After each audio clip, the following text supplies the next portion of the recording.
Chapter 277. 3 days later, at the southeastern border of Black Sand region.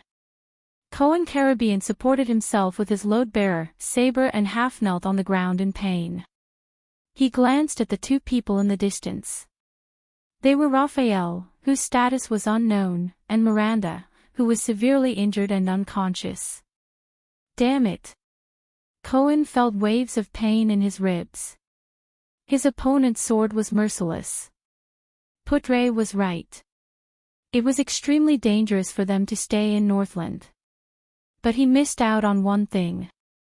Black Sand region isn't the only enemy.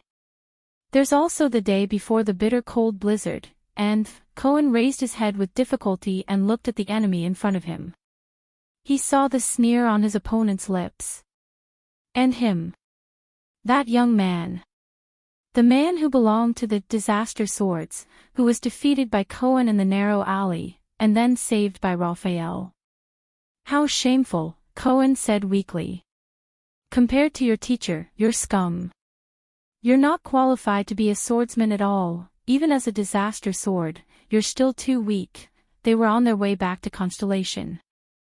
Their journey had been smooth until they were ambushed for no reason. Cohen looked at the smug young man, then at the unconscious Raphael and Miranda. He clenched his fists tightly. In the distance, a horse that had lost its footing was whining in the snow. Ah, who asked me to run into you, and you're both heavily injured. The young Northlander narrowed his eyes. Just like in the alley, he waved the weapon in his hand. Just admit that you're unlucky. As for my teacher, he won't know about this. Cohen stood up with difficulty, but the injury on his hand in Heroic Spirit Palace was far from healed. He could barely hold his sword steadily. No, Raphael's condition is far more serious than I expected. Miranda's injury is not to be underestimated either. The police officer clenched his teeth. I'm the only one left now. Oh. The young man from the Disaster Swords laughed and glanced at Miranda. That girl looks pretty good. Damn it. Cohen punched the snow so hard that he almost crushed his teeth. Ah! In the next second, the police officer roared furiously and activated the remaining glory of the stars, once again launching a series of continuous attacks. In the snow, the young man's and the police officer's shadows separated as soon as they met. Clang! Cohen spat out another mouthful of blood and slumped to the ground. His sword slipped out of his hand. He had reached his limit. This was especially true for his back. Whether it was Caslan's ruthless attack or Tolja's heavy throw, the damage done to him was far more terrifying than expected. He was powerless to retaliate. No. Where is your prestige in Dragon Cloud City, big guy? Where's the sudden stab that you're so proud of? I forgot to thank you. The young man glanced at the torn sleeve on his hand and laughed out loud. As a reward for giving me so many gifts in the city. The police officer felt the pierced arm and the unbridled pain from the rampaging power of eradication in his muscles. He could only feel anger rising in his heart. And this barren bone man. The young man glanced at Raphael in disgust. Relying on his northern background in the Secret Intelligence Department, the young man spat and immediately shifted his attention to Miranda with interest. Hey! Stay away from them. Cohen mustered all his remaining strength and punched the snow. He roared, come at me. King F*** Shoal. From Walla Land to Western Desert, and then to Northland, Cohen angrily stuffed all the dirty words he had learned into this one sentence. He only hoped that he could anger his opponent and make him, don't be hasty. Take a guess. The young man's gaze was cold, but he stretched his neck and licked his lips. He did not seem to be angered at all. How will I deal with this beautiful girl? It will definitely leave a deep impression on you. This is to let you remember. The young man walked to Miranda's side and put on an expression that was both angry and amused. When you provoke the wrong person, unable to move, Cohen watched with remorse as the young man walked towards Miranda in a show of force. He only felt despair. "I can't do anything, nothing." Cohen lay on the snow in pain. He had never hated his own incompetence so much. No, no. At this moment. Whoosh! There was a rapid sound of something cutting through the air. The young man's expression changed. He suddenly turned around and a sword light exploded in front of him. Ding! His hand and half-sword struck a weapon in the air, making a sharp sound of metal colliding. The flying weapon was easily deflected by the young man and fell weakly to the ground. It was a dagger with a strange curve. Cohen, who was lying on the ground, stared at the dagger in a daze. For a moment, he forgot to react. That dagger, a clumsy sneak attack. Is it your helper? The young man curled the corner of his mouth and looked around, searching for the sneak attacker. What the hell? This level of sneak attack is too simple, but in the next second, the young man's expression changed. From the blade he used to deflect the dagger, a strange tremor suddenly came. The tremor penetrated deep into his body, causing half of his body to instantly go numb. The young man wanted to raise his right arm, but found that his right hand could no longer move. He panicked. No, this tremor. What is it? He had no chance to regret. Whoosh, the wind whistled. A graceful figure moved at an astonishing pace, broke through the wind and snow, and instantly appeared in front of him. In the vast expanse of white snow, the sword lights suddenly appeared. In the strange numbness, the young man mustered all his strength to shift the blade of his sword to the position where the enemy was coming from. But it was useless. The nimble enemy only tilted his body slightly in the air and dodged the sword. Then he slashed with the dagger. Chee! The defenseless young man opened his eyes wide in disbelief as he watched the enemy's dagger slash into his neck. Although we are both holding swords, but in comparison, the enemy said in a pleasant voice, pushed his body, and pulled out the blade, you are really tasteless. You can't even compare to Ching Pai. Scum. Warm arterial blood gushed out from the young man's neck.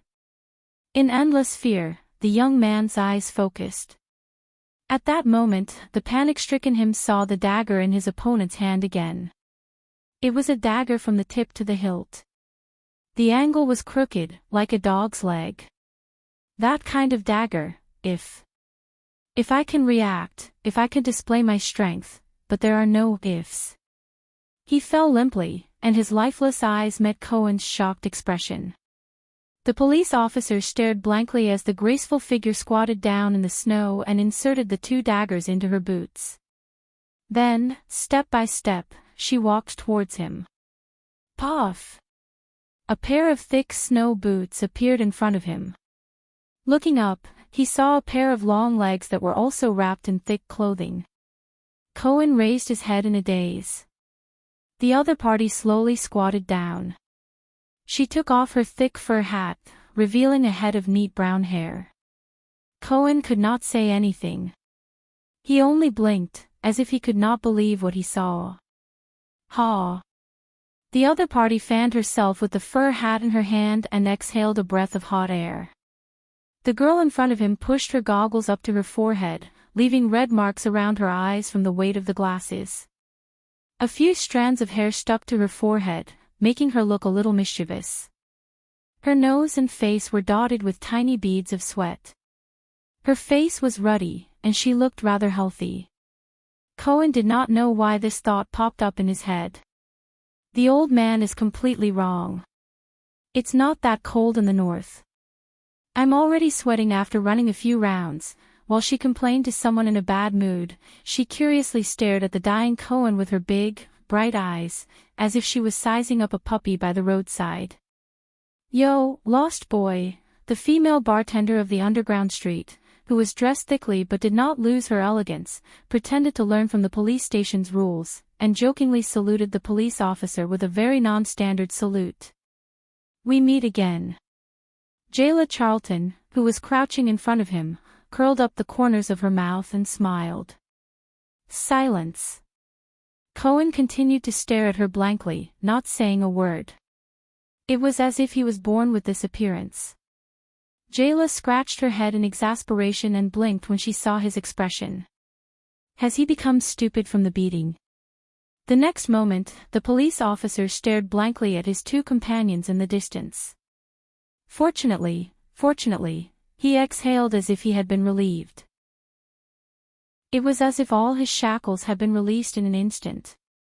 Cohen shut his bloodshot eyes tightly, his face contorted, and he buried his face into the snow. To be precise, he buried his face into Jayla's boots.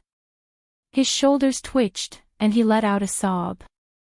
Jayla was shocked.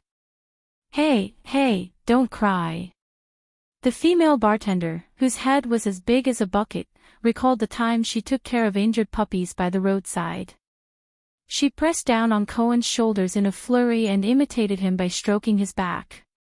She spoke incoherently, sigh, all right, I know, I helped you get rid of the bad guy at the last moment, and I even saved your friends.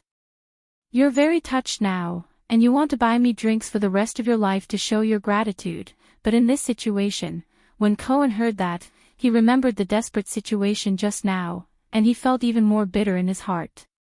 Ah! Not only did he not restrain himself, he even bawled loudly. Hence, Jayla's exasperated roar exploded in the air.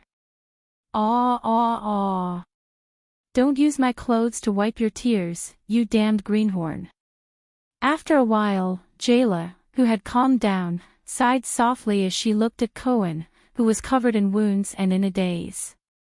She looked at the snowy slope in front of her, and hesitation appeared in her eyes. However, Jayla looked at the man and woman with Cohen, and she could not help but scratch her hair. In the end, she shook her head. Jayla's face darkened.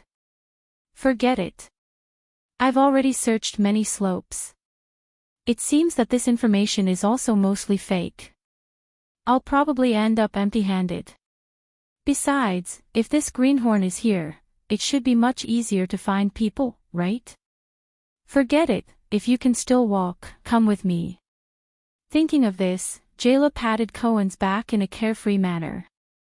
I know, there's a hunter's hut shared by Constellationates and Northlanders nearby. There are some supplies there, and you can rest for a while. Cohen forced himself to stay awake, and looked at the strange girl in a daze. What? Hey, let me make this clear first.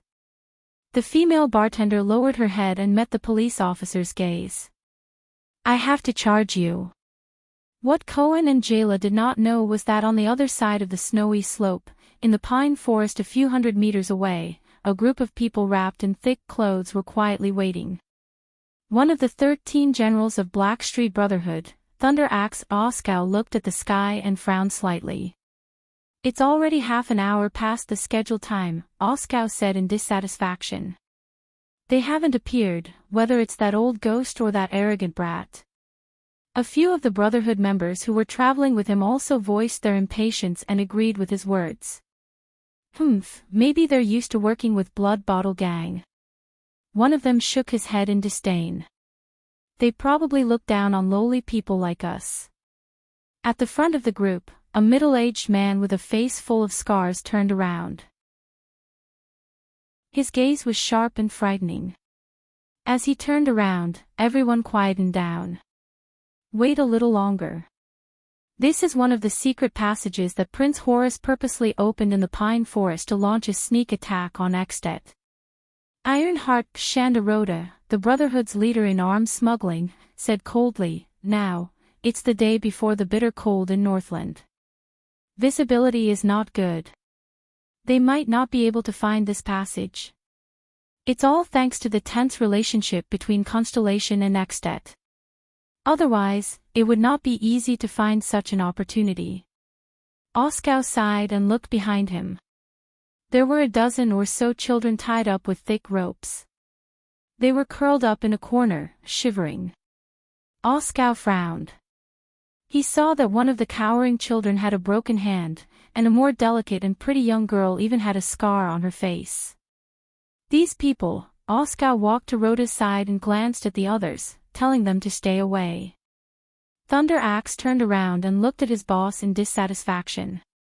Do you really think they're interested in these crippled and leftover child beggars? Why don't we just let that fatty Morris? Rhoda's lips curled up slightly, making the scar on his face look even more hideous. This is just the first negotiation. These goods are our sincerity in working together. They don't lack weapons or channels. What they lack is manpower, Rhoda said flatly. Besides, Morris won't agree to it. Oscar put on a puzzled expression. He looked at the group of children. He found the slightly older boy to be an eyesore. His gaze was rather disrespectful.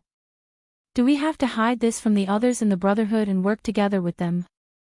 As a rising star that Rhoda thought highly of, Oscar had a lot of right to speak.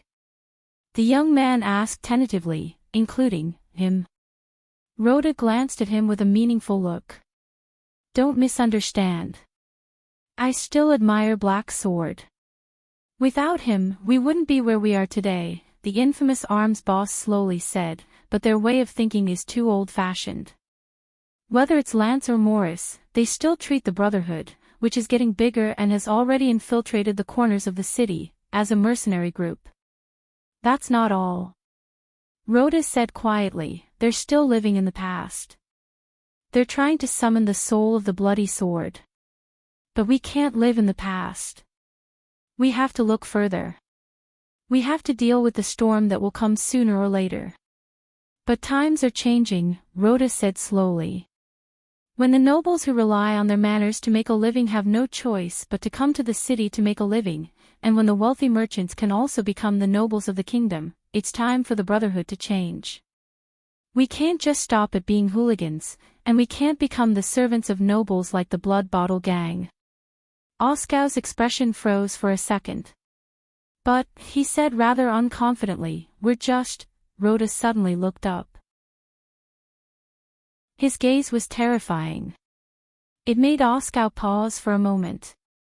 We're countless broken-down merchants, countless desperate craftsmen, countless landless farmers, countless fugitives forced by life, countless lowly people in the city.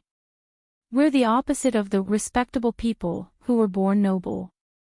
We're a dark undercurrent made up of countless powerless and powerless people. Rhoda put on a frightening smile. But since the respectable commoner merchants and the vulgar country nobles can form groups and occupy a seat in the national conference, we can use the king's might to fight against the great nobles. Then why do we have to hide in the gutter and fight for the leftovers left behind by the great people? We have to look further. So, we have to prepare beforehand, even if we have to hide it from others. Only then can we seize the opportunity to change our fate. The opportunity to change our fate. Oscar lowered his head and suppressed the puzzlement in his heart. But why them? That group of traitors who were swept away. And they're still unclear about our enemy. Rhoda's gaze froze. It's not as simple as they're unclear, Rhoda said faintly. 100 years ago, if there were no disaster swords, there would be no Blood Bottle Gang. Our old enemy, it's not as simple as a gang. He slowly raised his right hand and rubbed the iron glove on it. Oscar looked puzzled. Before the bloody year, I was Prince Horace's messenger. I understood a lot of things that made people uneasy. Rhoda's expression was solemn. Why do you think the disaster swords are called this, as a group of traitors?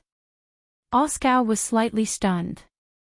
Named after the calamities who once destroyed the world. I've seen Dark Knight Temple's plays before. Perhaps this sounds scarier. Rhoda laughed coldly. If. Rhoda exhaled softly and looked at his student with a profound gaze. If this name is not just meant to scare people, what if it has a deeper meaning? Oscar was instantly stunned. After a few more minutes, there was still no one on the snowy slope opposite them. The snowstorm grew stronger. Rhoda's expression became more unpleasant. Let's go. In the end, the boss of the firearms company exhaled a breath filled with anger. It seems that they won't come. Oskar looked unhappy.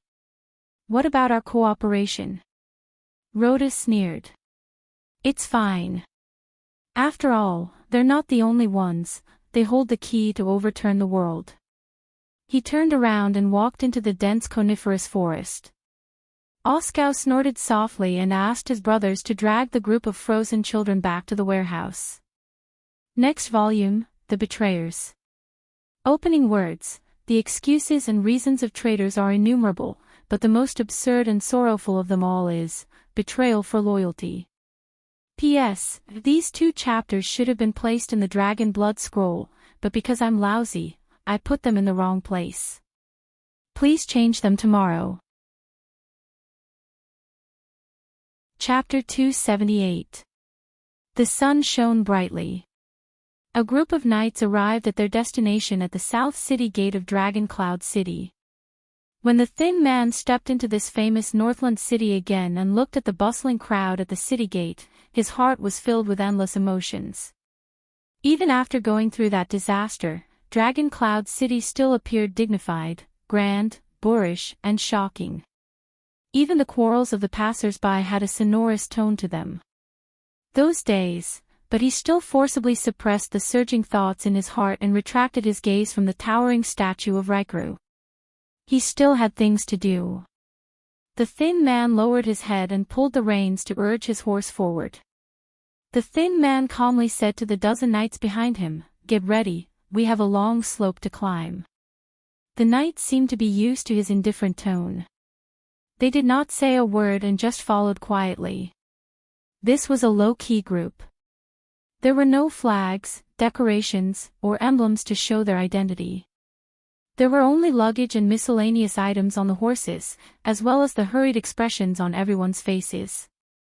It was obviously the first time a few of them came to Dragon Cloud City. They looked around in surprise. "This is Dragon Cloud City?" a young attendant asked, puzzled. "Didn't they say that it was almost destroyed by the calamity? Why is it so complete?" What destroyed Dragon Cloud City was a rumor, not a calamity, the thin man replied in a relaxed manner. "Wash your brain, Mark." A few minutes later, a Northland noble with a military aura came up to welcome them with a few cavaliers. After a brief meeting, he led them away from the queue to enter the city. They walked past the empty space in front of the city gate and began to ascend the slope. "I'm flattered that the chief garrison officer personally came to welcome us," the thin man greeted them faintly. "Viscount Lysden. Unfortunately, the Archduchess is in the Hall of Heroes. Today is the day of her council hearing. Regent Lysban is also inside." The Northland noble named Lysden appeared to be very capable and courageous. With a few gestures from him, the patrol team began to operate in an orderly manner. He nodded slightly at the thin man on his horse. "Lord Putrain Imain, who came all the way from Constellation Kingdom." Constellation's Lord Putrain nodded in response. Viscount Lysden, Count Lisbon's trusted old subordinate, who remained as Dragon Cloud City's garrison officer after the Archduchess succeeded to the throne, looked at the group of travel-worn Constellationates and nodded slightly. "But I believe that all of you must want to meet the prince first." Constellation's attendants looked at each other. Their eyes were filled with anticipation and curiosity. That prince.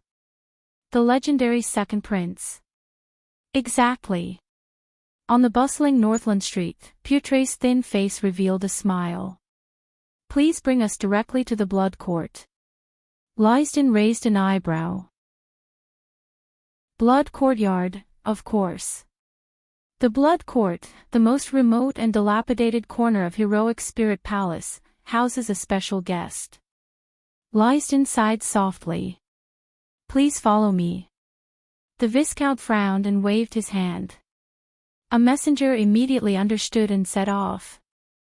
10 seconds later, a patrol team in front of them immediately changed direction and headed in the direction of Heroic Spirit Palace. "You are a sensible man, I admire you, unlike your former receptionist."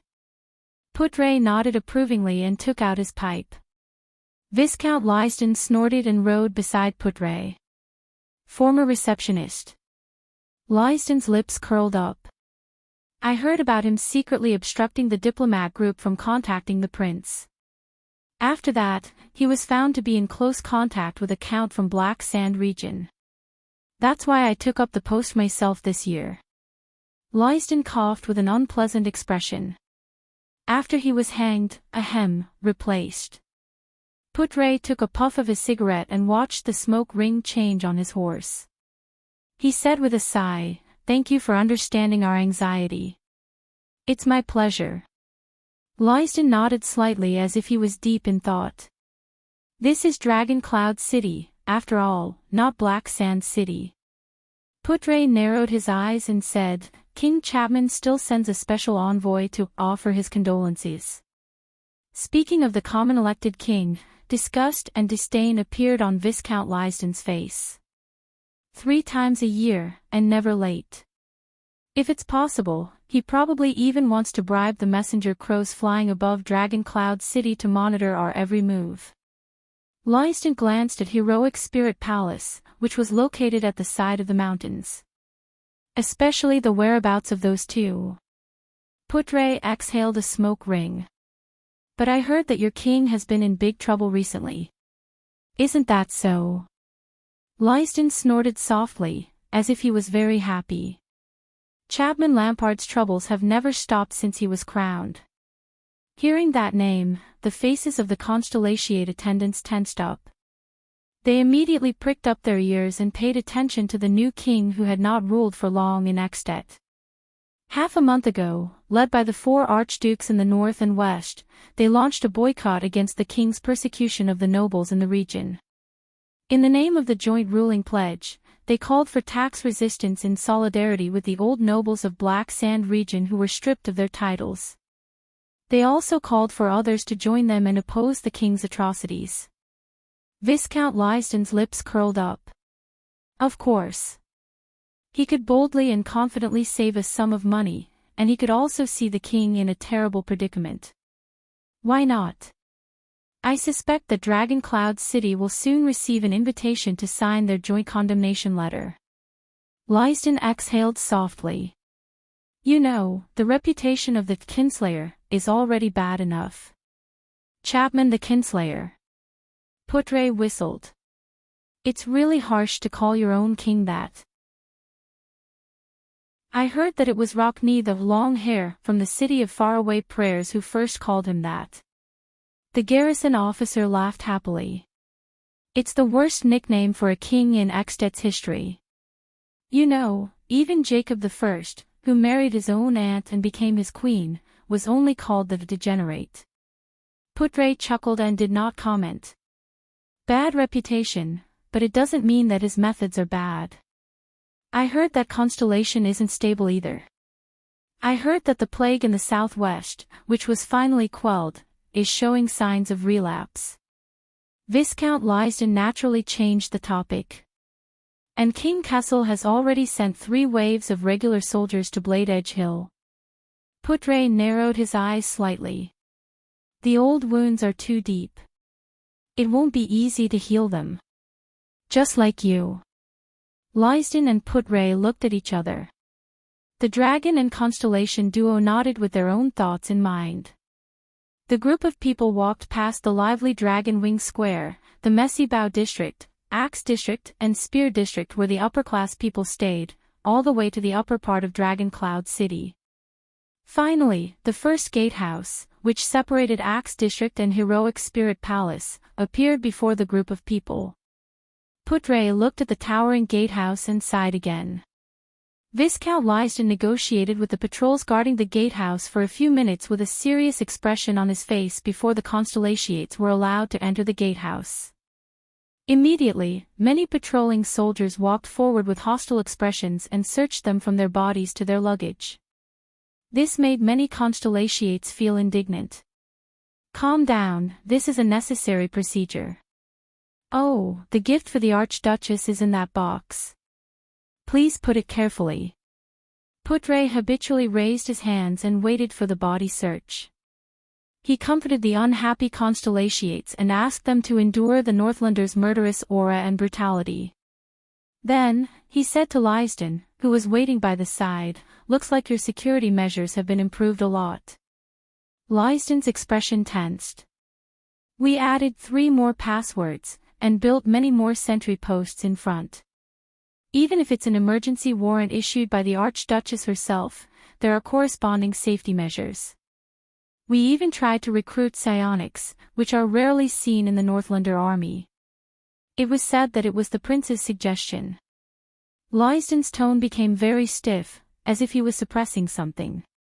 The gatehouse is always a strong wall that separates danger. The story of being tricked into opening the gatehouse by a reputable high-ranking officer and a traitor among the soldiers will not repeat itself. Putre sighed in response. Finally, after a complicated search, the group of Constellations passed through the gatehouse and arrived at the empty space in front of Heroic Spirit Palace. Putre looked at the 8 big furnaces that were both familiar and unfamiliar at the same time in front of the palace gate with complicated emotions. He remembered the scene of that small figure walking through the palace gate alone and could not help but let out a long sigh. Groups of palace guards on patrol looked at them in an unfriendly manner. They got off their horses and allowed the guards to lead their mounts away. "The Blood Court is this way. Please follow me." Viscount Lysden led them away from the grand palace gate of Heroic Spirit Palace and into a remote winding corridor. The road under their feet became narrower and even overgrown with weeds.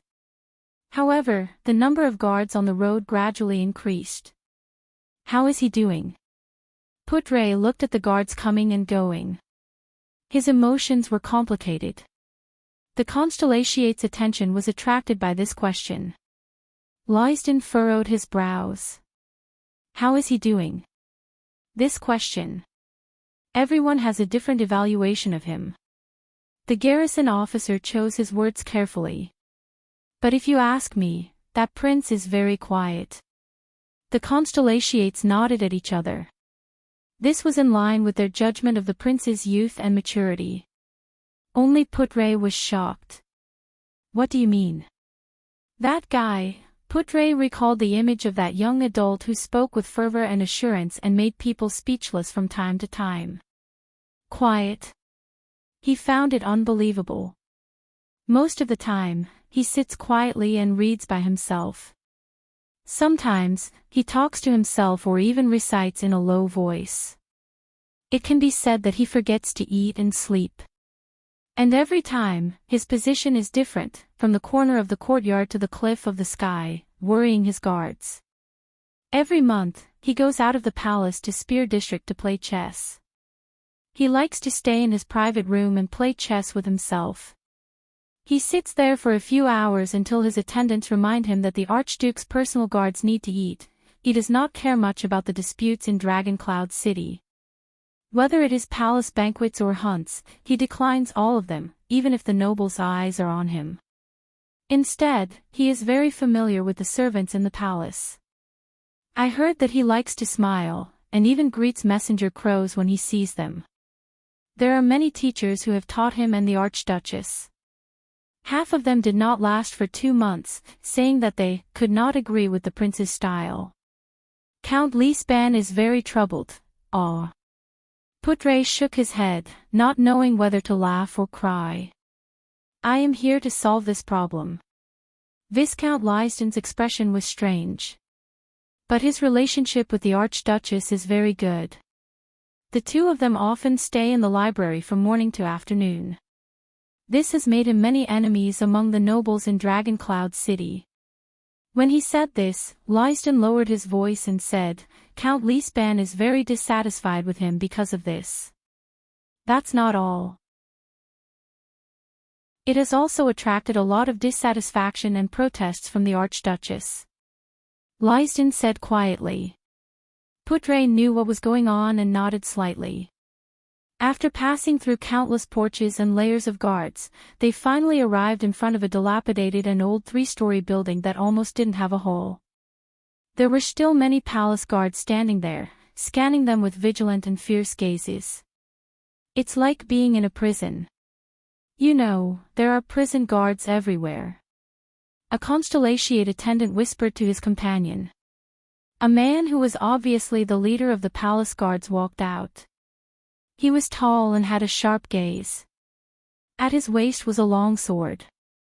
Viscount Lysden greeted the captain of the guards. Lord Justin. The Viscount nodded politely. He extended his hand to the constellations behind him and introduced, "This is the former deputy commander of the White Blade Guards, Lord Justin, who once defended the palace under Black Sand Region's attack," nodded with a calm expression. His gaze circled the guest. Putre Nimain. I recognize him. Putre smiled. It's a pleasure to meet you. I want, however, Lord Justin obviously did not like to talk too much. He remained expressionless and cut straight to the point. I know why you're here. He is in the backyard. Follow me. Putre smiled slightly, thanking him for his understanding. I will wait for you here. Lysden put his hands behind his back and stood on the spot. He pursed his lips and nodded. The Archduchess' hearing will take a while. With anticipation, the constellation attendants looked at each other and followed Putre through the first floor of the building to the backyard. Even under the sun, the backyard, which was shrouded by a canopy of trees, still looked gloomy and dilapidated, as if no one had lived there for a long time. The tiles were uneven, and the ground was covered in broken tree roots. The pale tree trunks and the cracked walls of the courtyard were almost one. The walls were desolate, and shadows were everywhere. There was an ominous atmosphere in the air, making people feel gloomy at first sight. More than 10 constellation soldiers stood in the dilapidated courtyard, guarding the entrance and exit. A young constellation man in his 20s saw them from afar. His eyes immediately brightened and he hurried over to welcome them. Oh, what a surprise! The young man was tall and straight. His face was ordinary, but he had a pair of sharp eyes. His Highness said. I thought you would only arrive a week later. The young man came before Putre. The constellation attendants could not help but notice that there was a long sword without a sheath at his waist. It was single-edged. It's a pleasure to meet you. Putre exhaled a smoke ring without hesitation and raised his eyebrows. Attendant Wyacasso. Hearing this surname, the guests from Constellation cast a strange look at Wya. So that's the cunning foxes, but the prince's attendant did not seem to like this kind of gaze. He turned to the side and revealed the scene behind him. The guests were immediately attracted by the strange man leaning against the wall with his arms crossed. He had light, short hair and a silver mask that covered the area from his throat to his nose. Only the upper half of his tattooed face was exposed. He sized up the guests with a cold and vigilant gaze, as if they were intruders. It made them feel uncomfortable. He's probably not very friendly, many people thought. Bang. A muffled sound was heard. The guests from Constellation immediately shifted their gazes to the source of the sound, the two people who were practicing swordsmanship in the field. The one who caught their attention was the 7 or 8-year-old boy. He held a sword in one hand and a shield in the other. He was drenched in sweat, but his expression was firm as he gritted his teeth. He withstood the guards' attacks again and again. Raise your arms. Pay attention to the rise and fall of my shoulders. Predict the next attack and defend in time. The guard who was training with him was not tall to begin with.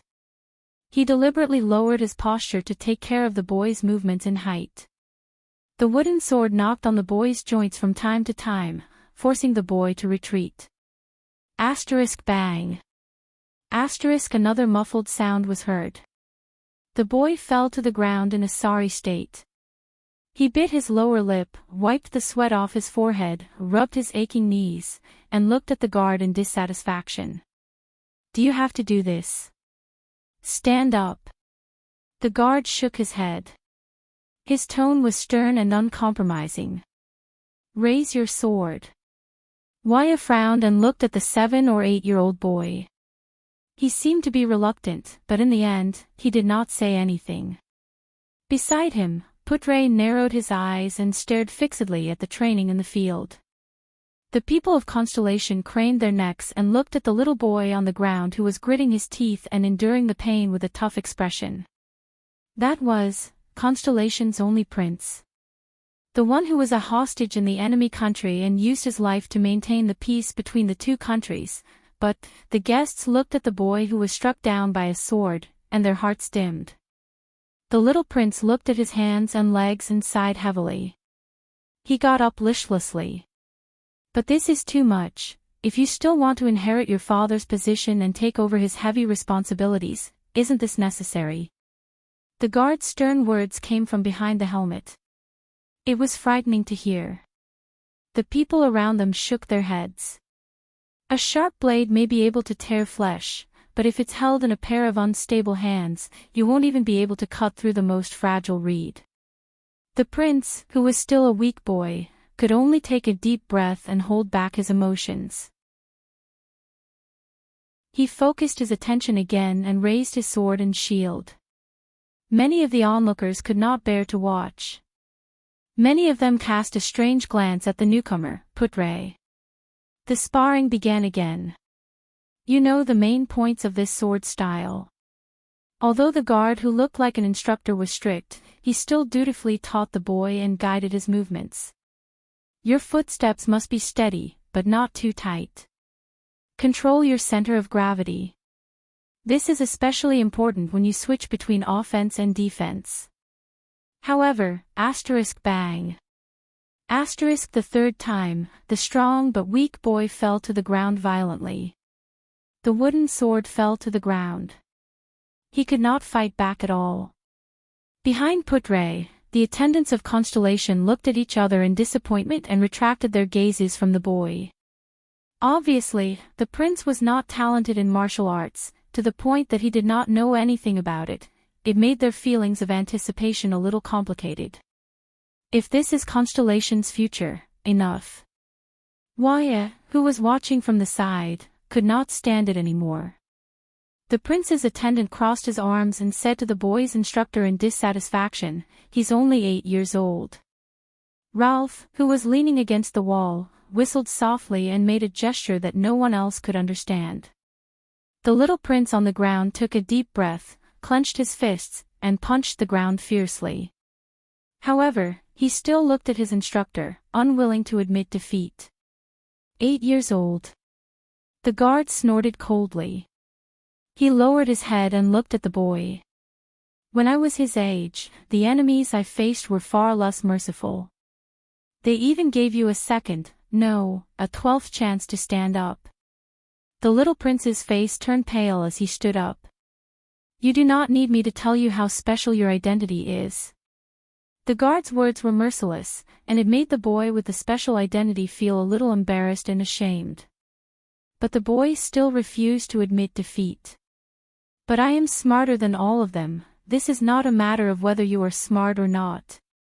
The guard's voice became sterner. Every single one of your opponents is much older than you, much stronger, and much more experienced. Without a strong will and a strong body, how are you going to climb to the highest position in the future? How are you going to control the entire, at this moment, Your Highness? An extremely loud shout rang through the entire area, even attracting the attention of the palace guards in the distance. The entire area fell silent. Putre took a step forward and patted Waya's shoulder, gesturing for him to step back. The visitors from Constellation looked at the leader of their trip, hoping that he could bring some changes to the seemingly weak prince. After all, he is the future of Constellation. It was only then that the 7 or 8-year-old boy noticed Putre's arrival. He scratched his head in embarrassment. When the onlookers saw this, they all had strange expressions on their faces. The thin lord stared at the scene with a sharp gaze. A second later, he sighed softly. Your Highness, stop fooling around. Putre put away his stern expression. With a profound gaze, he said helplessly, be more mature. You should grow up. The boy blinked and looked around anxiously, as if he was a little afraid. A few seconds later, the guard in front of the prince moved slightly and threw down the wooden sword in his hand. He stood up straight and turned his head. The guard pulled his shoulders, and as his joints cracked, he took off the protective gear and gloves on his arms. Ah, you are still the same. Your sense of humor is lacking. A muffled voice came from behind the helmet. It was as unpleasant as a drake's voice. The people around them, whether it was Ralph or Waya, all looked at the guard in resignation. Putre rubbed his forehead. He felt as if his head was about to explode. The new attendants from Constellation looked at each other in surprise. For a moment, they could not react. The stern guard took off his helmet, revealing a delicate and pretty face of 13 or 14 years old. The teenager shook his sweaty face under the helmet. He walked forward and tossed the helmet to Ralph beside him. He smiled heartily at Putre, who was half a head taller than him. Under everyone's gazes, the real second prince of Constellation, Thales Jadestar, who looked like a teenager, punched Putre's shoulder in a straightforward manner, just like a normal Northland man. It's been a while, Putre. Putre, who was knocked back a step, shook his head in resignation. To think that they said you were very quiet. He really is a quiet prince. Thales laughed heartily and patted Putre's shoulder. He flashed a refreshing and relaxed smile at the people behind him, making them feel that he was very close to them. My friends from my hometown, welcome to Northland. The prince happily thumped his chest and said loudly with a muffled sound in his chest, welcome to Northland. Under the stupefied gazes of the attendants, Putre gritted his teeth as if he had a headache. He gestured with his lips. What's up with that boy? Thales then patted his head and turned around. Joseph, I met an old friend. The prince changed from his stern demeanor just now. He squatted down and said gently to the boy, let's call it a day. You can go back now. Your father is probably anxious from waiting. Don't be nervous. My teacher told me that to learn this sword style, you must first learn how to take a beating. The boy exhaled as if he had been pardoned. He rolled his eyes and took off his protective gear. I thought it was over for today. Thales laughed heartily. The teenage prince turned his head and raised his eyebrows at Putre, whose face was almost as black as charcoal. This is Joseph, the head chef's son. His dream is to take over his father's position, become the head chef of Heroic Spirit Palace, and be in charge of the entire scullery. His identity allowed him to participate in the chef's apprenticeship at the age of 8. But you know, the competition in Heroic Spirit Palace's scullery is fierce, and he's the worst at cutting meat, so he needs special training when it comes to using a knife. All right. Putre sighed helplessly and flicked away the remaining smoke from his pipe. I'm glad to see that you have become more cheerful in the past 6 years. Your Highness. He was no longer the damn child with a stern face in the past. Thales' expression froze for a second. He stood up and stopped smiling. As the prince's expression changed, the atmosphere among the guards and attendants also turned cold. No, he said faintly, it's not 6 years. Putre responded with a puzzled look. I remember it very clearly. The prince raised his head and said with a slightly sentimental tone, today is the 14th of June, year 679.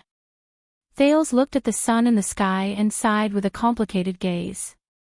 It's 6 years and 167 days. I'm already almost 14 years old. Boo-hoo. Boo-hoo. Thales. Boo-hoo. You've finally grown up. I thought. Boo-hoo. Hurry up, everyone. Those who tipped, those who voted, those who left messages, Swordless, who was sobbing uncontrollably. Otherwise, what if he woke up in the next chapter and realized that he was still 7 years old? Chapter 279. Don't worry. The Archduchess' hearing will last until sunset. You can still make it if you go in the afternoon. I'll send someone to inform Viscount Lysden. In the bedroom on the second floor, Thales glanced at the noon sun. He picked up a wet towel from the basin and wiped his face while he spoke to Putre, who was sitting behind him. Putre watched the second prince's back, which was much wider and taller than 6 years ago. He touched the wrinkles on his face in silence and watched the flame in his pipe slowly extinguish. It's hard to imagine that this is the thin and weak boy who could not even ride a horse 6 years ago. The boy who gritted his teeth and barged into heroic Spirit Palace. Thales pressed the towel on his face and exhaled deeply. Trust me, she is never in a good mood after every hearing. It's the same for Regent Lysban. If I were you, I wouldn't go looking for trouble so early. Putre refilled his pipe and snorted softly. I'm guessing that Archduchess Walton is still not on the list of Northlanders' recognition, right? Thales raised his eyebrows. Recognition. He recalled what he had seen and heard in the past 6 years and could not help but shrug.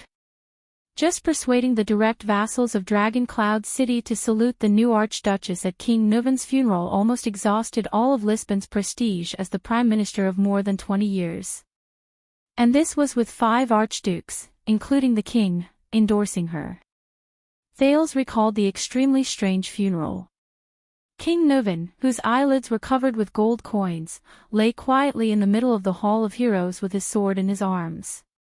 The stitches on his neck were completely covered by his collar. The vassals slowly walked forward with shock and depression. They looked at the new young suzerain in disbelief, then looked at the livid Lysban in anger and puzzlement, as if the latter had betrayed them. The prince snorted softly and threw the towel into the wash basin. He walked into a single cubicle and unbuttoned his inner shirt while he sighed. As the Archduchess of Dragon Cloud City, you can imagine what kind of situation she has been in for the past 6 years. Outside the cubicle, Putre stood up and nodded thoughtfully. The former vice diplomat of Constellation walked to the window and glanced at the guards who could be seen everywhere in the backyard. In comparison, as a hostage prince in the enemy's heartland, at least they value you. If you are referring to the densely packed palace guards and the Archduchess guards from the corridor to the top of the hall, and from the balcony to the courtyard. Thales took off his inner shirt, and his fingers inadvertently touched the round burn scar on his chest. He could not help but recall a past memory. He sighed as he picked up a new undershirt and put it on. Let me put it this way. After Nuvan was assassinated 6 years ago, that dead-faced Nicholas became more and more neurotic. He wanted nothing more than to turn heroic Spirit Palace into a prison where no one can enter or a military camp where they patrol day and night. Thales put on his clothes and said helplessly, no matter where I go, they will probably turn that place upside down 3 days in advance. Putre glanced at the guards on duty in the corridor and nodded slightly. I'm glad to hear that the Star Killer is so responsible. When you see his face, you won't think so. The people before you have suffered a lot from him. In the cubicle, Thales put on his smock and grabbed the complicated leather belt hanging on the wall. The dagger on the belt made him frown slightly again. It was Viscount Kenny's diplomat group. That time, Nicholas almost cut the horse into pieces and sewed it up before returning it to me. Thales skillfully wrapped the belt around his waist and fastened the 4 buttons. Then, he sat down and put on his boots. Putre turned around from the window and puffed out a smoke ring without any scruples. The prince's desk was piled full of books. Some of them were half opened, some had bookmarks in them, and there were also quite a number of notes. 3 sheathed swords were neatly placed on the sword rack by the side. 2 shields were stacked next to the sword rack. Putre curled up the corners of his mouth. His gaze shifted to Thales' bed. The bedding and pillows on it were as clean as new. Probably because he changed them often. Putre thought. But his gaze shifted to the corner of the wall not far from the bed. A normal person might not have noticed it, but the sharp Pudray noticed that this corner of the wall was brighter than the wall beside it. It was just enough for a person to lie in the corner. Pudray narrowed his eyes. A few seconds later, he sighed quietly. Your Highness. For some reason, Pudray calmed down. His tone was serious. How have you been over the past few years? The voice in the cubicle paused for a fraction of a second. It was as if the person in the cubicle was thinking about the answer. Ha! The prince's exhalation was heard. He sounded indifferent. A regular work and rest schedule, the magnificent scenery of Northland, a personal bodyguard, no need to worry about life-threatening dangers, no need to face old and cunning enemies. The only things I need to worry about are a little girl and her female officials, plus a dead face and an old regent. In the cubicle, Thales fastened his boots. His breathing slowed down, and his expression was still. Why not? Why not? Pudray did not speak. But, a few seconds later, the fully dressed Thales pushed open the cubicle door and walked into the bedroom. He raised his head and looked at Pudray in front of the desk. He said sincerely, I'm still very happy to see you, Pudray. You don't see old friends every day in Dragon Cloud City. Especially those who have gone through hardships together. Thales added in his heart. He picked up a half-sword from the sword rack, tested its weight, and put it into his belt. I want to say the same to you, Your Highness. Pudray flashed a smile. But you know, I'm not used to sentimental conversations. Thales snorted when he heard this.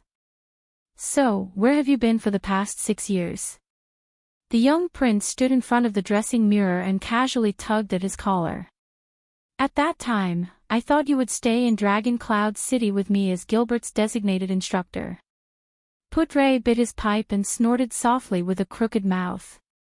Speaking of instructors, I heard that you brought a lot of trouble to the instructors in Dragon Cloud City, he said faintly, as if he did not hear Thales' question. Thales blinked and did not continue to ask about his whereabouts for the past 6 years. First of all, I'm not very used to the way many people teach me, and I'm a straightforward person. He shook his hair and felt that it was about time. Secondly, I don't think that's the kind of education an archduke should have. Thales' voice subconsciously became softer. Pudray spat out his pipe. What? The young prince shook his head and cleared his mind of the past few lectures. Nothing. Just take it that I don't like the look of them. Pudray looked at him and chuckled. Regarding your education, the country is also very troubled, the thin lord said faintly. So, I specially invited a teacher for you this time. You invited a teacher. Thales furrowed his brows slightly. I thought you wanted to teach me personally. I will only teach you to be a gloomy prince full of schemes. Pudray laughed. At most, I will teach you to sing a few colorful bardic poems. Gilbert will probably kill me. Thales followed him and laughed dryly. Then, his face darkened. You should know that King Chapman does not allow constellations to come and teach me. Thales sighed slightly. He refuses to let any constellation interfere with the Prince of Constellation's education. The prince remembered the scene where he received the education of Northland nobles with that girl. The extensions taught him the common language with a Northland accent and even the language of orcs. They also taught him the history and traditions of Northland, the importance of the 38th century ground and the dangers of Broken Dragon Fortress. But they did not teach him the language of the ancient empire, the history of the empire, the past of Constellation, or even the language of elves and the rhetoric of the nobles. Gilbert taught him everything in Mindy's Hall. Thales shook his head in resignation. Fortunately, it was quite convenient to practice the Northland military sword style with the swift and fierce Northland warriors. Please do not worry. That scholar comes from Anlenzo Dukedom's Dragon Kiss Academy. He is highly respected and has a reputation far and wide. Pudray seemed to have predicted what he was going to say. He blew out another smoke ring nonchalantly. He will arrive a few days later and will teach you and the Archduchess at the same time. Regent Leesban will only be pleasantly surprised by his arrival. Thales paused for a moment. There was puzzlement in his eyes. Dragon Kiss Academy. Highly respected. Putre extended his pipe and nonchalantly smashed it on the windowsill under the prince's furrowed brows, which could kill a mosquito. When he was young, he was once my tutor and Gilbert's tutor, Putre said sentimentally. Gilbert and I spent a lot of effort to convince him. Putre and Gilbert's tutor. Thales remembered the former foreign affairs minister whom he had not seen for many years. His curiosity grew. Who is he? You will know, Putre said calmly. Before that, please forgive me for keeping some surprises for you. Surprises? Thales raised his eyebrows in a direction he could not see. So, Putre. The second prince narrowed his eyes. You came here this time to solve the problem of my education. Putre snorted softly with a playful expression. He changed the topic slightly. Yes.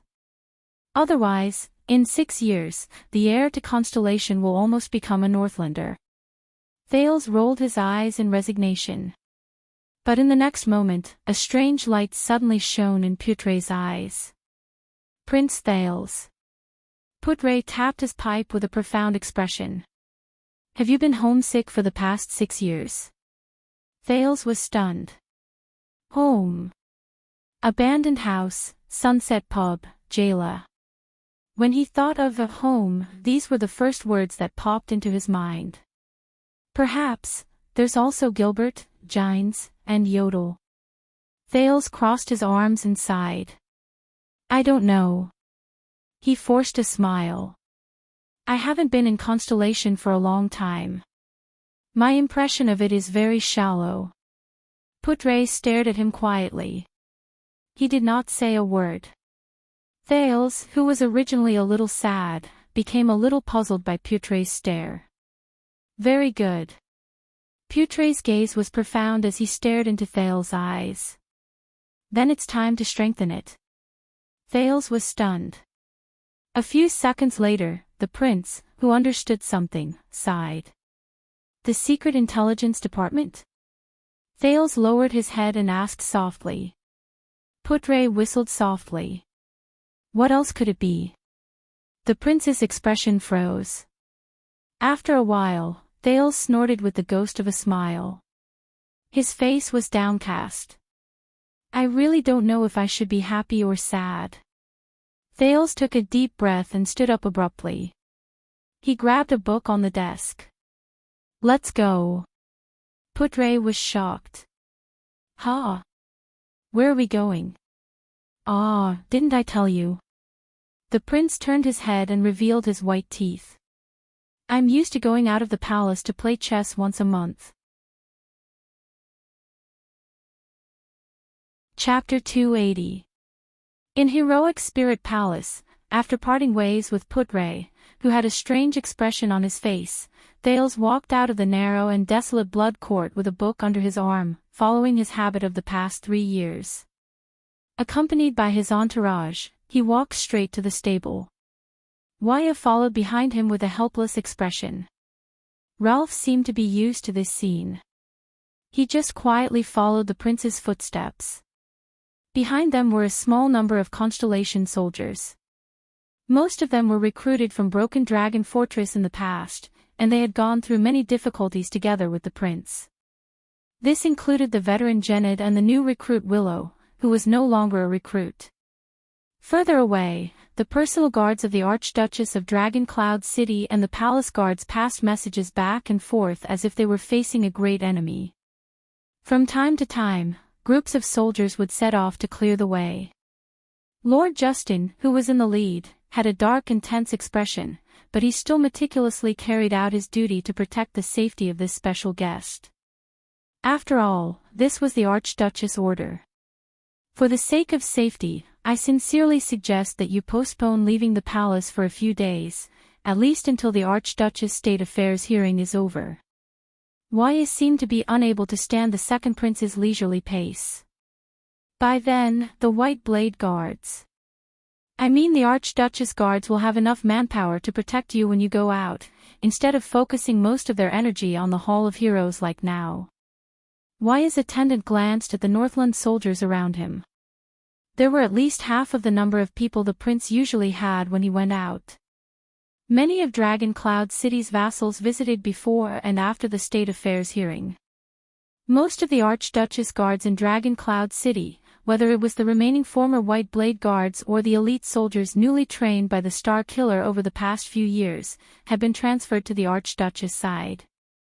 Thales pulled out the brown-covered book from under his armpit and flicked the words "The Light of Mankind," the beginning and end of the Temple of Knights on the cover.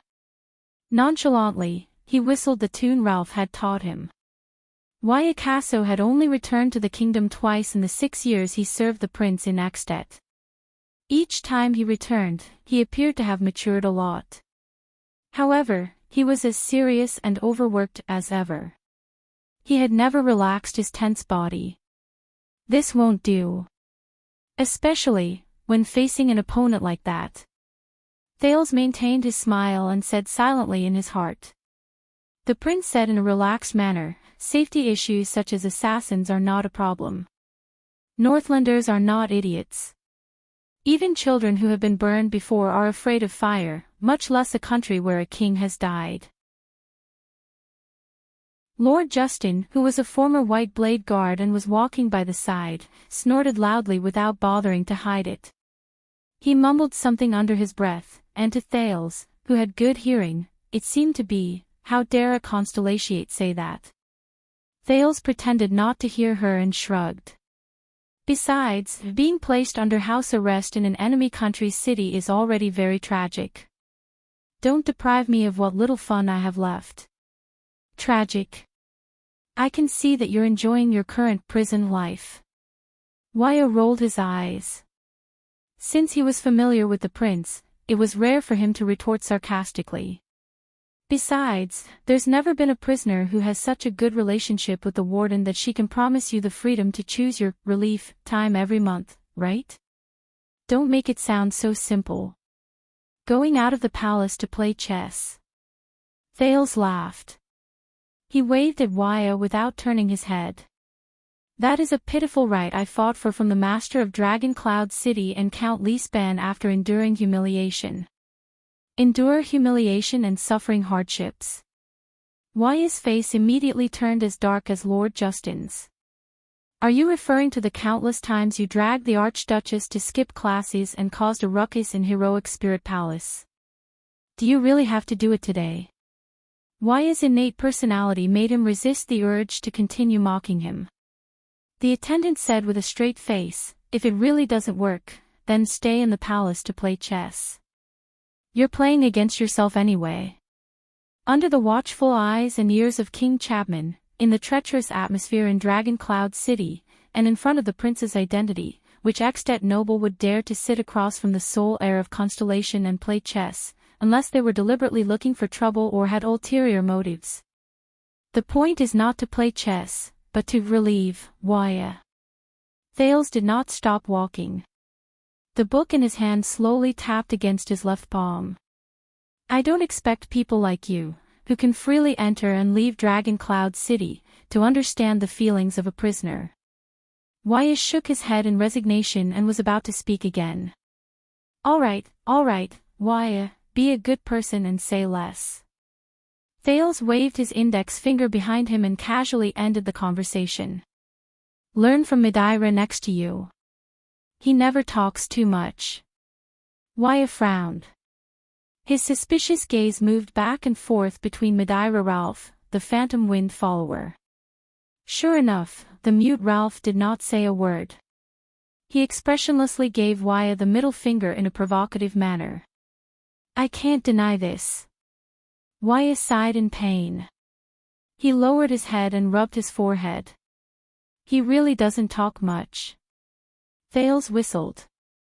At this moment, a young and exaggerated female voice rose above their heads.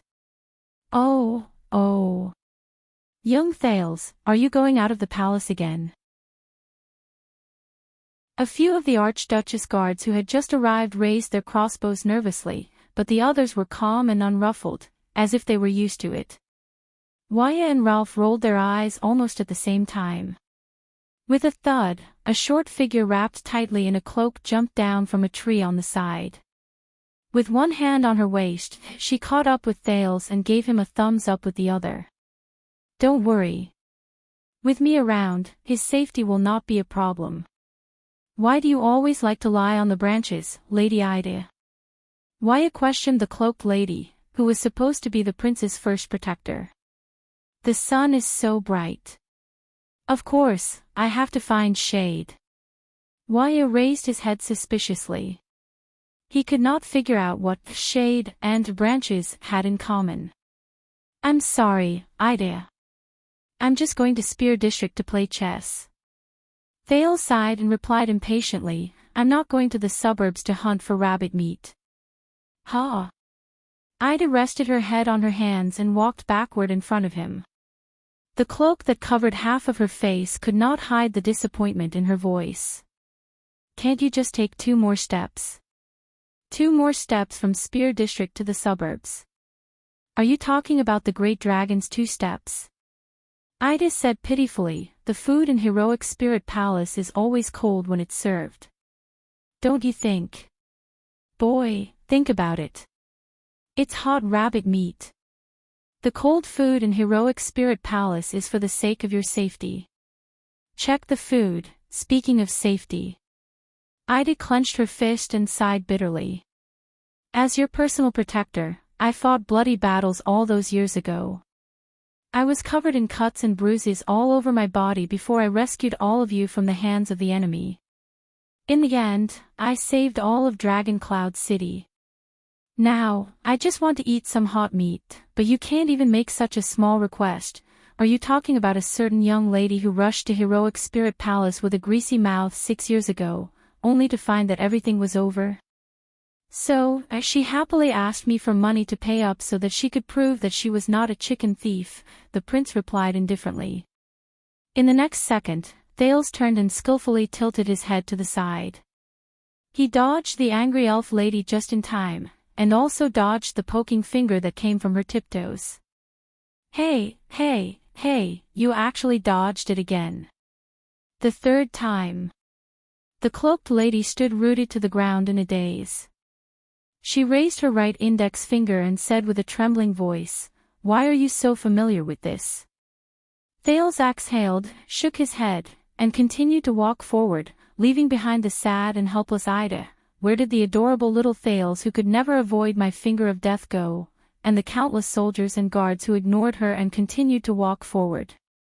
Over the past 6 years, everyone had long since gotten used to this protector's peculiarity. Over the past 6 years, everyone had long since gotten used to the protector's peculiarity.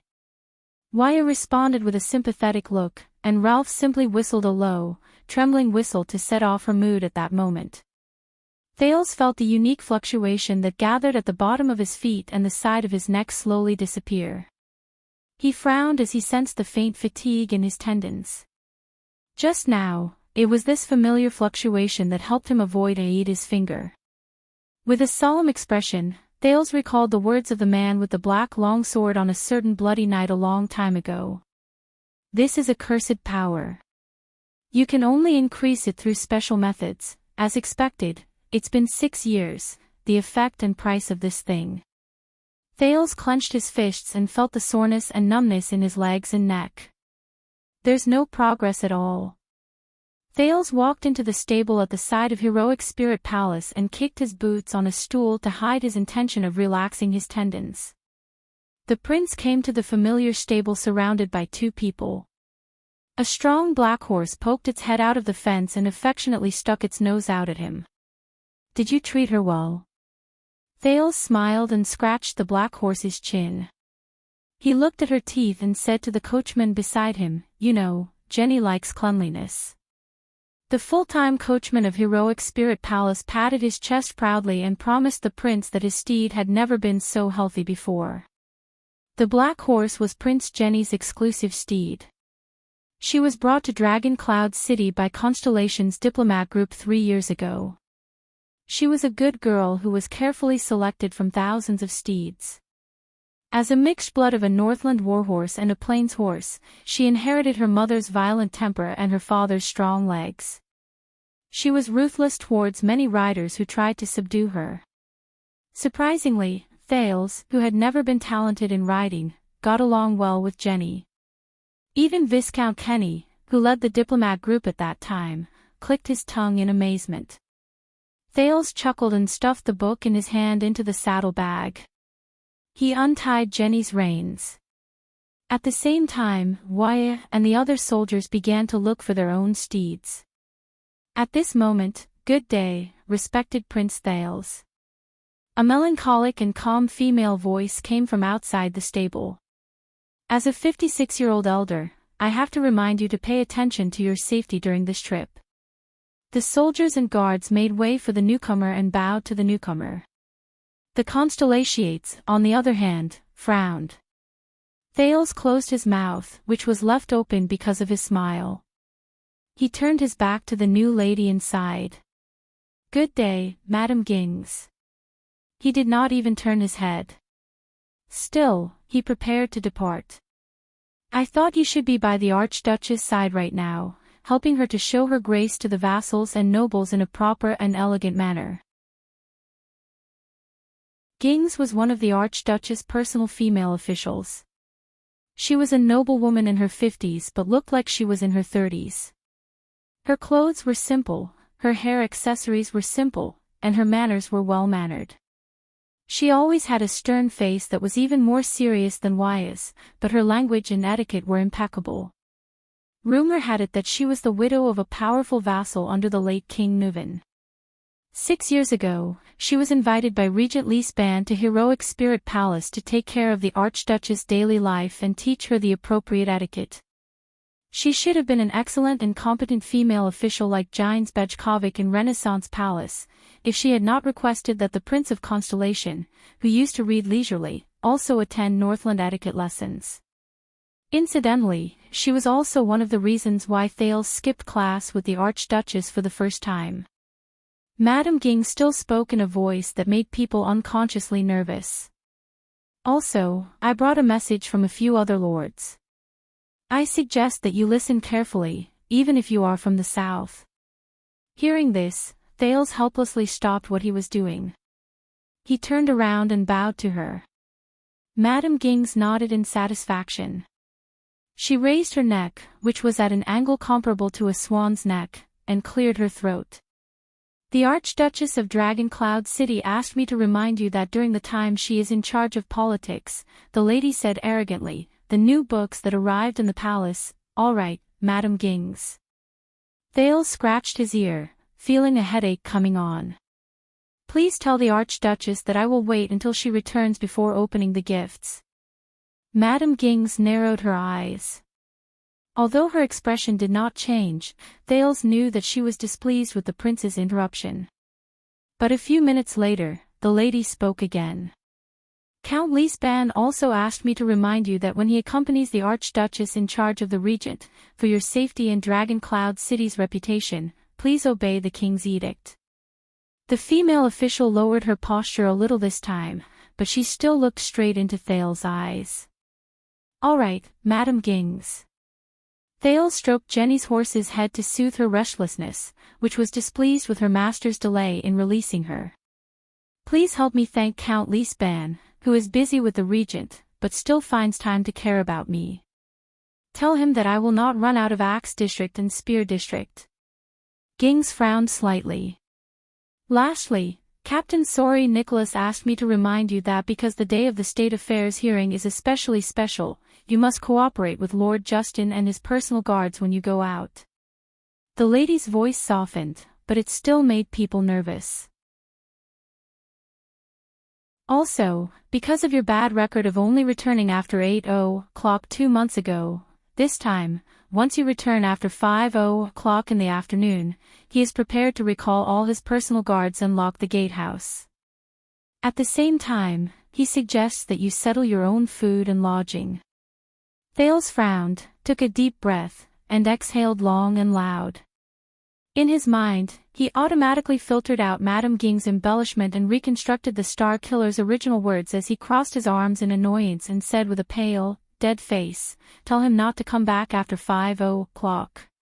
He might as well just die outside." The prince pushed the fence open, stepped onto the stool, and mounted the horse. "All right, Madame Gings." The prince faced the stern female official and muttered to himself for a few seconds. "Once again, I have to trouble you to tell that dead. Tell Lord Nicholas." Gings, the female official, raised her eyebrows. 5 o'clock. Thales sighed and said seriously and sternly, "Why doesn't he just die?" The next moment, Thales flung the reins without hesitation. Jenny neighed loudly and spurred the horse forward. The prince rushed past the stunned female official without turning his head. The attendants and soldiers beside him followed one after another, including the helpless Waya, the calm Ralph, and the sulking Ida. He flung the reins in his hand and spurred the horse out of the square in front of Heroic Spirit Palace, heading towards the first gatehouse. The journey from Heroic Spirit Palace to Spear District did not take much time, especially with the cooperation of the Archduchess guards and the patrols. The streets and roads could be said to be unobstructed. When he teased Wyatt just now, there was one thing he did not lie about. This was a hard-earned opportunity for Thales to play chess in Spear District, which was not far from Heroic Spirit Palace. Thales controlled the rise and fall of his body as he jolted on the horse. He watched Jenny's ears and her cheerful steps from behind and curled up the corners of his lips. In the past 6 years, at least his horsemanship had improved by leaps and bounds. Eksted's culture might be slightly inferior to Constellation's, which had a unique heritage, but when it came to military skills, even the crudest and lowest Northland nobles were far ahead of their counterparts in Constellation. Thales still remembered that during his outdoor lesson with the Archduchess, this was a polite name, when Nicholas, who was in charge of the lesson, discovered that Thales, who was allergic to horses, was not good at horsemanship, and the Archduchess refused to get on a horse because of her fear. The expressionless Star Killer asked for thick ropes and tied them firmly onto the horses. Then, he lit the horses' tails. Once a day, for 2 hours. The effect was immediate. 10 days later, both he and the girl became experts in horsemanship amidst vomiting and dizziness. At least, they were experts. Once this was done, Nicholas untied the ropes and began to leisurely correct their riding postures and techniques, introducing them to the horses' harnesses. Then, they would pick up weapons, and then, they would hunt on horseback. Later, a former White Blade guard told Thales in private, multiply the duration and frequency by 2, then turn the torches used to light the horses' tails into beehives. This is the standard horsemanship training for the White Blade guards. When the prince thought of this, he could not help but sigh. In the next second, Thales tugged the reins in his hands. He exerted a little force, and at the same time, he sat back deeply. He gently slid his legs back into a relaxed position. The intelligent Jenny immediately began to slow down. Thales, who had confirmed this, let go of the reins at the right time to encourage her. He comforted the beautiful girl who was extremely excited, unable to suppress her passion, and longed for an outlet. She let out a dissatisfied snort. Jenny's hooves stomped heavily on the ground. A few seconds later, she stopped in front of their destination. Waya and Lord Justin's mount stopped as well. Thales caressed and praised the smug Jenny. She had recently developed a bad habit of attracting her master's attention by acting coquettishly in a dissatisfied manner. At the same time, he lamented that horses were no less difficult to handle than humans. He thought of the hundreds of cavaliers in Black Sand region. God knew how much time and energy it took to train a cavalier who was skilled in galloping. Thales stepped down from the stirrup and passed the reins to Jennyd behind him. He raised his head and looked at his destination. It was a chess room in Spear District. It was said that this place was originally a well-decorated hotel for nobles, until the owner, who ran it on his own, was killed by bandits during the catastrophe that engulfed Dragon Cloud City 6 years ago. One of his fellow countrymen from Camus Union invested in this place and converted it into an entertainment room for nobles according to its original decoration. It was said that business was quite good. Of course, the term pretty good business was no longer relevant to this place today. Since 3 years ago, when the Prince of Constellation chose this place as his destination for his monthly excursions, this chess room had no choice but to clear the place once a month to await the prince's fate. However, this was obviously not a bad thing, because after that, its business did not decline. Instead, it increased. Everyone fought to see the place where the mysterious prince, who had lived in the palace for a long time, fought. Thales stepped into the chess room amid the owner's flattering voice. Hundreds of the Archduchess guards and patrol teams had already searched the place thoroughly and isolated the neighboring areas. The prince looked at the empty hall and sighed. He slowly walked up the stairs and arrived at the private room on the second floor. The guards, ranging from Justin to Waya and Ralph, followed closely behind him. Under the owner's guidance, Thales stepped through a door with practiced movements and arrived at the largest private room. It was a semi-outdoor private room with a large area.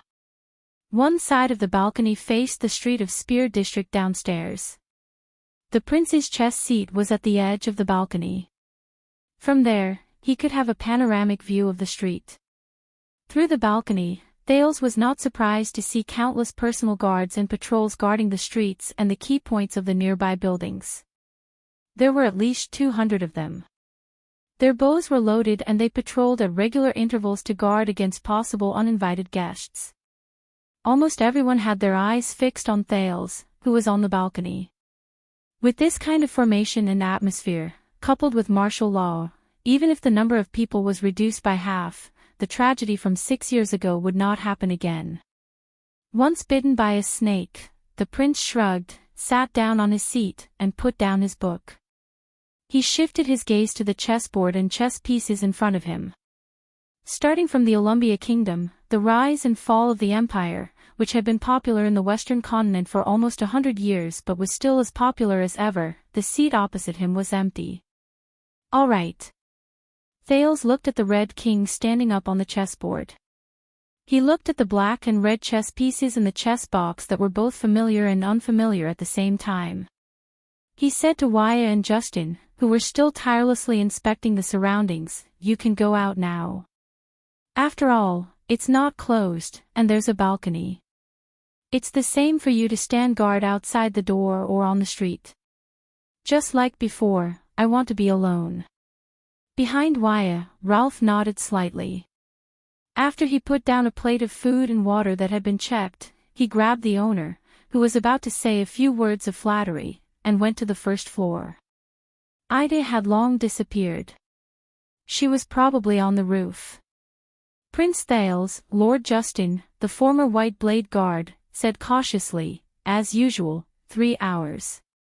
If you need anything," the prince exhaled. "I'll let you know as soon as possible." Lord Justin nodded and exchanged glances with Waya. Both of them walked to the door 10 meters behind Thales and guarded the entrance. At the same time, they stared fixedly at the prince, who was reading and playing chess at the same time. "It's like this every time." Thales shook his head and chuckled softly. He continued to take out chess pieces from the chess box and began to place them on the chessboard one by one. The private room and the street returned to silence. Only the footsteps of the soldiers could be heard from time to time, and Waya's faint grumbling toward Ralph could be heard from behind him. Guards, catapults, shield warriors, pawns. Just when Thales placed the second last chess piece on the board and was about to take the last chess piece, a voice suddenly rang out. 2 slender, fair fingers with beautiful nails suddenly appeared. The fingers descended from the sky and grabbed the Black King. They gently placed it on Thales' chessboard formation, arranged it properly, straightened it, and even aligned it with the chessboard.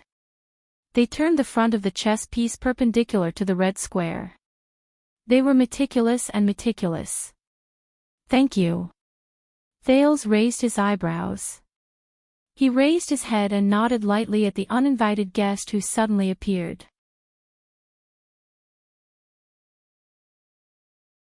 Chapter 281. It had been 6 years.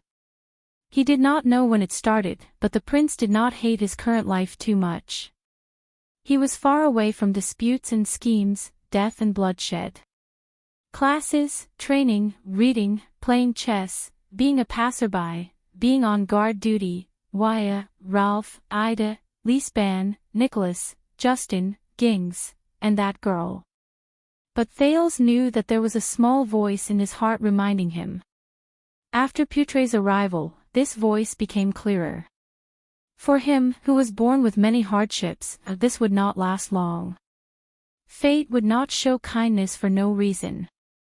Accidents always came suddenly. For example, the prince sighed and flipped open the light of mankind, the beginning and end of the Temple of Knights, he brought. He took out a familiar-looking sky-blue invitation card. Thales looked at the beautiful cursive handwriting on it. There were only 3 words, "Are you ready?" The prince shook his head and raised his head again to look at Asda, who had suddenly appeared opposite him.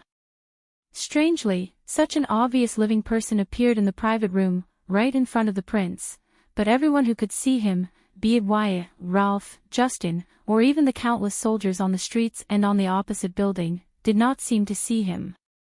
Their gazes swept over the mystic's position from time to time, but they did not react. It was as if this person did not exist. This made Thales uneasy. He could only adjust his breathing and control his heartbeat. This is not the first time. Calm down. He comforted himself. Don't worry, they won't be able to hear my voice, and they won't be able to see my existence. Air is a very interesting thing. With a little adjustment, miracles will happen. The air mystic did not even raise his head as he stroked the chess piece in his hand. After all, there is only one black sword in the world. Asda was still as handsome as ever. His dark brown curly hair was still pleasing to the eye, and his robe was as clean as new. It was as if he had suddenly traveled from 6 years ago to 6 years later, ignoring the passage of time in between. Yes. Thales furrowed his brows slightly. Deep impression. You've grown up. Asda raised his eyes and said calmly. There was a faint blue light behind his eyes. You seem to be very relaxed. You don't have any self-awareness of being a hostage of a country. Thales did not look at the man's expression. He grabbed a pawn and moved it forward. Am I supposed to cry every day and hope that a calamity who can overturn the world will come and save me? Asda did not mind his sarcasm. He only focused his gaze on Asda. However, on the mystic's chessboard, a pawn moved forward by 1 square. I hope that you still remember your identity, and I mean your true identity, the air mystic said softly. Don't get too involved, and don't be too high profile, lest you find it hard to extricate yourself. Thales whistled and shook his head. You were the one who almost destroyed Dragon Cloud City in order to take me away, right? Thales took another step forward. Asda did not speak, and his expression did not change. Thales took a deep breath and asked tentatively, as a person who disappeared for 6 years and did not bring anything with him except for the invitation from 5 years ago, I don't seem to have the right to say that, do I? Really? I almost thought that he had been sealed. Until the invitation 5 years ago, there was only one sentence on it, prepare the classroom, wait patiently. Until, Thales looked at the blue invitation card that had suddenly appeared the day before yesterday and sighed again. There is a reason for my disappearance. Asda's gaze returned to the chessboard.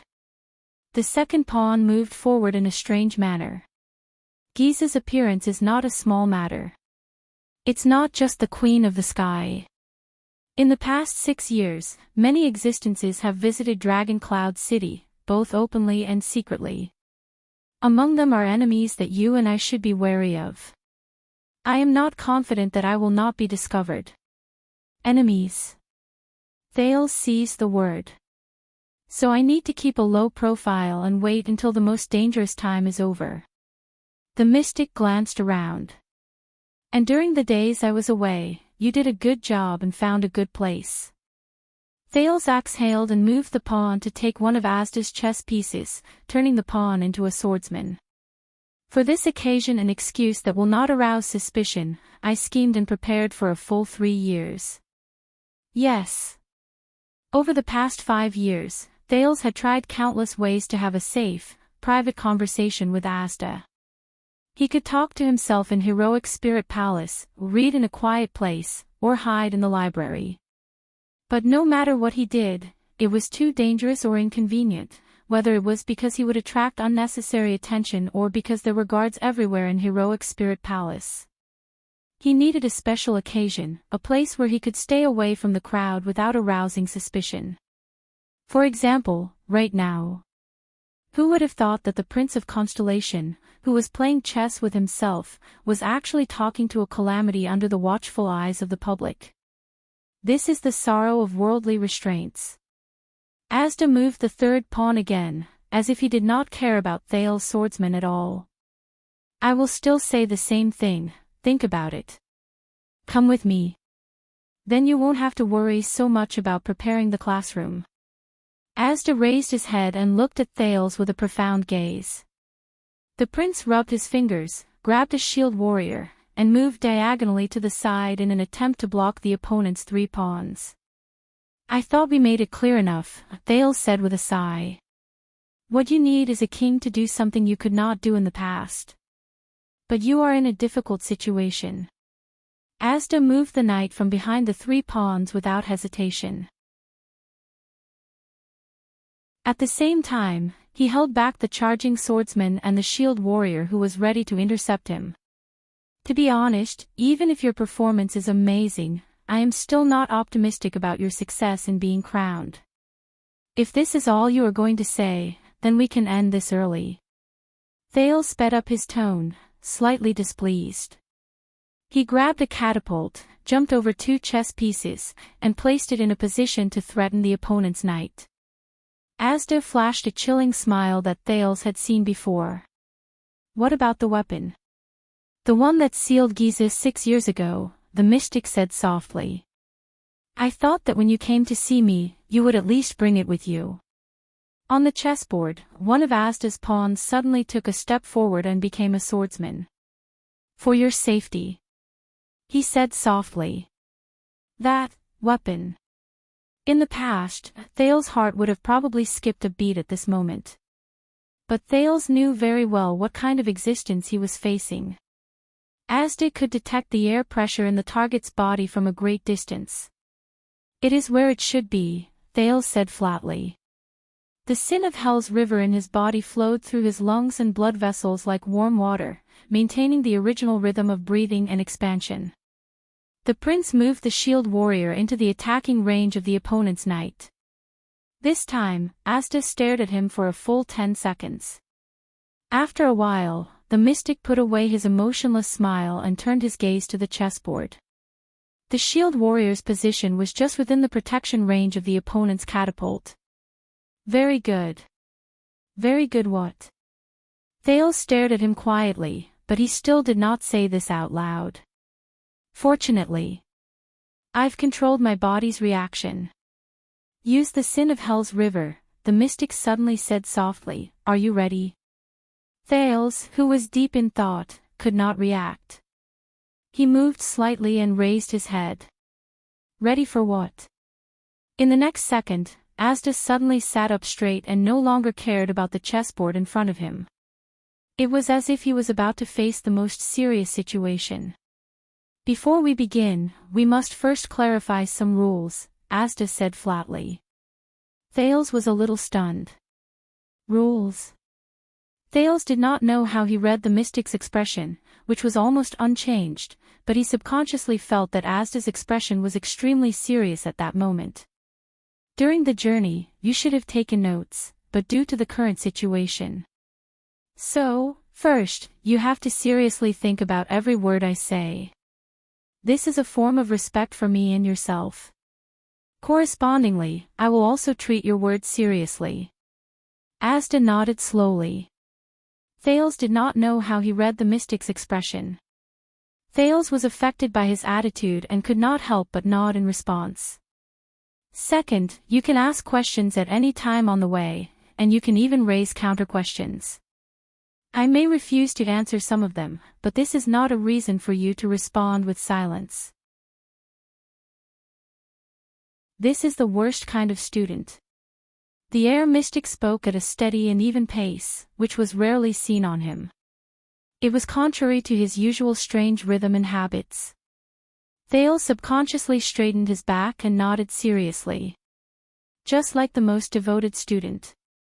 Third, before you speak, you must think clearly about how I will answer from my point of view. Speak less meaningless words, get straight to the point, and save time. Fourth, in my class, you are not allowed to use metaphors and analogies to illustrate your point of view. That is the easiest way to use tricks. Thales could only keep a straight face and nod continuously, focusing his gaze on the other party's equally serious eyes. The most important thing is to be humble, Asda said softly. This time, there seemed to be a hint of something else in his calm words. Not to me, but to the knowledge you are about to obtain. Respect what you do not agree with first, then give it some thought, find differences, and finally, question it. You cannot only question the other party, but also yourself, such as your presuppositions. Use fewer absolute and affirmative words, and encourage the use of hypotheses and conditional statements. Thales moved at first, then immediately pressed down on his right hand. He was afraid that he could not help but raise his hand or subconsciously look for a pen. Asda noticed his reaction.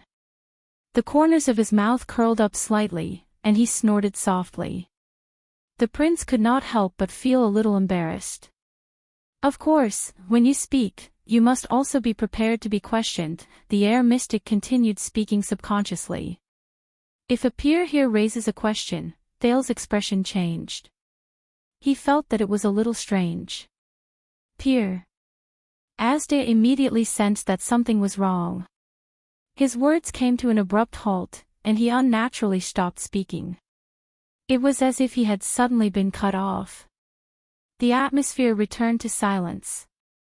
The soldiers and guards around the room still looked as usual, as if they had not noticed anything. However, in the small space on both sides of the chessboard, Thales instantly saw the mystic's face tremble slightly, and his left hand clench slightly. Thales opened his mouth in surprise. This was the first time Asda had reacted like this since he knew him. Asda did not speak. He only stared quietly at his chessboard, expressionless and motionless. It was as if he was looking into the distance. Thales suddenly had the misconception that the unreasonable Asda before him actually had such a humane side to him. That word. Peer, 3 seconds later. Asda closed his eyes and opened them again, as if he had adjusted himself. He raised his gaze again, and it was sparkling. That's all. Thales inhaled softly and put away the doubts in his heart. The prince focused all his attention. Filled with irrepressible anticipation and nervousness, he nodded slowly. It's here. Then let's begin. Asda did not waste any time. He blinked his clear eyes and went straight to the point with his cold words. Today, as your first lesson on the path of becoming a mystic, I want to say 3 things. First, pay attention to what a mystic is, not what mystic energy is. Second, the position and stance of us mystics in the world. Third, our enemies and companions. Under the sky of Dragon Cloud City, the air mystic's words only rang softly in the ears of the Prince of Constellation.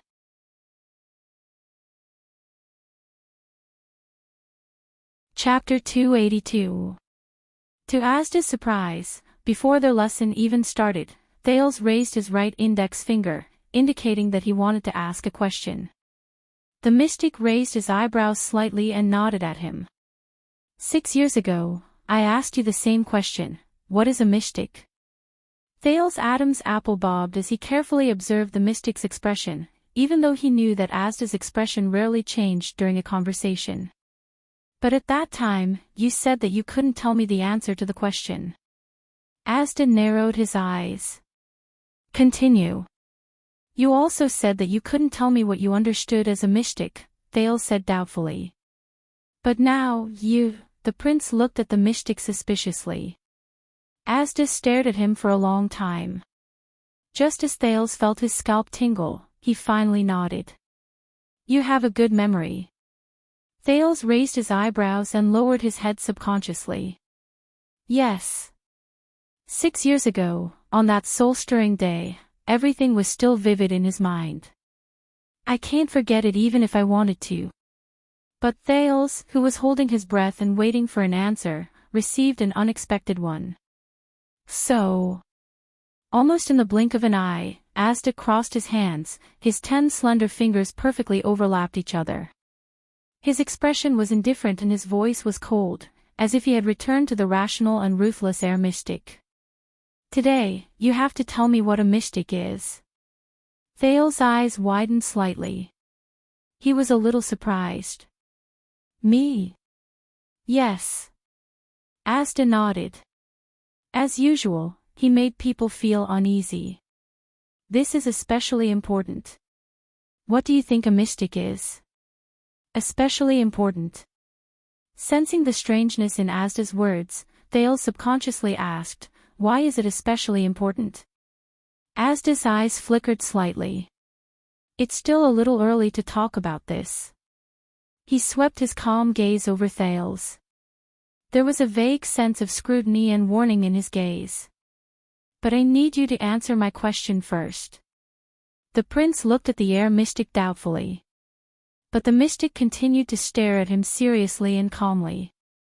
3 seconds later, Thales finally suppressed the doubts in his heart and took a deep breath. I have some thoughts and deductions. I have also done some investigations. He recalled the 6 years of searching in the library, even though there were many books he had yet to have a chance to read seriously. What is a mystic? I've only met 2 mystics. Thales lowered his gaze and stared at the unmoving chessboard. While recalling, he organized his words and said tentatively, you and Giza. You can control the air at will, and Giza can control flesh and even plants in an unimaginable way.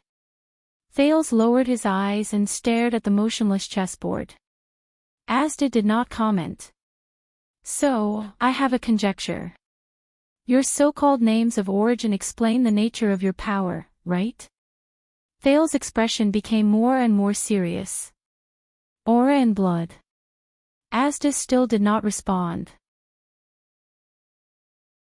He continued to hold his hands together, which reminded the prince of the bald Grand Duke Letko in Defense City.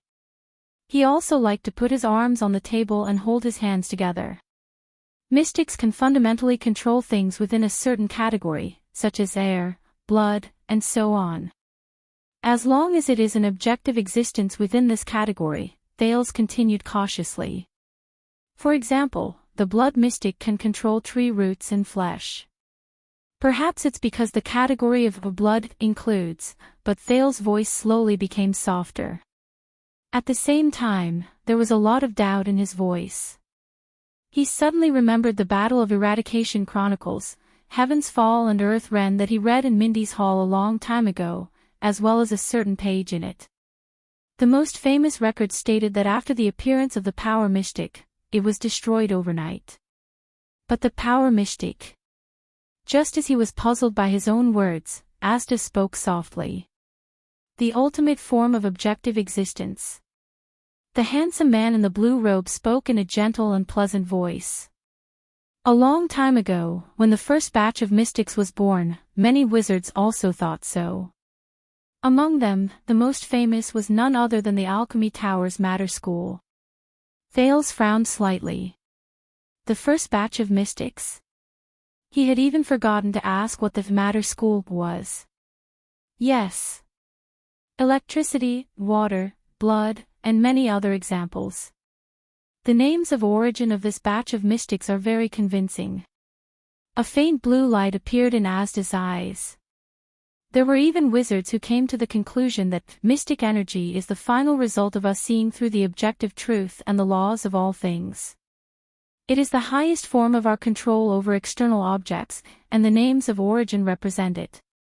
At one time, we thought that this was the truth about mystics. Thales nodded and pursed his lips. But in the next second, the light in Asda's eyes disappeared.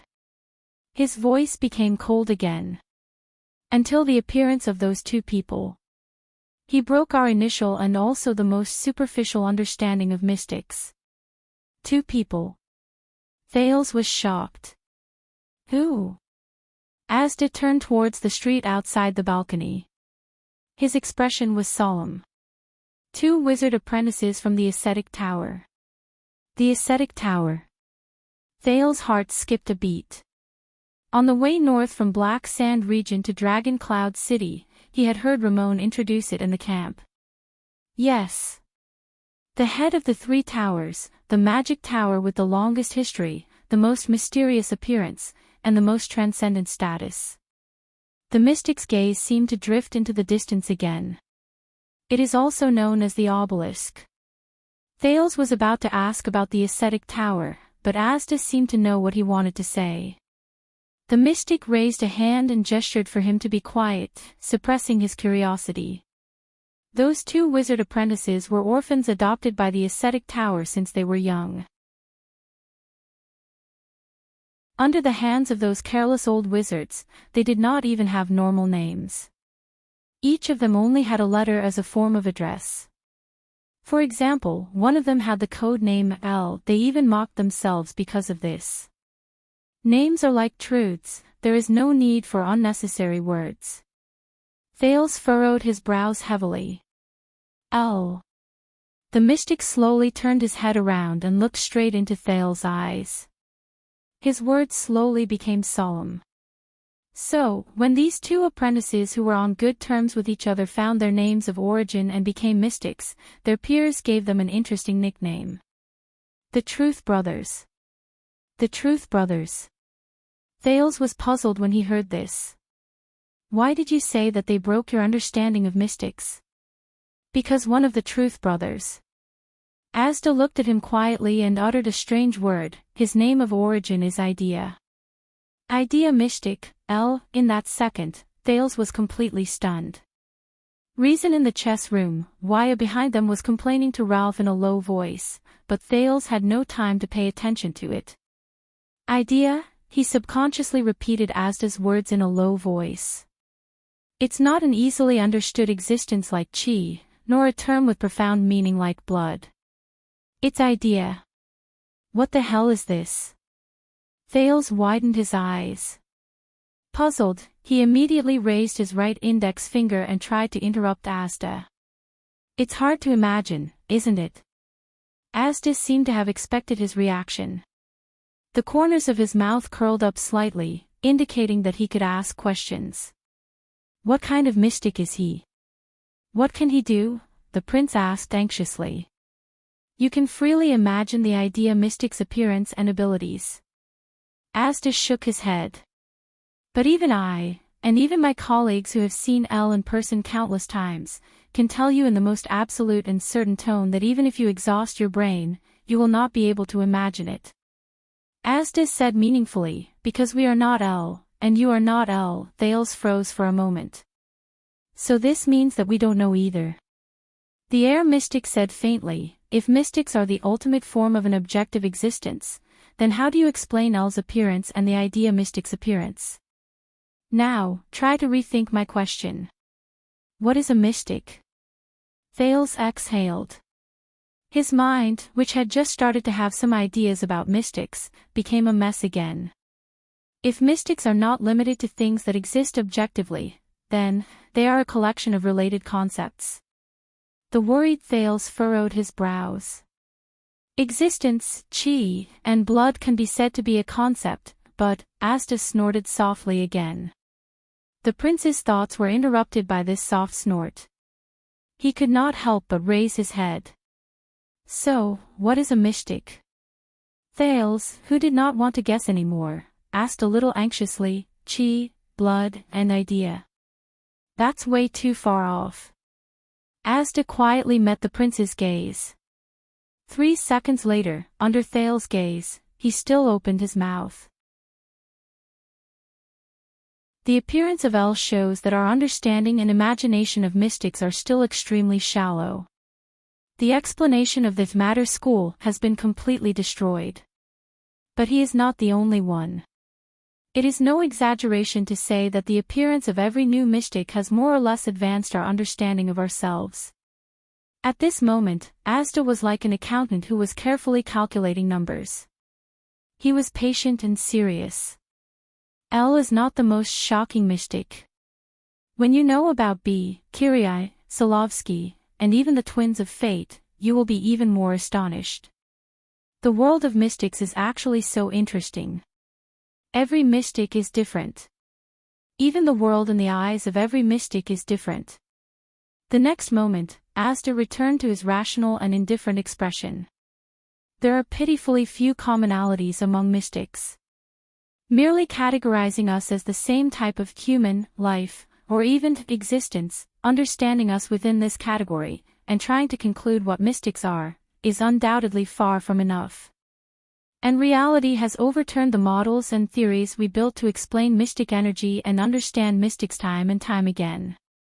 He seemed to be a little sentimental. Throughout history, anyone who thought they had grasped or understood the whole picture and truth of mystics, and anyone who thought they could explain what a mystic is, whether it was the wizards or ourselves, was proven to be naive and laughable. If you have the idea of asking clearly what mystics are, you will be disappointed. L is an example. The mystic looked at Thales again. Do you understand? The prince looked at Asda and could not help but lightly clench his teeth. The doubts in his heart only grew stronger. I don't understand. Thales enunciated each word with deep doubt. You did not answer my question. Asda shook his head. On the contrary, this is what I intend to tell you. Thales could only respond with doubts. First of all, I am not here to answer your question. I am here to help you answer it. Secondly, you still did not seriously think about every word I said. Asda's gaze was slightly slanted. I have already shown you to the greatest extent what a mystic is. The prince opened his mouth to speak, but when the words reached his mouth, he could not find the words. Seriously think about every word I said. What does he mean?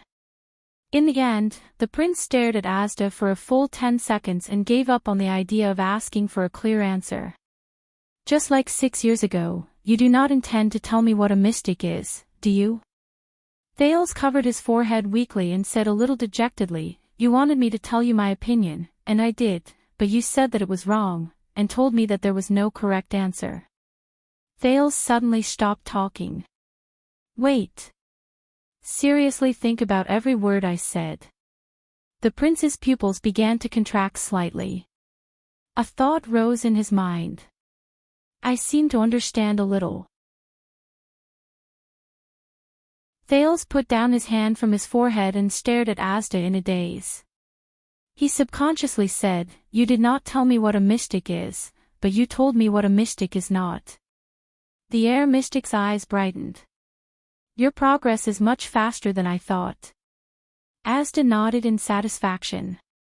Your comprehension is also not bad. Thales, who was encouraged, began to think again. You said that my opinion is very important. You also said that, using L as an example, every mystic is different. Even the world in the eyes of every mystic is different, he muttered and repeated Asda's words. So, Asda, what is the world in your eyes? The prince raised his head and looked at Asda solemnly. What is the difference between it and the world in my eyes? At that moment, Asda raised his eyebrows slightly, as if he could not hide his surprise. Oh, it seems that you are progressing a little too fast. Thales stared at him eagerly. At that moment, Thales thought of nothing else but the last moment he faced Giza and the blood mystic 6 years ago. It was his experience of knocking on the door. That feeling. That wonderful feeling. That feeling that he was the whole world. Asda's tone suddenly became mysterious. I can't tell you, but this time, it's because of the first mystic covenant. At that moment, Thales' originally agitated heart seemed to have instantly calmed down. Thales narrowed his eyes. He felt as if he had heard these words somewhere before. Wait. Thales stared at Asda, who was expressionless but gave off a solemn feeling. He began to recall what happened 6 years ago. It was that night, after the thrilling duel in Heroic Spirit Palace, when Asda suddenly visited him. That night, he also learned of the existence of the first mystic covenant for the first time. There were 3 rules that mystics must abide by. They were known as the 3 Great Covenants. Never, ever, ever ask another mystic's understanding of mystic energy. This was not to investigate each other. So, Asda could not tell me what the world in his eyes was like. Was it because of the prohibition of the first mystic covenant? Was it because of, Asda, you are the air mystic? Thales was like a drowning man who had grabbed onto a life-saving straw. He stared at Asda solemnly. I remember that 6 years ago, when we first met in Red Street Market, you said that you could sense all the air in the entire street, such as the breathing of every single person in the area. 6 years ago in Dragon Cloud City, you could even track our breathing across an entire city. Asda narrowed his eyes slightly. Those people, their breathing, those air currents. If you could clearly sense every single one of them. At that moment, Thales was a little incoherent. Is that the world in your eyes? He anxiously searched for the right words. Just like everyone else is breathing air in your body. Asda's expression changed. I told you before, I don't welcome metaphors and analogies, the air mystic said coldly. Ah. This child exceeded some expectations. Thales stared at Asda in a daze. Asda's reaction had already given him some hints. In other words, those who breathe. Those people, Giza Streelman, the blood mystic, Thales continued to speak in a daze. What does the world in her eyes look like? Asda furrowed his brows. To him, this was a huge change in his expression. And during the time he knocked on the door, the world in his own eyes, in that second, Thales suddenly remembered what Giza said before she was sealed. He asked softly, she told me that becoming a mystic is not a blessing, but a curse. Why? This time, the mystic was silent for a long time. Asda. The prince raised his head and stared at Asda, who had a strange expression on his face, in puzzlement. Power always comes with a corresponding price. The problem is how you view this price, the blue-robed man said quietly. A person wielding a sword, a person wielding a spear, and a person swinging a chain hammer. The weight they have to bear is different. The range of reach of the sword, spear, and chain hammer, and the enemies they face are also different. As for a person wearing a crown and holding a scepter, they have to bear another kind of weight, and they are in a different environment. Asda's gaze was a little gloomy. The blue light in the depths of his eyes surged slightly. As for what kind of weight a mystic has to bear, you can imagine it yourself. What a mystic has to bear, the prince was stunned. Thales took a deep breath. You just said that you don't welcome using metaphors and analogies to explain things. Oh, that rule.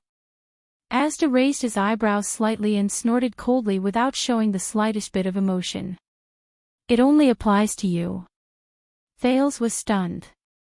Now, Thales, you should have some idea, right? Asda's gaze began to become oppressive. Mystics are not things that you can refer to as precedents. As long as you clearly ask what is a mystic, you can learn or teach knowledge and power. What is a mystic? His tone was very soft, but there was an inexplicable sense of heaviness in his words. This question can only be sought out by every mystic, answered by themselves, and finally confirmed by themselves. What is the name of origin that uniquely belongs to you? I can only carefully guide you from the side. Because when you truly understand what a mystic is. Asda paused for a long time, but in the end, he still opened his mouth. You will already be a mystic. Or almost a mystic. The mystic looked at the teenager in front of him and said silently in his heart. Both sides of the chessboard fell silent again. Thales lowered his head and began to ponder on this sentence. During this process, don't let what you already know, such as Giza and I, or even El's example, bind your thoughts, Thales, Asda said flatly. You must also remain humble. Don't be like the wizards of the material faction, who let arrogance and self-righteousness drag you down. At this moment, Thales inhaled softly and asked in a puzzled and solemn tone, Asda, how did you become a mystic? How did you find your name of origin? Have you lost control before? The air seemed to freeze in an instant. This question has exceeded the scope of our discussion today. The air mystic was expressionless. It's time to change to the next topic. The position and standpoint of a mystic. Thales raised his head in astonishment and spread his hands to express his puzzlement. But this topic is not over yet, right? We don't even know what we are, and we already have to start looking for a position and standpoint. Asda snorted coldly. This is how the world is, isn't it? The mystic said coldly, people often act presumptuously before they recognize their own position. Whether it's humans or other races, we can't even recognize ourselves very well, but we can distinguish between friend and foe without hesitation, fight and kill each other. It's ironic and interesting. Thales frowned. What you say is always so boring. Asda ignored his words. The blue-robed man put down his crossed hands and leaned back in his seat. Why do you think we are called calamities? Why are we hated by the whole world? Thales looked at Asda and could not help but recall the first time he met him. Because you almost destroyed the world 600 or 700 years ago. The prince remembered what Gilbert told him and said softly, sounded the death knell for the final empire? Asda was silent for a while. Ah, the battle of eradication, a topic that cannot be avoided, he said quietly.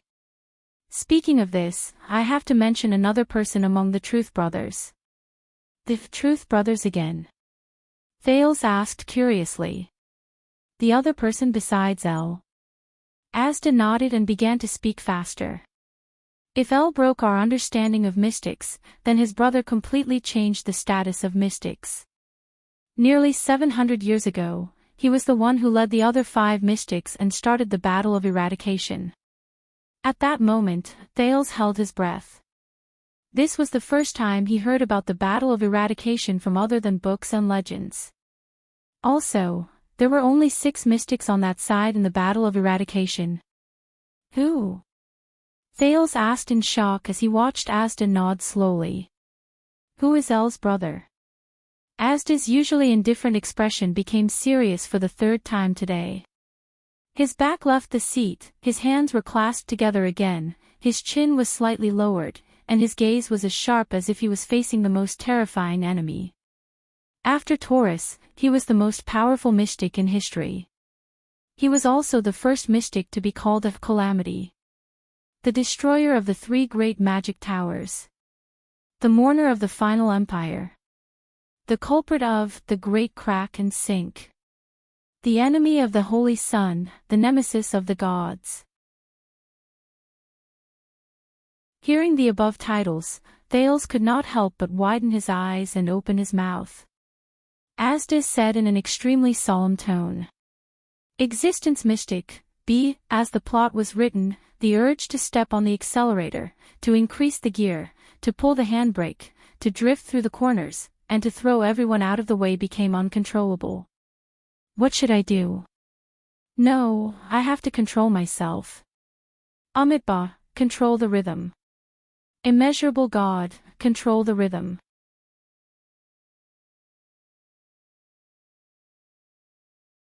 Chapter 283. Existence. Existence mystic. If you take it literally. When he heard the name, Thale's heart skipped a beat.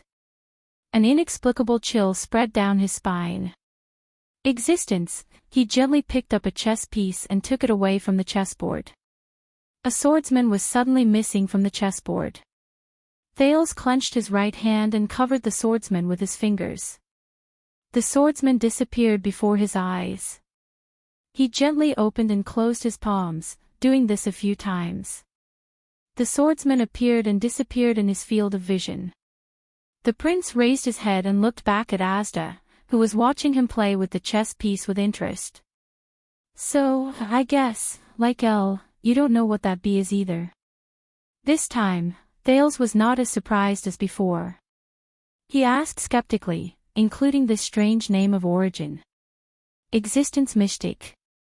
Asda just leaned back in his chair and looked at him wordlessly, as if he had no interest in answering.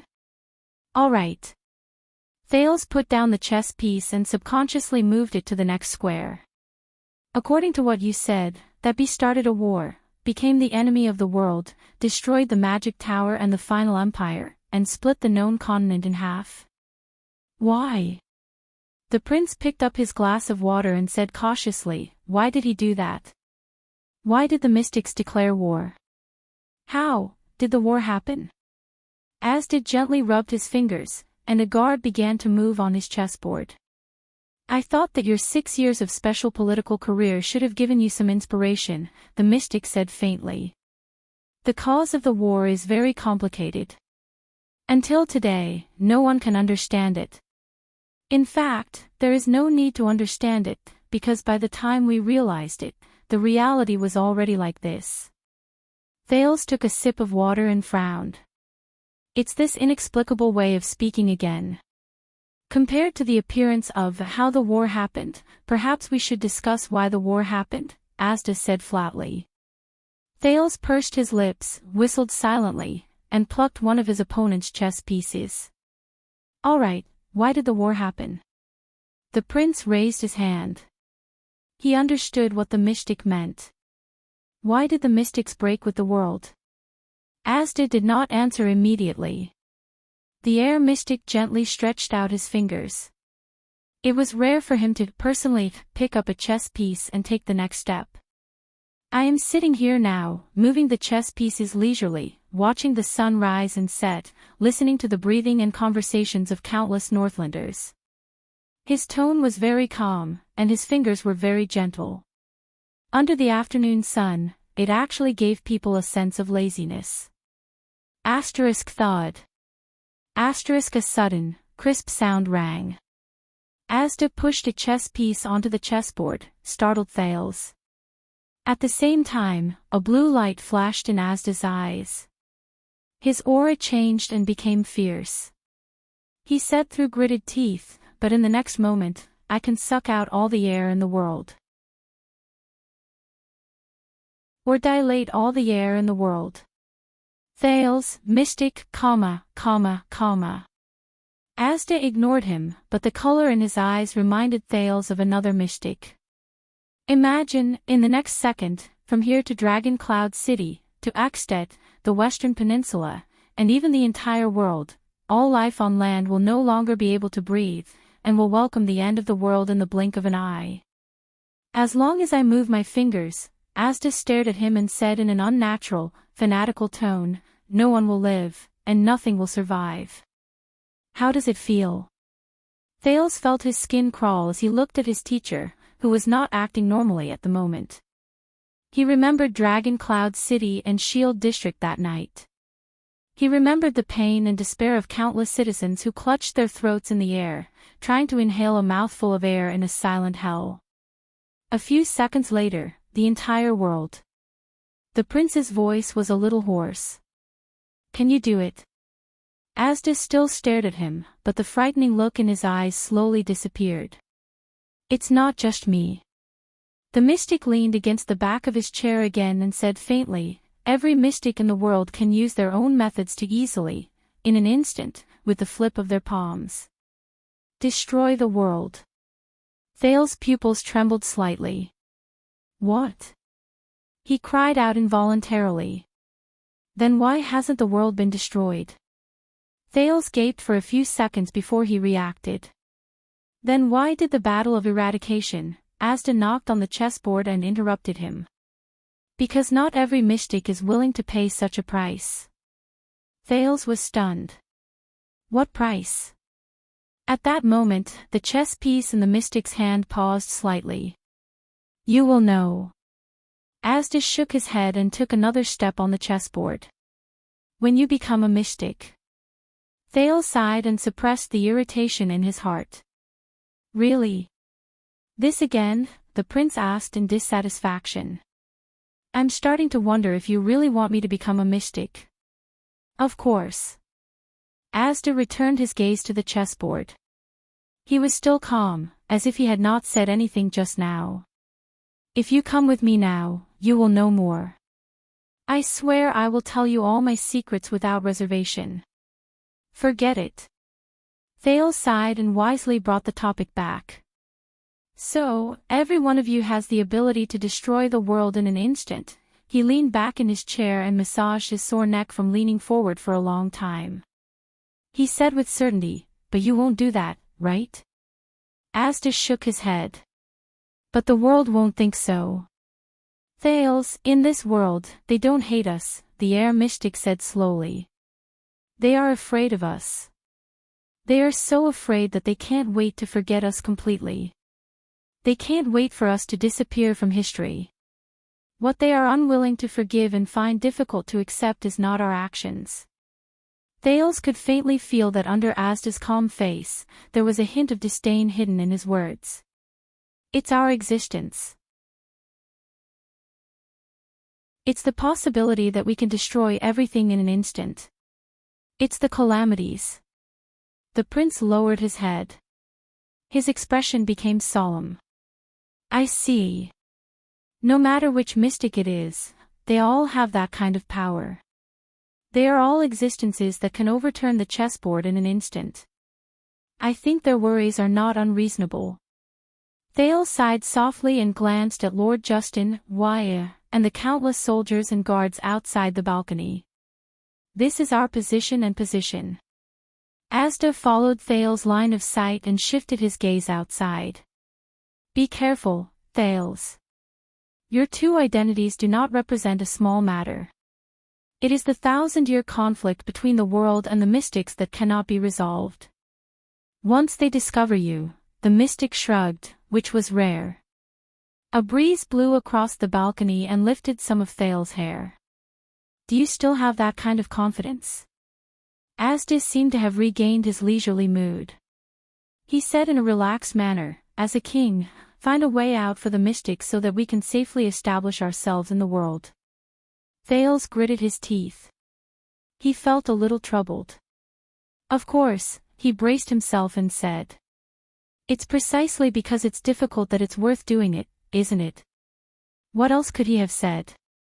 I'm sorry, I was wrong. I was young, frivolous, and overestimated myself. Now I give up. Is that it? Thales shrugged in his heart. Asda froze on the spot. His gaze lingered on him for almost 10 seconds. Ah, I really look forward to that day, he said softly. Ha. Thales felt a little uncomfortable under the strange gaze of the mystic. He had to shift his attention back to the chess game. Just you wait, I will succeed, but Asda cut him off. No. He wagged his finger and continued to stare at the prince strangely. What I look forward to, Thales, is not your ultimate success. The mystic's tone changed. It was strange and gloomy. But you are caught between the mystics and humans, between the calamities and the world, caught between your own nature and the gazes of others, between the inescapable future and the unforgettable past. In the end, you will be torn apart by conflict, destroyed by conflict, and devoured by regret. In the end, you will compromise with us in the future. The two sections of the chessboard fell silent again. Only the two of them were left staring at each other. Thales resisted the twitching of his face and stared at Asda for a full 3 seconds before he awkwardly spat out 2 words. "Thank you. That's really comforting. If, on that day, you see a new way out in a brand new field of vision, a direction that only you can grasp," Asda did not finish his words. He said softly, "Don't hesitate anymore, accept yourself, and grasp the rudder that will change your fate." The mystic's gaze was like 2 sharp swords that pierced Thales' pupils. "Remember my words. 1 word at a time. Engrave them in the bottom of your heart. Thales Jade Star." The prince heaved a long sigh of relief. He felt extremely awkward and did not know how to react. "Engrave them in the bottom of my heart. There's another question." Thales laughed dryly and raised his finger unnaturally. "How were Bee and his 5 companions defeated? Where are they now? One of them has already been sealed by you." Asda was very straightforward about this question. "The others probably met a similar fate 600 years ago, sealed." Thales clenched his fists and thought of that lovely yet terrifying girl, as well as the scene where she eventually turned into ashes. At that moment, the mystic lowered his voice and appeared a little desolate. "Otherwise, this world would probably not be what it is today." Asda shook his head. "During the days of the Battle of Eradication, I sensed that the number of people knocking on the door was almost as many as breathing." "You make it sound like you need to breathe," Thales secretly criticized. Asda raised his head and nodded at him. "If Bee's people come looking for you one day, remember this. Almost all of them are lunatics. They might not necessarily be your enemies, but they definitely won't be your friends. Think about Giza." Thales lowered his head and pondered. "So, you're not one of them?" "No, I'm not. A few of us, including myself, think that Bee's response is too extreme. We call them extremists." Asda snorted softly. "Correspondingly, they call us moderates, or even worse names. Extremists. Moderates." Thales recalled the confrontation and argument between Asda and Giza in Shield District. He came to a sudden realization. Extremists and moderates. The mystics are divided into 2 factions, opposing each other. If only it were that simple. Asda shook his head again. "The moderates are not like the extremists, who are united and orderly, who advance and retreat together. We are just a group of scattered mystics who refuse to choose war. Even after the war, we are scattered all over the place, fighting on our own." Asda held the chess piece in his hand. The atmosphere suddenly became solemn.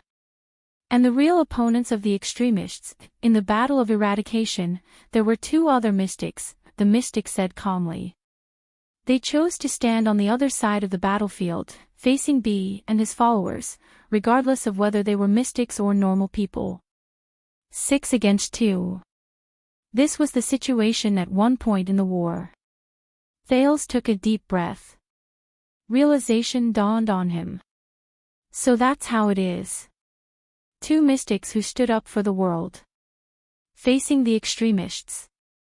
The books in Rykura's library, the calamities that the little girl said, stood on our side, so it's, Empress. Thales uttered a strange word. This time, it was Asda's turn to raise his eyebrows.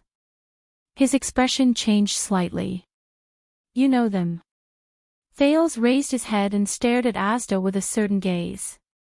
"It's the 2 empresses, isn't it?" In the history of the ancient empire and the final empire, there has never been a so-called empress, but I always hear this word on various occasions. It has also been mentioned once or twice in books. Thales recalled the few occasions where he heard this word. Even some of the great nobles in the 2 countries know of their existence. It sounds high and mighty. "So, the so-called empresses are actually mystics," Thales said tentatively. "They are mystics who stood on the side of the world in the Battle of Eradication. They helped us, I mean, they stood on the side of the world and defeated the extremists led by B, so they enjoyed a transcendent status and were even called empresses. Thales exhaled. So, there are actually mystics who can coexist peacefully with the world, right? However, the moment he finished speaking, he noticed that Asda was looking at him with a thought-provoking look. Thales widened his eyes. What? Then, Asda shook his head again. No, he coldly denied Thales' words. This startled the prince. No. But the empresses, the two mystics who stood on the other side of the battlefield, they still think that they are a part of the human race. So, from the beginning to the end, they have been opposing the extremists. Asda shook his head and sighed. They are just two pitiful people who confuse the past and the present. We usually call them obscurants. Obscurants. Thales hid this term in his heart. They think they are human mystics. Thales' expression was calm, but a huge question mark was drawn in his heart. But Asda did not stop there, as though the obscurants were just a small interlude. The mystic continued to speak. As for the two empresses you mentioned, at that moment, Asda clenched his fist. Asterisk clack. Asterisk with a crisp sound, a red king jumped abruptly on the chessboard, took 3 steps on the empty path, and knocked a knight off the chessboard. Thales furrowed his brows. They are even worse existences. Asda's words only reached his ears at that moment. The knight rolled off the chessboard and swayed weakly on the table. With a heart full of doubts, the prince raised his head, and his body immediately tensed up. The air mystic's eyes shone with a strange blue light. It covered his original pupils, but it could not hide his murderous intent and chilliness. The so-called two magic empresses, Blood Spike and Helen. They are indeed mystics. They suddenly changed their stance at the end of the war. They betrayed all their peers in one night. They brought about the end of all mystics. Asda hissed the word through gritted teeth. The traitors.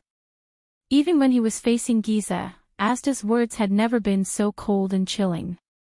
Filled with hatred, disgust, wariness, and fear. Thales stared at him blankly for a while before he came back to his senses. The two empresses. How did they betray you? The prince inhaled and adjusted his racing heartbeat because of the mystic's abnormality. They are more terrifying than the legendary anti-mystic equipment? The mystic snorted, and the blue light in his eyes gradually disappeared. They are much more terrifying than the legendary anti-mystic equipment. The anti-mystic equipment is, after all, a non-living thing, and Thales narrowed his eyes, feeling a little anxious. More terrifying than the legendary anti-mystic equipment, and at this moment, Asda's words paused slightly. He turned his gaze back to Thales. Asda changed the topic. Do you really want to know? Thales widened his eyes, shrugged, and put on an expression that said, yes. Of course, didn't you say that we need to distinguish between our enemies and comrades? Not just these. Thales propped his chin and frowned as he pondered over the information and intelligence he just received. Previously, you mentioned the extremists, the moderators, the obscurists, the two empresses. Then, what do the obscurists think? How many mystics are there left? What are their names of origin and abilities? Thales scratched his chin and muttered, who is Taurus, the one you kept talking about just now? Asda's lips curled up again, which was rare. It will take a lot of time to tell you all these. The mystic seemed to have returned to the calm and composed man's demeanor, and continued to tempt him. How about it, do you want to come with me? Accept your nature and wholeheartedly embark on the path of a mystic. Then, you will be able to acquire this knowledge in a more systematic, efficient, comprehensive, and convenient manner. Thales immediately froze. Thales sighed and ignored the mystic's earnest gaze again.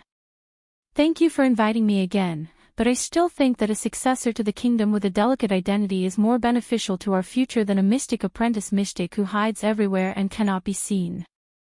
That's right. So... Thales raised his eyebrows and urged him to continue.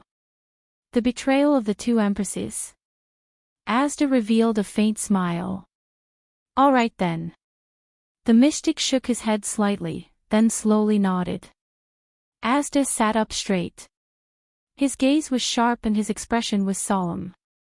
Since you already know about the existence of the two magic empresses, it's time to tell you, the most interesting part of our lesson today. When I was still a wizard apprentice, the part one was most fascinated with. Thales held his breath and waited for the mystic's answer. The two empresses. The magic empress. The existence who betrayed all mystics in the battle of eradication. The person who made Asda so afraid of them. How exactly did they betray us? How terrifying was their power? Class dismissed. Asda said calmly.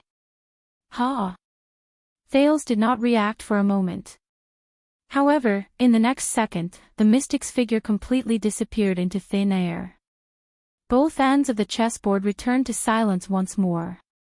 Then, the sound of the prince's inhalation was heard slowly. Thales blinked in disbelief and stared at Asda's seat in a daze. Class, dismissed.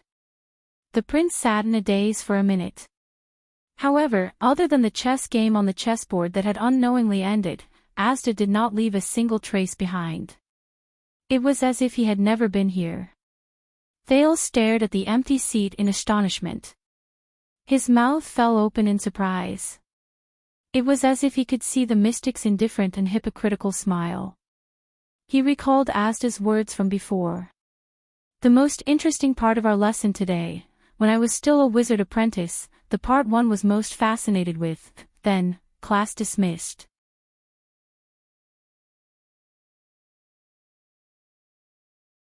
Chapter 284. Filled with anger, Thales rode through the first gatehouse under heavy protection and returned to Heroic Spirit Palace. His mind was shrouded in countless doubts. According to Asda, there were only a few mystics, but they were still divided into many factions.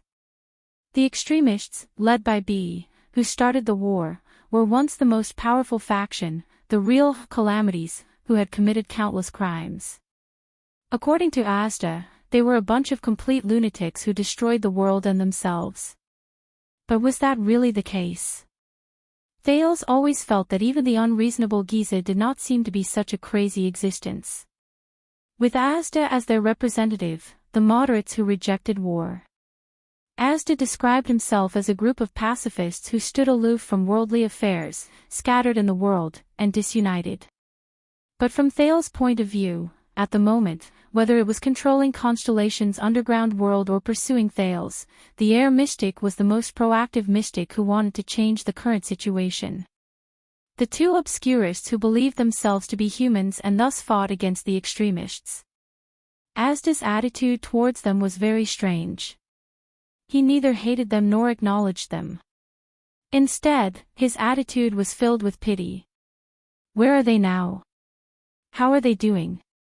Thales' heart tightened when he thought of this. Blood, Spike and Helen. The traitors of the mystics, known as the Magic Empresses, were shrouded in the most mystery. Why did they betray? How did they betray?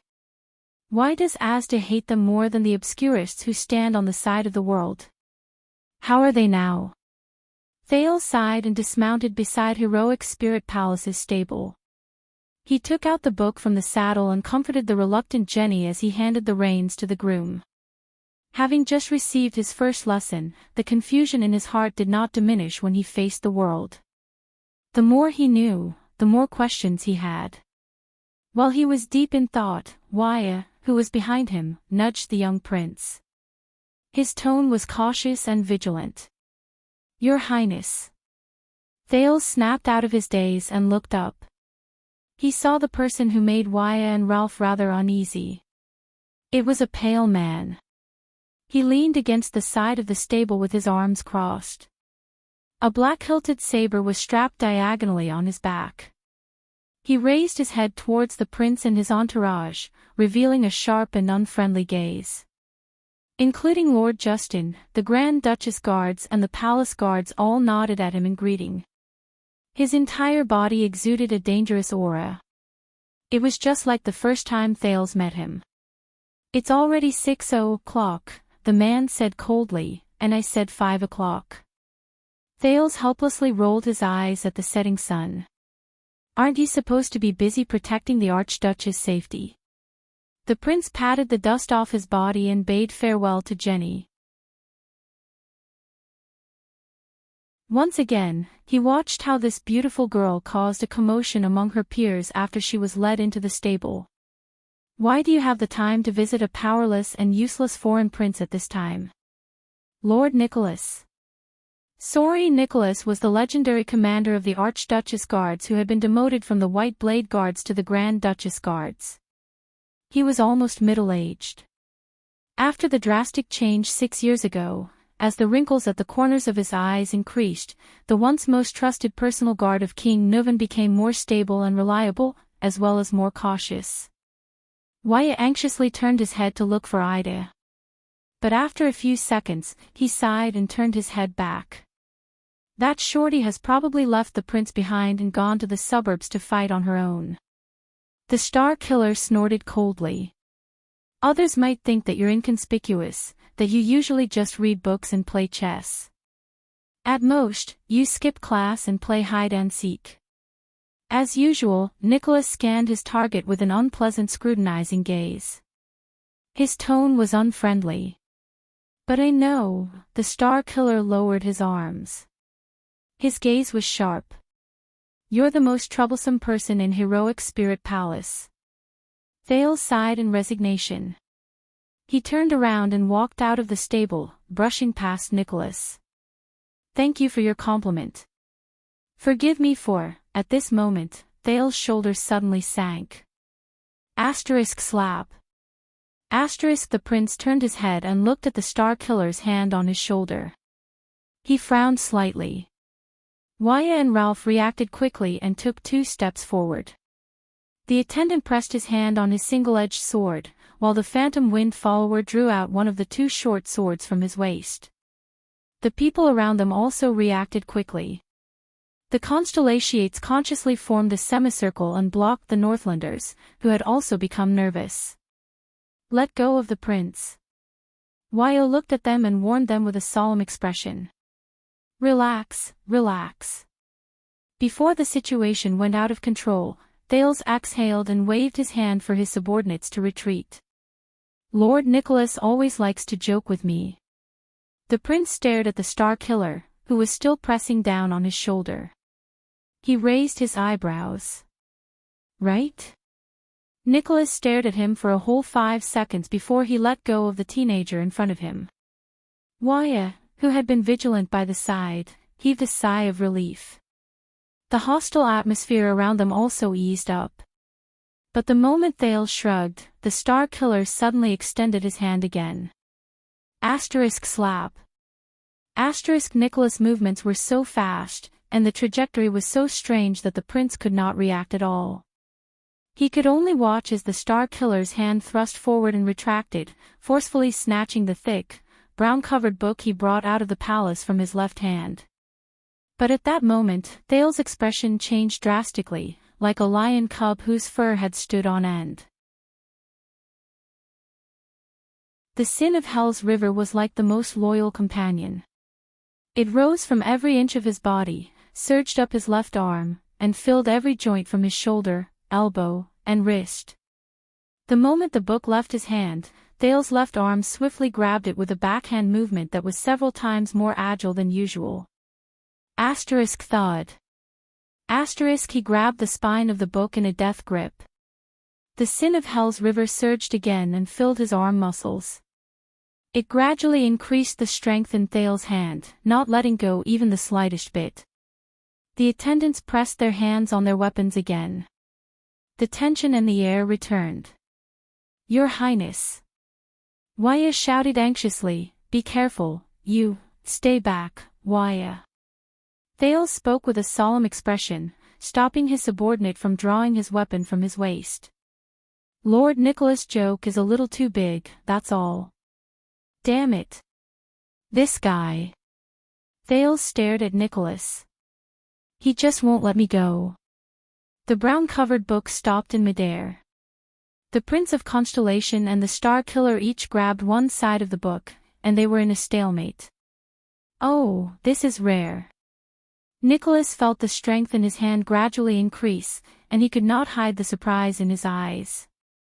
If you can perform like this in your daily sword practice, then I'll be F***ed even worse by you, Thales interrupted him coldly, unwilling to let go of the book in his hand. Nicholas curled up the corners of his mouth. You know, I've always found it strange. There was a strange, cold glint in the Star Killer's eyes. Don't you get tired of playing chess with yourself in an empty room for 3 years? It can't be helped. Thales did not show any weakness. It's your fault that you don't know how to play chess, and the Archduchess's chess skills are a mess. Is that so? Nicholas sneered. There must be people in the Secret Intelligence Department who know how to play chess. Thales gritted his molars. He had a bad feeling about this. Perhaps you shouldn't be so rude to me. The prince sighed. His arm, which had been trembling during the contest of strength, started to ache. The Archduchess must remember how her grandfather passed away. Nicholas interrupted him faster than he could. The expression on his face reminded others of a hunter. Isn't that so? Thales was instantly speechless. In the next moment, Nicholas pushed the book in his hand and pulled it back.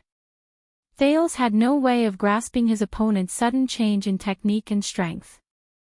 The agility and strength brought about by the sin of Hell's River were of no use at all. He could only stare at Nicholas as he snatched the book away. I didn't know that you were still interested in the Temple of Knights.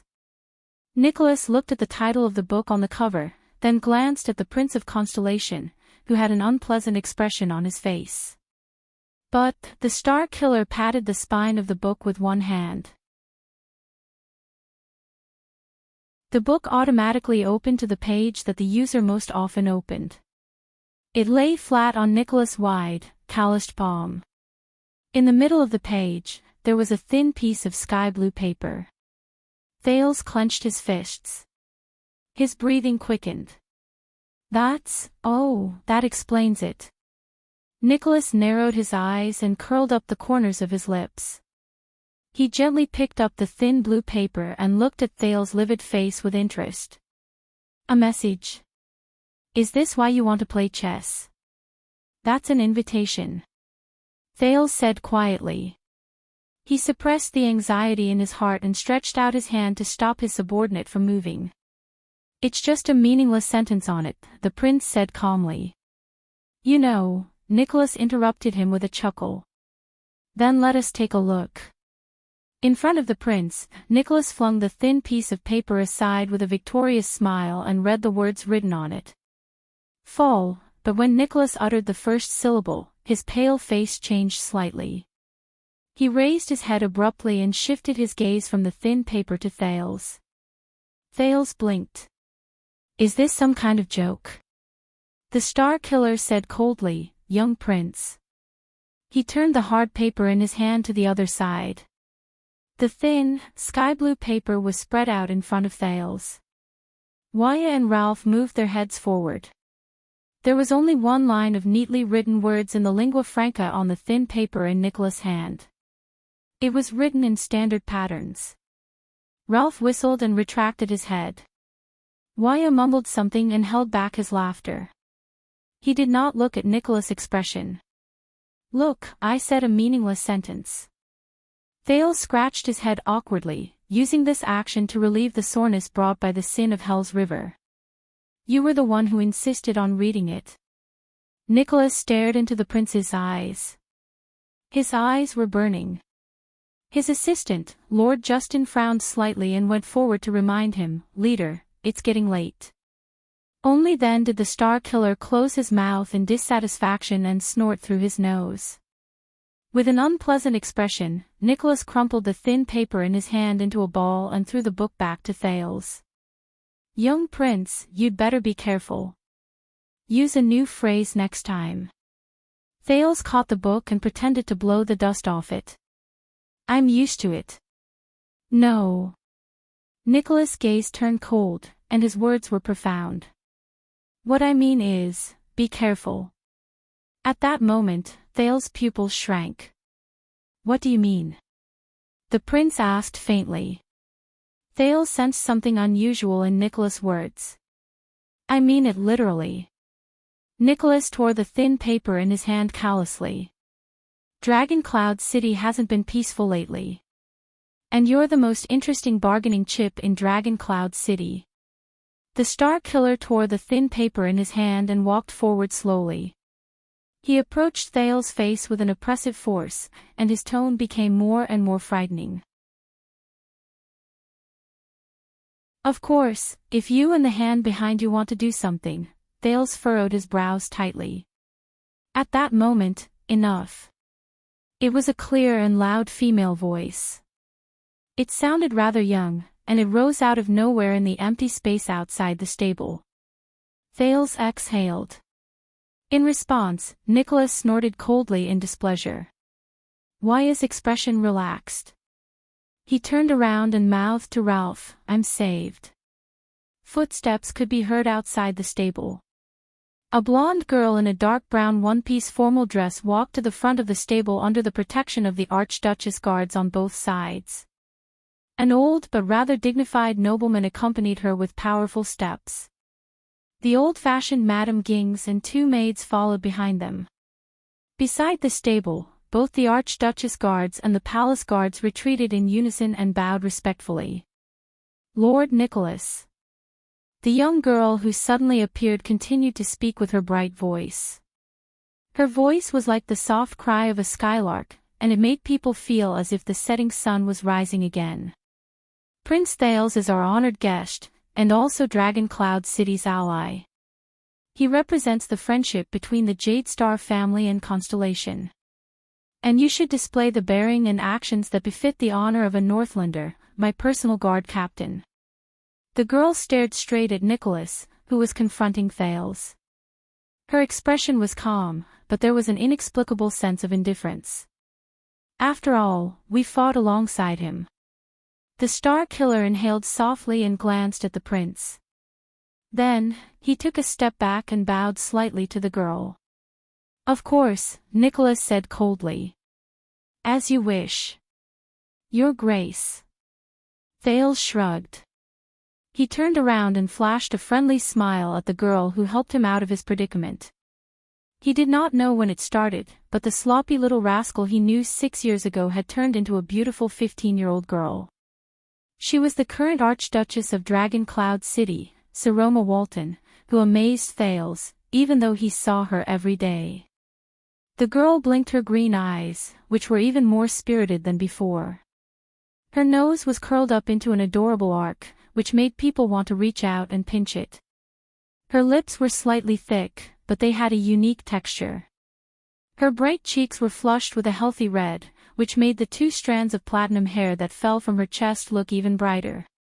The only thing on her body that ruined the brightness was probably the big, thick, black-rimmed glasses on her face. "Good night, my respected and noble Archduchess of Dragon Cloud City, the beautiful and elegant Lady Saroma." Thales smiled in a relaxed manner. He raised his right hand at Saroma, pressed it lightly against his left chest, and performed an elegant, proper, and unmistakable bow. "Lord Nicholas was only joking with me. Please do not be too harsh on him." The young Saroma stared at him quietly. No emotion could be seen in her eyes. "But I still thank you for your concern, and I will keep this gratitude in my heart." The prince curled his lips into what Gings, the female officer, said was the best angle, and nodded slightly. "I hope you have a pleasant day today, my lady. And the two of you, Count Liesban and Lady Gings." Thales raised his eyebrows. He watched as Lisban, who looked stern, and Gings, who looked calm, returned his bow. Finally, Saroma furrowed her brows slightly and pursed her lips, which made her look even cuter. She walked forward slowly and looked at Thales at the same level. The young girl walked in front of Thales. She pouted, extended her hands, and elegantly lifted the hem of her dress, revealing a pair of small deerskin boots and a pair of beautifully curved calves. Thales straightened his back. He could not help but notice that the girl's once dirty hands had become white and smooth. They were lightly wrapped around her waist.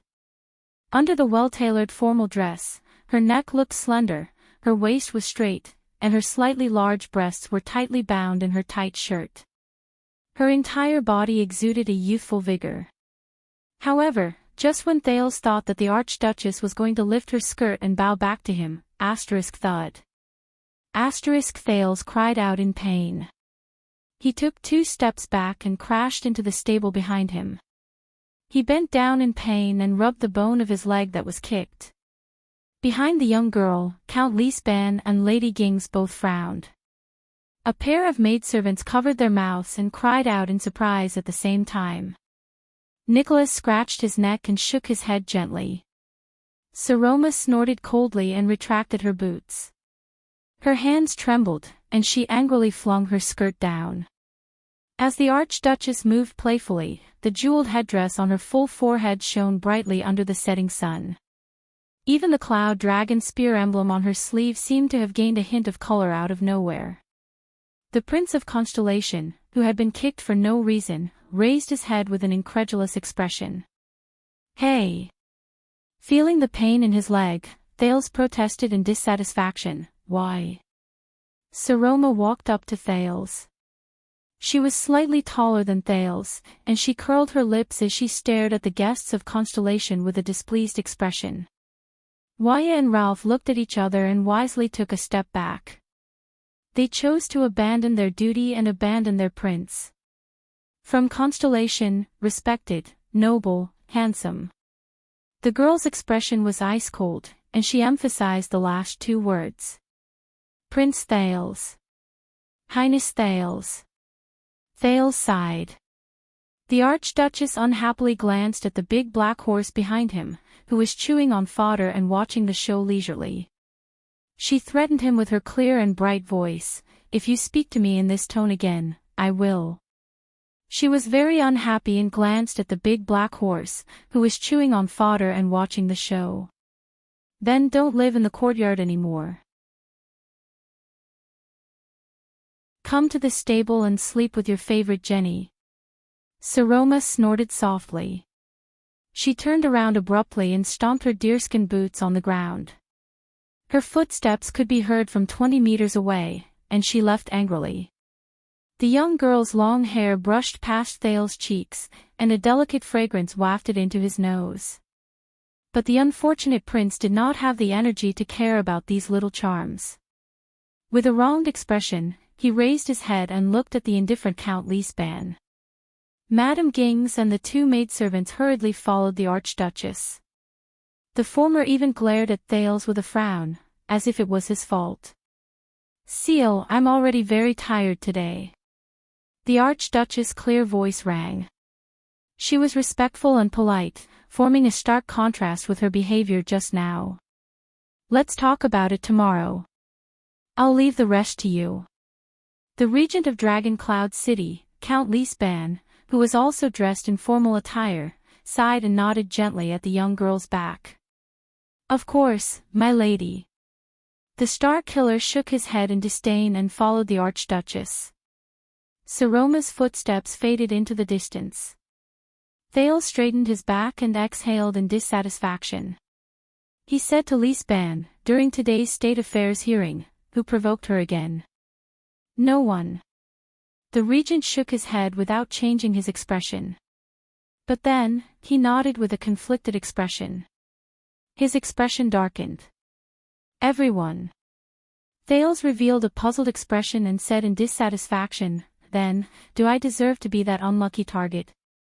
Count Sealispan, the regent of Dragon Cloud City who was over 60 years old, probably did not like Thales very much from the first time he saw him.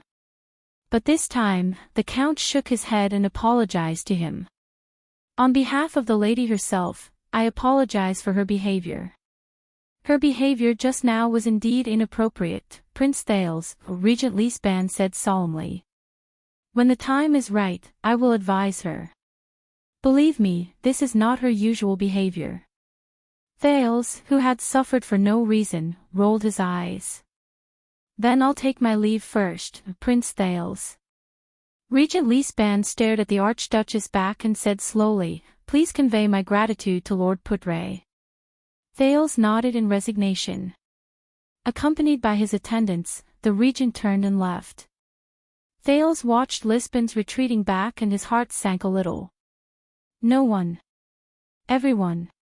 What Leaspan said. What exactly happened during the State Affairs hearing? In addition to Nicholas's warning that Dragon Cloud City will not be peaceful, and his inexplicable search, Putre also rushed to Dragon Cloud City at this time. Thales, who was deep in thought, raised his head. He felt a little uneasy. He needed to find Putre as soon as possible and listen to the Lord's report. The big black horse stuck its head out of the fence and playfully touched the prince's cheek. As expected. Thales put aside the complicated thoughts in his heart. He hugged Jenny's head and let out a long sigh. You're still better, Jenny. At this moment, Ida, who had disappeared for a long time, popped out of nowhere. She held 2 dead rabbits in each hand and said cheerfully in front of the dumbfounded Waya and Ralph, Hey, little Thales, it's okay.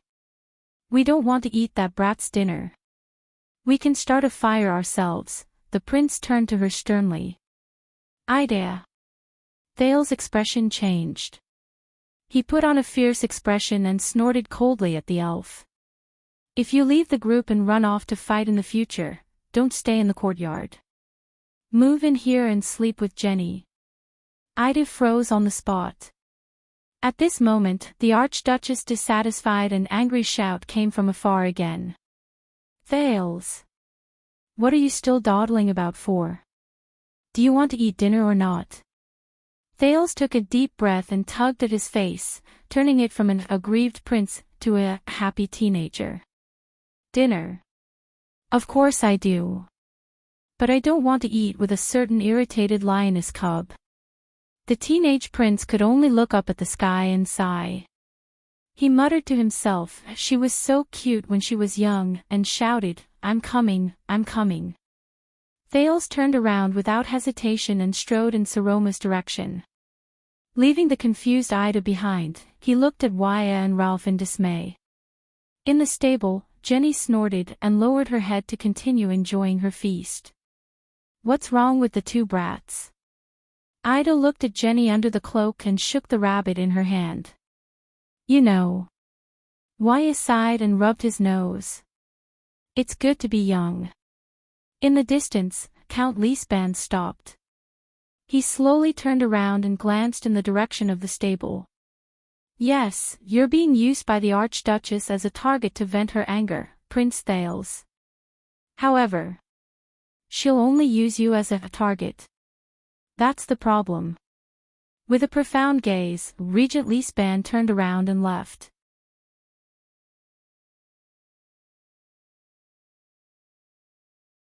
Chapter 285. Thales stared solemnly at the sausage on his plate. He held his breath and slowly raised his knife according to Professor Gine's posture in his memory.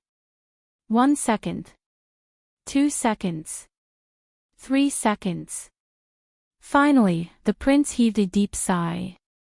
He loosened his grip and put the knife and fork back on the sides of the plate, giving up on eating. Thales raised his head with a headache and looked at the other side of the dining table. The blonde girl glared at him with her green eyes, pouted, and stared at him in dissatisfaction. She did not even move the food in front of her. From the moment they entered the Archduchess' dining room, Saroma chased Gings and the two maids out with a cold expression, despite the unified objections of Gings and the two maids. Surprisingly, Gings only expressed her objection symbolically and then complied with the Archduchess' wishes, which was very rare in the past. "All right."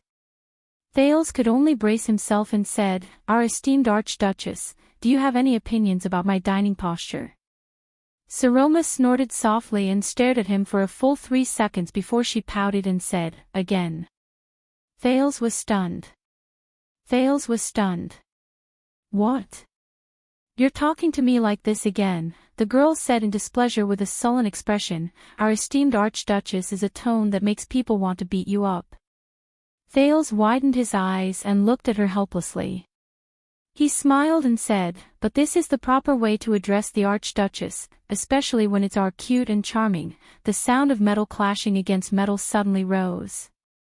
Thawed. Thales stared at Saroma in a daze. The sullen girl had just stabbed the plate of beef in front of her into two. The cut was smooth. Saroma was still staring at him with a frown. Her eyes were filled with unhappiness. The teenage prince's Adam's apple bobbed a little. He took a deep breath and stopped smiling. He suppressed the urge to tease the girl with a playful tone to the deepest part of his stomach. "Looks like she's in a really bad mood." Then, thawed. Another crisp sound of metal clashing against the plate was heard. The beef on Saroma's plate was cut into 3 pieces.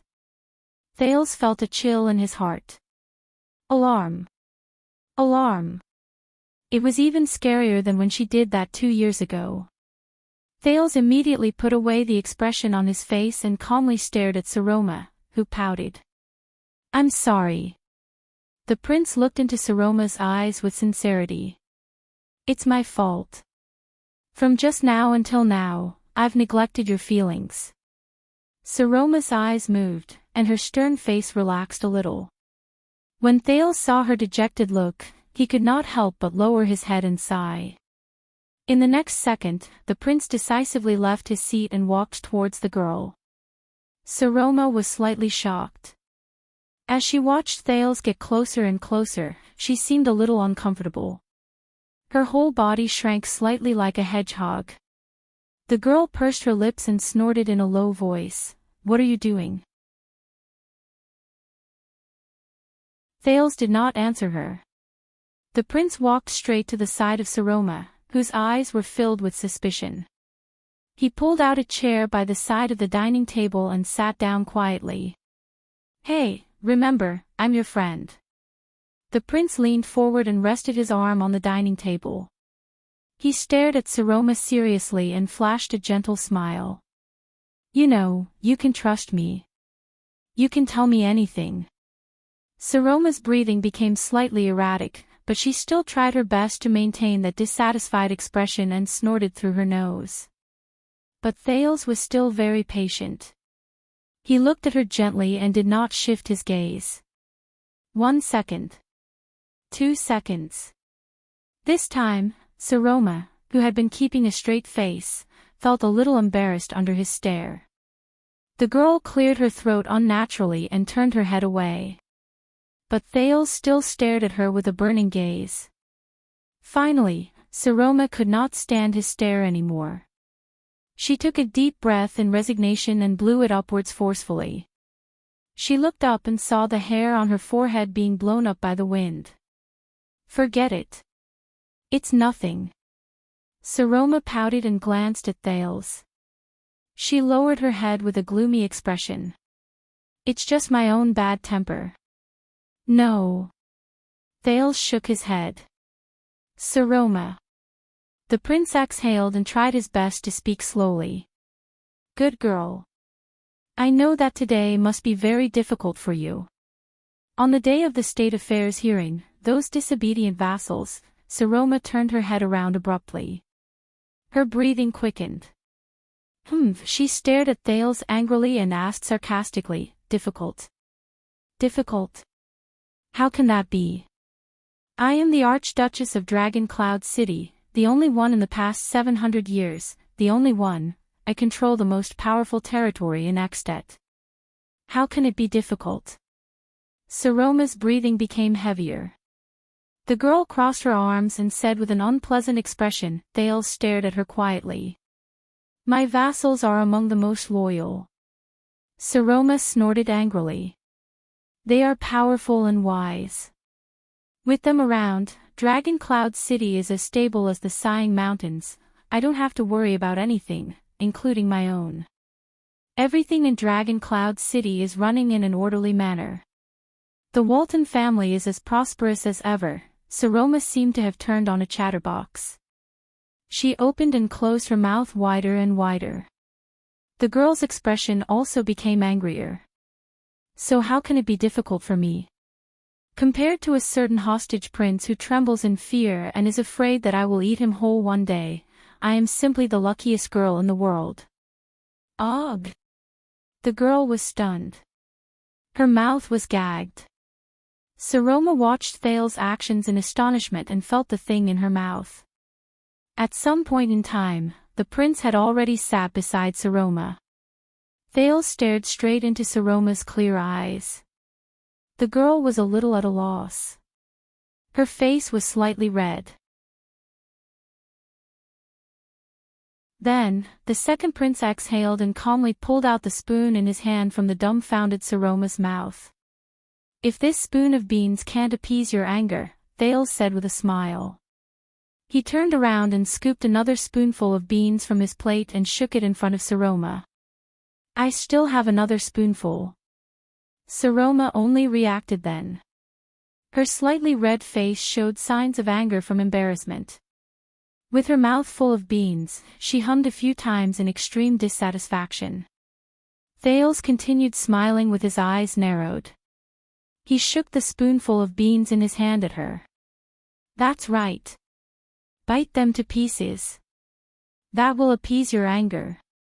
Saroma pouted her mouth, which was stuffed full of beans, and glared at him in dissatisfaction for a whole 3 seconds. Thales smiled in response. In the end, the girl with a displeased expression let out a heavy humph. She turned her head away and stared at Thales from the corner of her eyes. She chewed the beans in her mouth vigorously as if she was angry.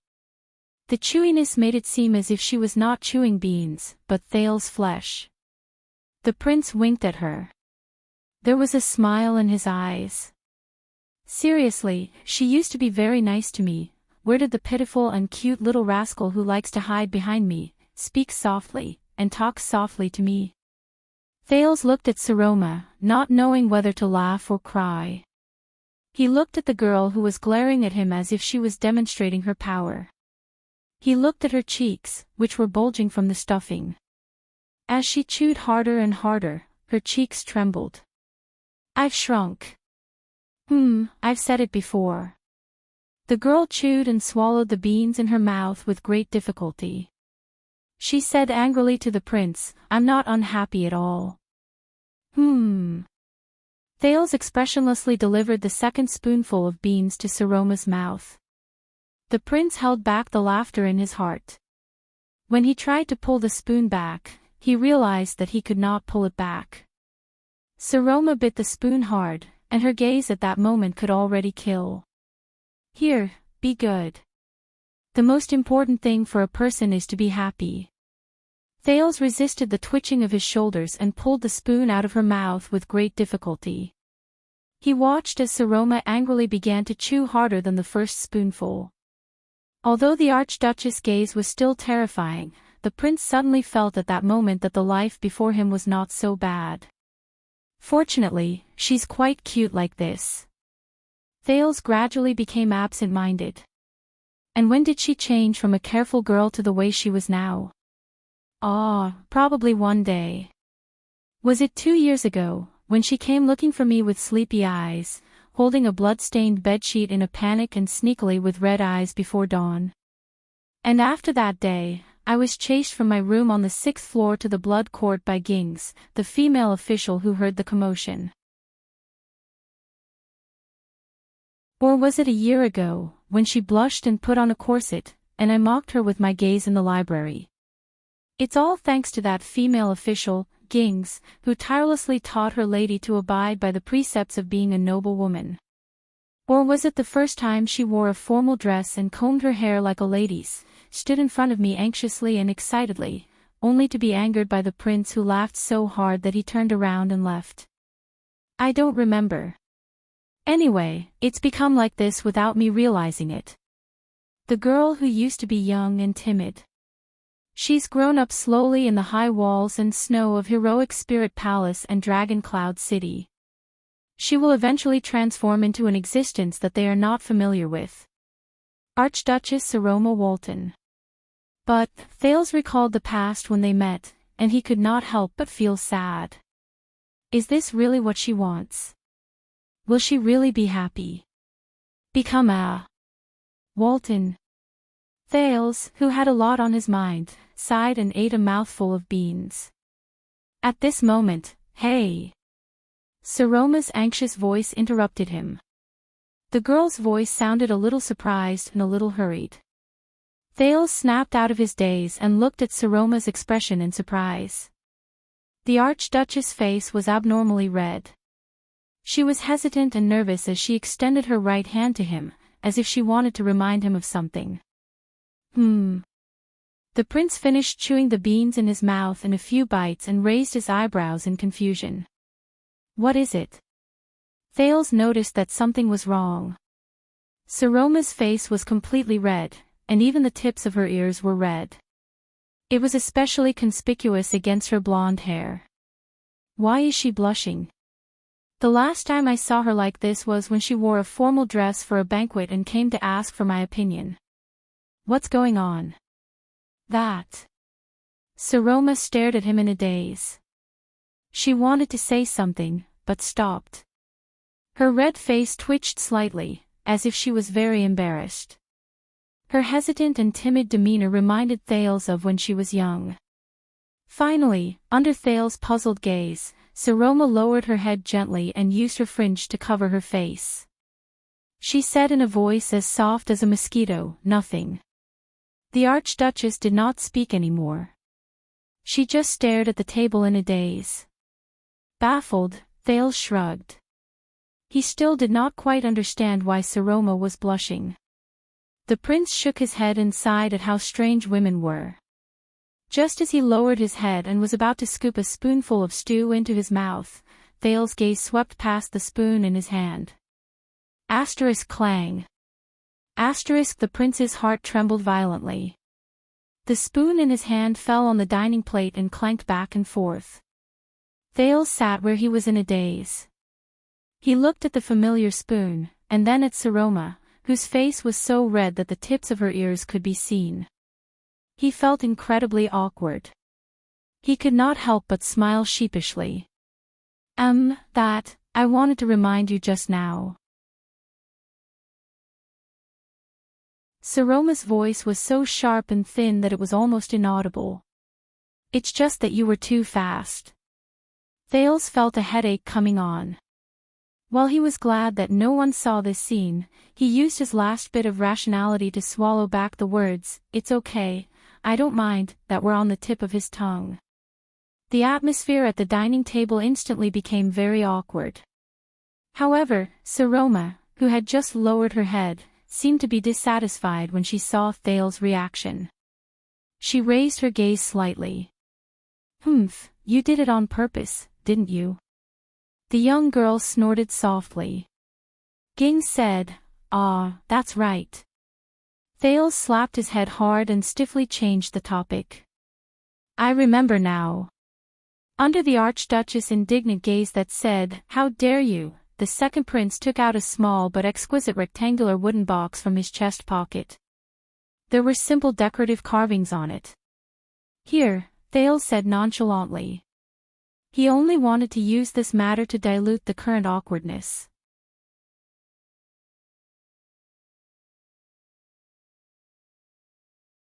Chapter 286.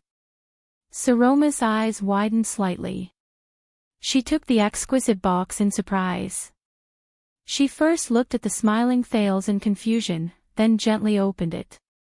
This is, Saroma saw what was in the box and raised her head in surprise. When I wrote a letter to my country last year, I asked Gilbert and the others to get someone to make it.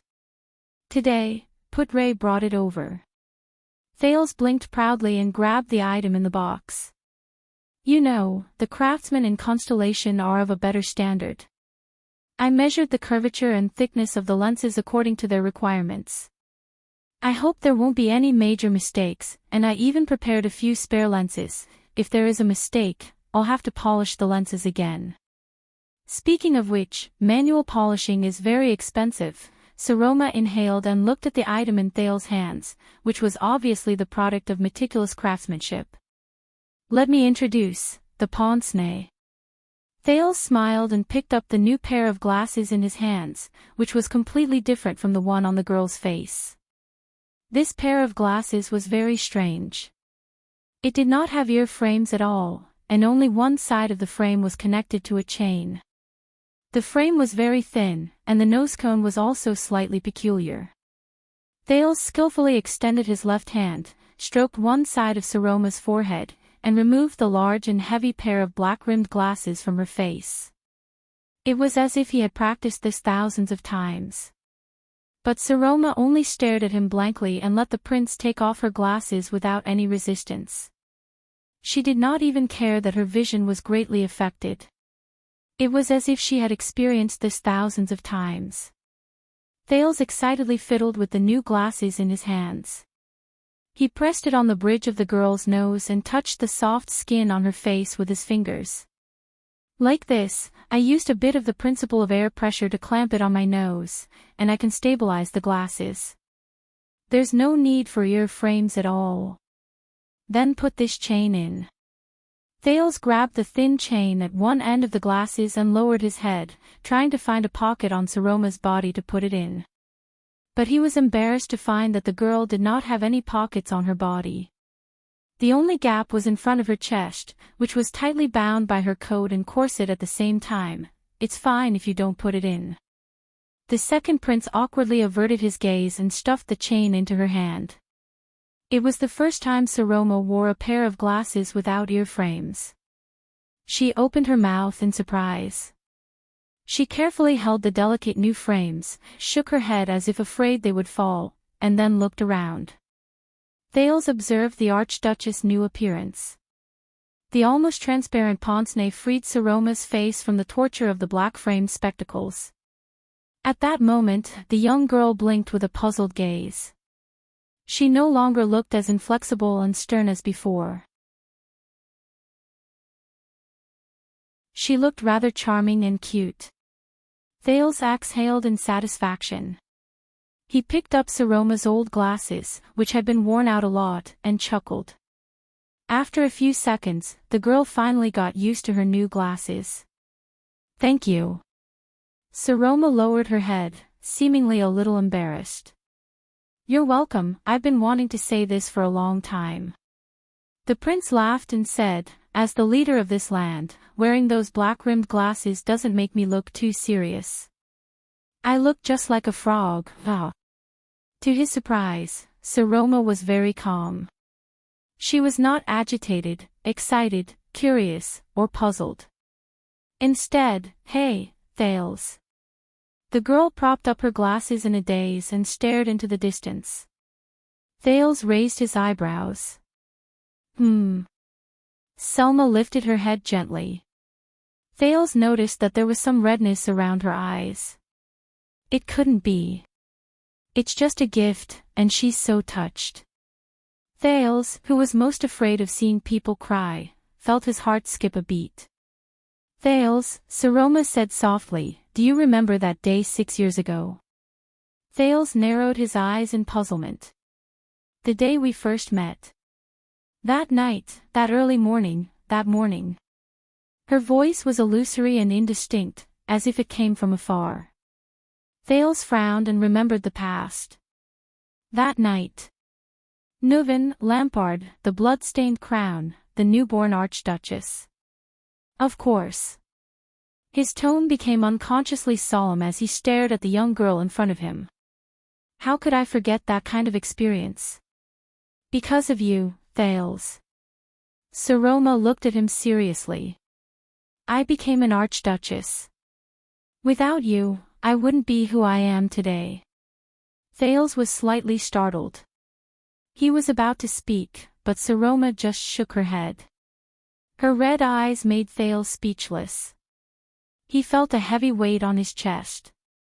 But why did you mention this? You said. Saroma sniffled. With a faint nasal voice, she shot a faint, sorrowful gaze at Thales from behind her new glasses. You said that you would always be by my side, that you would face it with me, that you would. The corners of Thales' lips parted slightly. Ah. The prince took a deep breath and remembered what he once said. He subconsciously flashed a reassuring smile. I will always protect you. Saroma did not speak. She only stared at the prince quietly.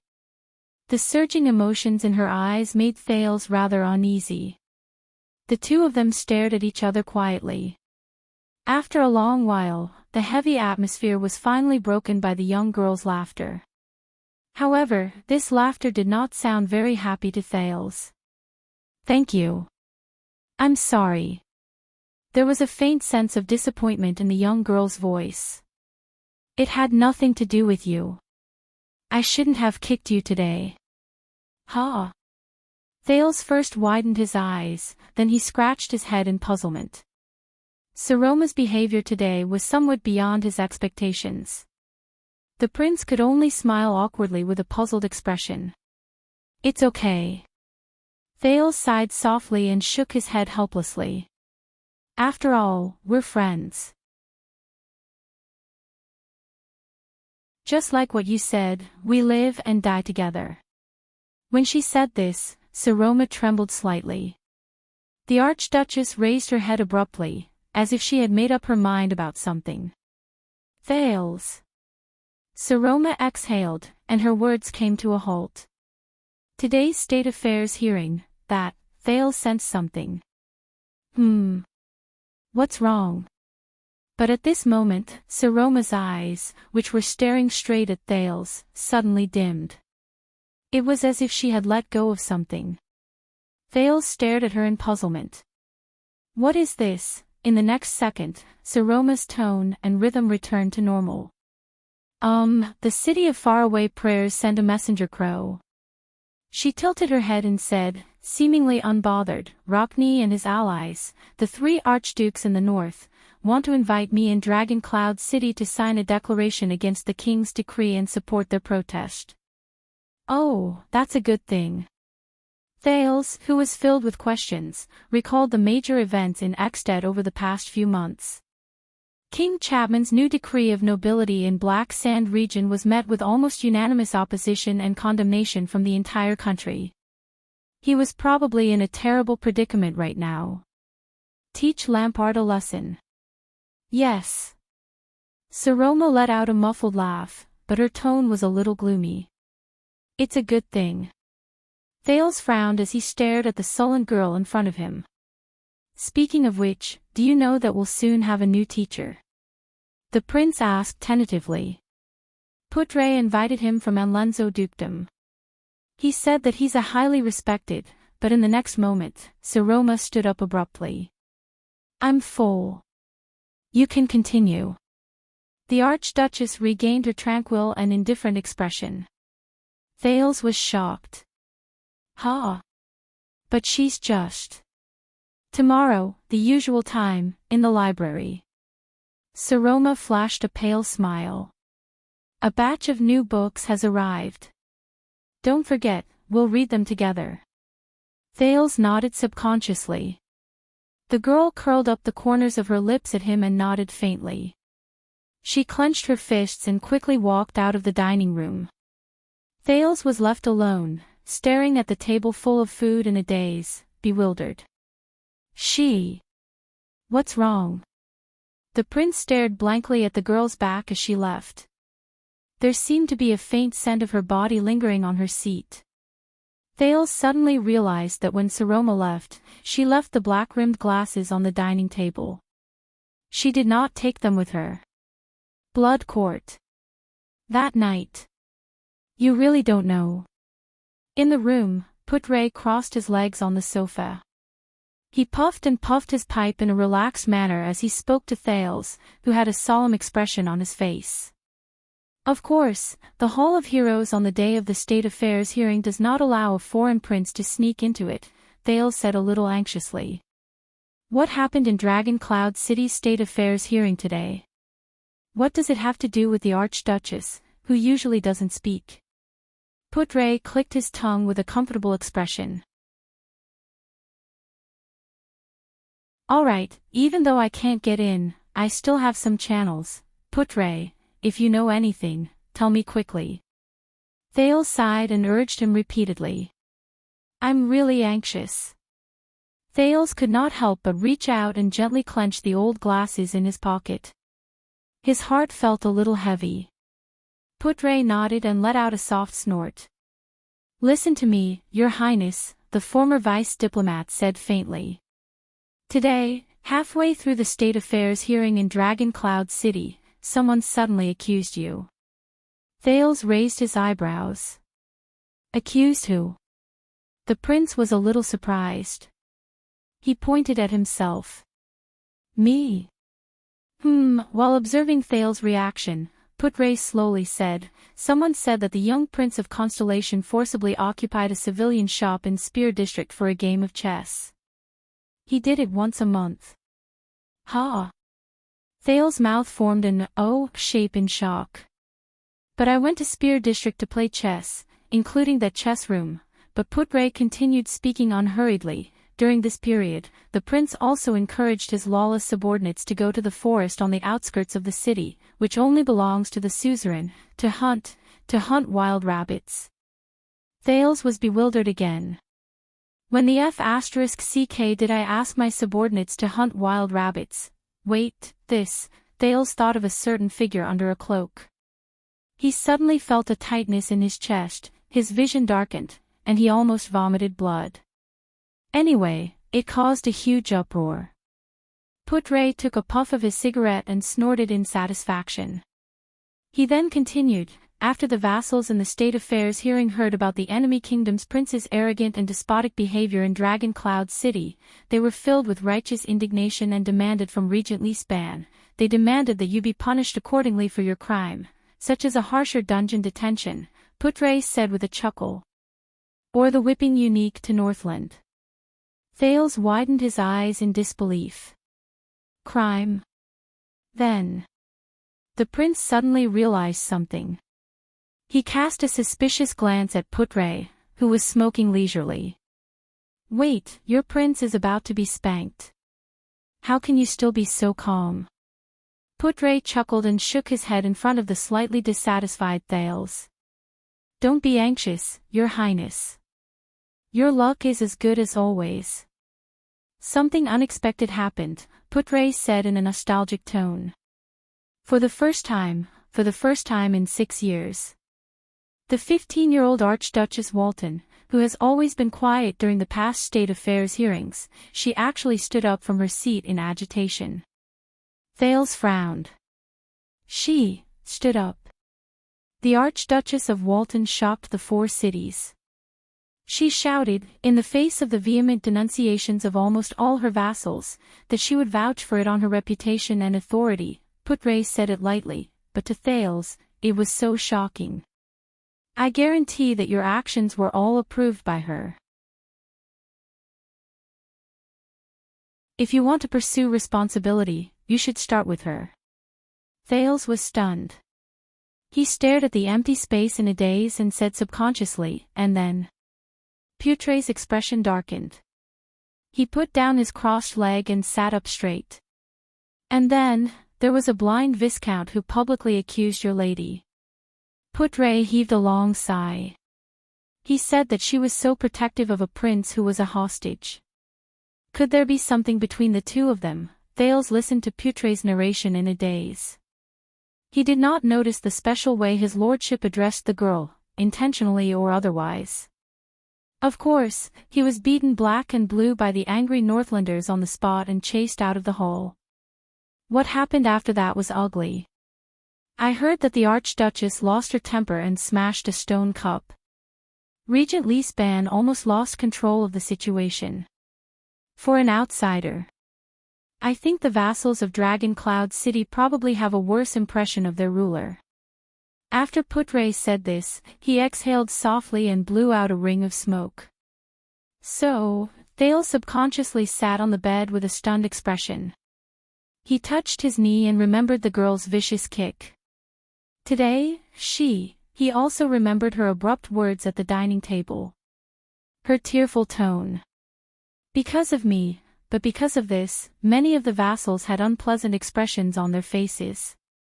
They suggested in unison that for the stability of Dragon Cloud City's rule, and for the continuation of the Walton family's bloodline, Thales sat in a daze. He did not realize that his breathing had begun to quicken. The Honorable Archduchess should choose a husband among the local vassals this year, get married, and have children. When Putre's words reached Thales' ears, he actually felt a sense of isolation, as if they came from another room. The reason is too legitimate. Even Leesban could not raise any objections. This is what happened at the hearing. I think, at least, it should be the part you want to know. Thales subconsciously clenched his fists. Putre looked at the somewhat dispirited Thales thoughtfully and sighed softly. Your Highness, be prepared. Your friend. That poor little girl. Thinking of the past, the thin man clicked his tongue and shook his head. She's going to get married. Putre's voice was very low, as if he was afraid of waking up someone who was sleeping. On the other side, Thales, who had been silent for a long time, had even forgotten how to react. Putre quietly blew out a perfect and beautiful ring of smoke and quietly watched it drift away into the air. It was as if it had never existed. Only the person who blew out the smoke ring could remember how perfect it was at that moment. A few seconds later, Prince Thales Jadestar subconsciously turned his head and looked outside the window. You will always be by my side. You will face it with me. You will, little rascal. He called out the name that he had not said for a long time in his heart, but it was as clear as ever. He stared in the direction of Heroic Spirit Palace in a daze. He felt his hands and feet go cold, and he felt lost.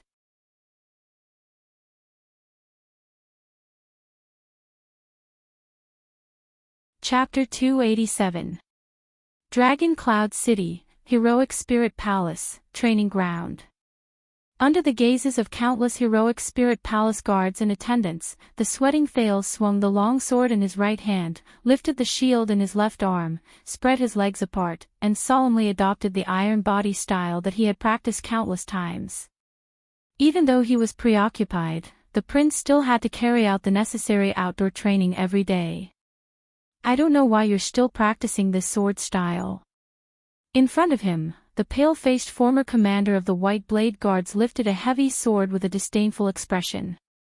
Even when fighting against the orcs, our army's combat style has been reinvented for hundreds or even thousands of years. And your sword style of holding a sword and shield and waiting foolishly for people to beat you up, are you going to keep talking nonsense? The prince said impatiently. I remember that this is outdoor training, not satirical poetry writing. Nicholas pursed his lips. His gaze was unhappy. The Star Killer's attitude towards the second prince, which was neither good nor bad, lasted for a whole 6 years, took a drastic turn for the worse after yesterday's State Affairs hearing. He began to scrutinize Thales with a hostile gaze and was extremely harsh towards the Constellatiate teenager during outdoor training. Of course, Thales later found out why. Thales shrugged, indicating that he could attack. In the next second, Nicholas widened his footsteps and swung his sword. Asterisk thud. Asterisk Thales' shield collided with Nicholas' heavy sword. The prince stepped forward and counterattacked with the long sword in his right hand, but Nicholas easily dodged it. If you really want to know, this sword style means a lot to me. Thales turned around and quickly aimed the tip of his sword at the enemy again. A strict teacher once told me that I have to at least practice it to the point where it looks like it. As he said this, the letter brought by Gilbert Toptle suddenly appeared in his mind. Madame Gines emphasized that you have to pay attention to your diet at this age. Don't be picky, especially when it comes to a balanced diet of various foods. Even the bitter vegetables from the western desert are of considerable value. You can try it. Gine's stern and straightforward image appeared in Thale's mind, and a thought flashed in his mind. Practice it to the point where it looks like it. Nicholas snorted coldly. Unfortunately, you didn't manage to do it. The Star Killer dashed forward, held his sword with both hands, and swung it down with the help of gravity. Asterisk bang. Asterisk he almost knocked down Thales, who was struggling to support his shield. The prince gritted his teeth and felt the strength in Nicholas' sword gradually increase. As for those old friends of yours, please forgive me. I must tell you, ashamed and disappointed, that we still did not find them during the 10th search. Regardless of whether it was the female bartender from Sunset Pub or those child beggars, they are no longer in Eternal Star City. Although this is not the right time, I must suggest to you that perhaps your highness should give up on the search for them. First, the result may have already been decided, and second, a search as long as 6 years is really not in your favor. Where's the boldness you had when you snatched the book from me? The Star Killer roared furiously, take it out. Don't make me feel like I'm sparring with an idiot. Thales lowered his body and twisted his hips with great effort to deflect the opponent's heavy sword. Then, he thrust his sword forward again. Perhaps you should redefine who snatched the book from whom, hey? However, before the prince's sword could take effect, the Star Killer lowered his body and kicked Thales, who was changing his posture, so hard that he staggered. Outside the training field, Thales' attendant, Wyacasso, stood by the side with his hand on his long sword. He sighed and said to the silver-masked Ralph, who was leaning against the wall with his arms crossed. You know, I am not slandering the prince. In fact, he is the earliest child I have ever seen. But you have to admit that aside from being good at analysis and planning, when it comes to intense battles where fists hit flesh and blood are involved, he is really. Weil looked at Thales, who was flustered and struggling in the training field, and shook his head. He really lacks talent. Ralph frowned and looked at the chattering Waya with a displeased expression. This chatterbox. He has never stopped talking for 6 years. Is he treating me like a trash can? F***ck him. Ralph snorted in dissatisfaction. He did not even bother to turn his head as he stuck out his middle finger. But Waya did not care. He knew that Ralph, who could not speak, hated talkative people. However, if he could make the Phantom Wind follower unhappy and enjoy his irrefutable, angry gaze, why not? Just like how Ralph also liked to gloat when he saw Waya's clumsy appearance when he did not understand the prince's sign language. Waya disliked Ralph's casual and boorish street habits, and was also dissatisfied with the sign language that only he and the prince could understand. The Phantom Wind follower hated the attendant's confidence and self-awareness as the prince's only spokesperson, which he was. He also looked down on the attendant's almost fastidious attitude towards etiquette and addressing. That was right. Even though they had fought side by side many times, the two attendants of the prince, who were born into worlds apart, had never had a good relationship with each other. Waya continued to frown and said, if he had time and preparation, whether it was chess, negotiation, or even sword practice, the prince would undoubtedly be able to give a beautiful answer. But like this, when faced with a sudden attack, he would easily become flustered, nervous, and lose his composure. To be honest, he is a little like a new recruit, especially those ordinary civilians who are averse to blood and are not used to fighting. This is fatal in a battle. If you make a mistake at a critical moment, you will regret it for the rest of your life. At this moment, you can just say that Thales is not good at fighting. Putre walked to their side and watched the training in the field. Surprisingly, he did not take out his pipe. Your Grace. Waya nodded respectfully, while Ralph only shook his head symbolically. Is there any way to overcome this? Putre's eyes were bright. Is there a problem where Thales becomes flustered at critical moments and his mind goes blank? I'm afraid it will be very difficult. Wyatt turned his head around and looked at Thales, who was knocked to the ground for the second time. He sighed. Swordsmanship can be practiced, and skills can be improved. But it is not easy to overcome the habits and character that have been around for many years. At this moment, Ralph suddenly raised his palm gently. With a sinister gaze, he made a throat-slitting gesture. Putre noticed Ralph and raised his eyebrows. What do you mean? Wyo looked at Ralph and narrowed his eyes slightly. I think the mute probably means. I've heard in the tower that there's a quick way to develop combat instincts. Throw people into a battlefield where there's a slim chance of survival. Blood and death are the most efficient teachers. Over there, even a harmless sheep can turn into a ferocious dragon. Even the weakest warrior and the most unfamiliar recruit can quickly change their bad habits. Of course, the premise is that they don't die. And even Supreme Class elites, whether it's the Star Killer or the Kingdom's Wrath, their extraordinary combat abilities were slowly accumulated through fighting and killing. It's impossible for them to reach Supreme Class if they train against wooden stakes and targets.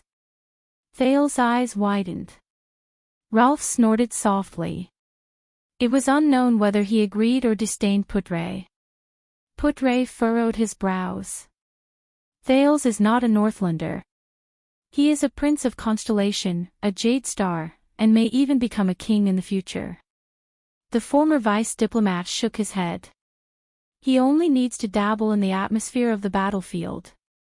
Whether it is personally going into battle or fighting on the battlefield, it should not be a necessary skill for him. He also does not need to become Supreme Class. His duty is to move the chess pieces in his hands under the protection of thousands of soldiers and horses. Ralph mumbled something that no one could understand. Waya exhaled. But you know, during the Bloody Year, even with the protection of heavy guards, the Jade Star royal family, at the mention of this word, Putre suddenly turned his head. The atmosphere seemed to have turned cold in an instant. Be careful with your words. Putre's sharp and rude gaze forced Waya's words back into his mouth. Do not make rash judgments about things that you do not understand, especially during the Bloody Year. And Jade Star. Waya looked at him, a little confused.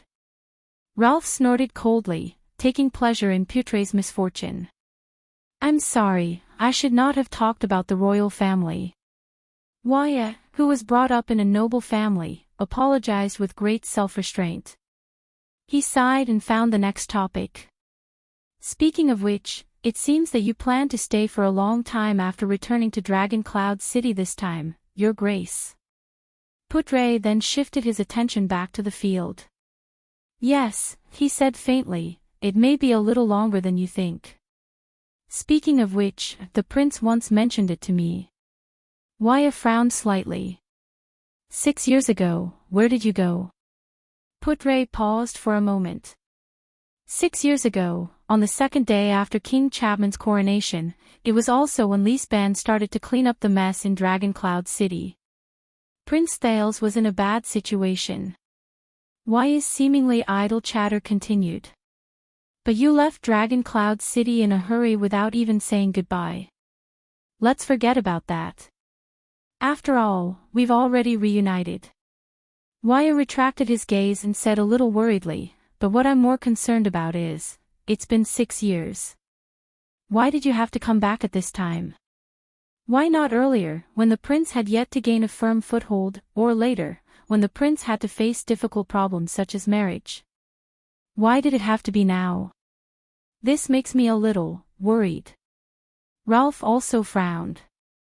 It was rare that he did not express his opinion on Waya's words. The corner instantly fell silent. Putre lowered his eyelids. Slowly, he reached into his bosom and took out the old tobacco pipe that he had been using since 6 years ago. "You know, a long time ago, when I was still young, our teacher once said during our graduation." The skinny former deputy diplomat filled his tobacco at a leisurely pace, took out a flint and lit his pipe. Gilbert Casso has a big heart. When he looks at a problem, he is not confused by what is in front of him. He jumps out of the rut and grabs the main point beyond his sight. Perhaps he will be the kind of chess player who has great foresight, is good at long-term strategies and schemes. That's why that naive bastard always thinks too much. When he heard Putre's incoherent reply, Waya raised his eyebrows in surprise. "Ha! Even if you don't admit it, Waya." Putre inhaled a mouthful of smoke in satisfaction and said with a smile, "There are still many things about you that are very similar to your father, for example, thinking too much." Waya seemed to have thought of something. He shut his mouth and turned around with an unpleasant expression. He did not pursue the matter further. In the field, Thales took 2 steps back. From the corner of his eyes, he saw Putre and Waya, who had a strange atmosphere between them. While he was puzzled, he could not help but think of another point mentioned in Gilbert's letter. "Your Highness, please trust Putre as always, especially during this special moment. For your future, please trust him. Also, please maintain the respect you deserve for that new teacher. Be humble and learn from him. He is probably the person I respect the second most in my life." Gilbert emphasized twice that he trusted Putre. "Why?" His sword flashed. Nicholas attacked again. This time, Thales, who had been retreating, finally got his chance. When Putre hit his shield for the 3rd time, the prince blocked the attack and performed the breaking edge style that he had prepared for a long time. He went straight for the enemy's weakest left side, which made Nicholas' eyes brighten. Good idea. But immediately after, the Star Killer swung his heavy sword back and faced this sharp counterattack. Following the trajectory of his opponent's heavy sword, Thales struggled to swing the shield in his left hand and used all his strength to push away his opponent's counterattack. Asterisk swoosh. Asterisk Nicholas' heavy sword slashed across the surface of the shield. The wind brought about by the blade swept past Thales' hair. At that moment, Thales, who felt a chill run down his spine, shuddered. As this sense of imminent danger assaulted him, Thales felt an inexplicable shudder suddenly erupt from his spine and attack his brain. In the next second, that familiar yet unfamiliar fluctuation, the sin of Hell's River, surged out of his body uncontrollably and uncontrollably. It was like a startled beast that had suddenly woken up from hibernation. It was also like a sudden freezing storm that attacked every inch of his body, including his brain. It gave him the desire to risk everything. But the prince did not feel at ease at all. Thales felt the sin of Hell's River go berserk, and he was terrified. No. No.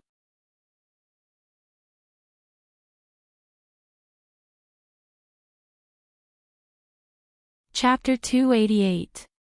Thales gritted his teeth fiercely and controlled his body's movements.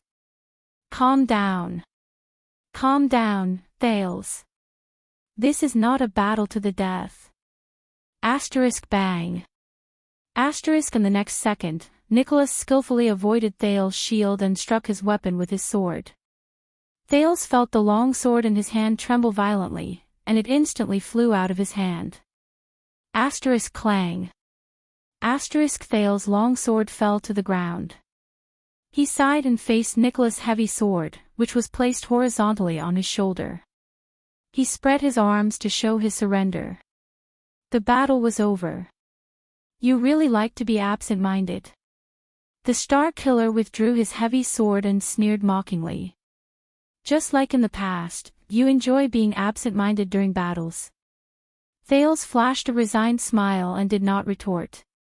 Only he knew that had come again just now. A year ago, Thales had encountered a similar situation during his training. A Northland warrior who was his sparring partner used a battle axe to split his shield. The fragments hit the prince's chin and neck.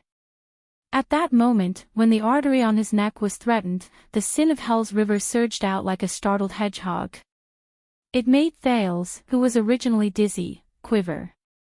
He instinctively knew how to counterattack. He quickly threw away his long sword, turned around, and moved forward. At the moment the axe blade grazed his cheek, he squeezed to the side of the enemy, and at the risk of being cut by the axe blade, he punched the enemy's throat. At that moment, Thales was like an enraged beast.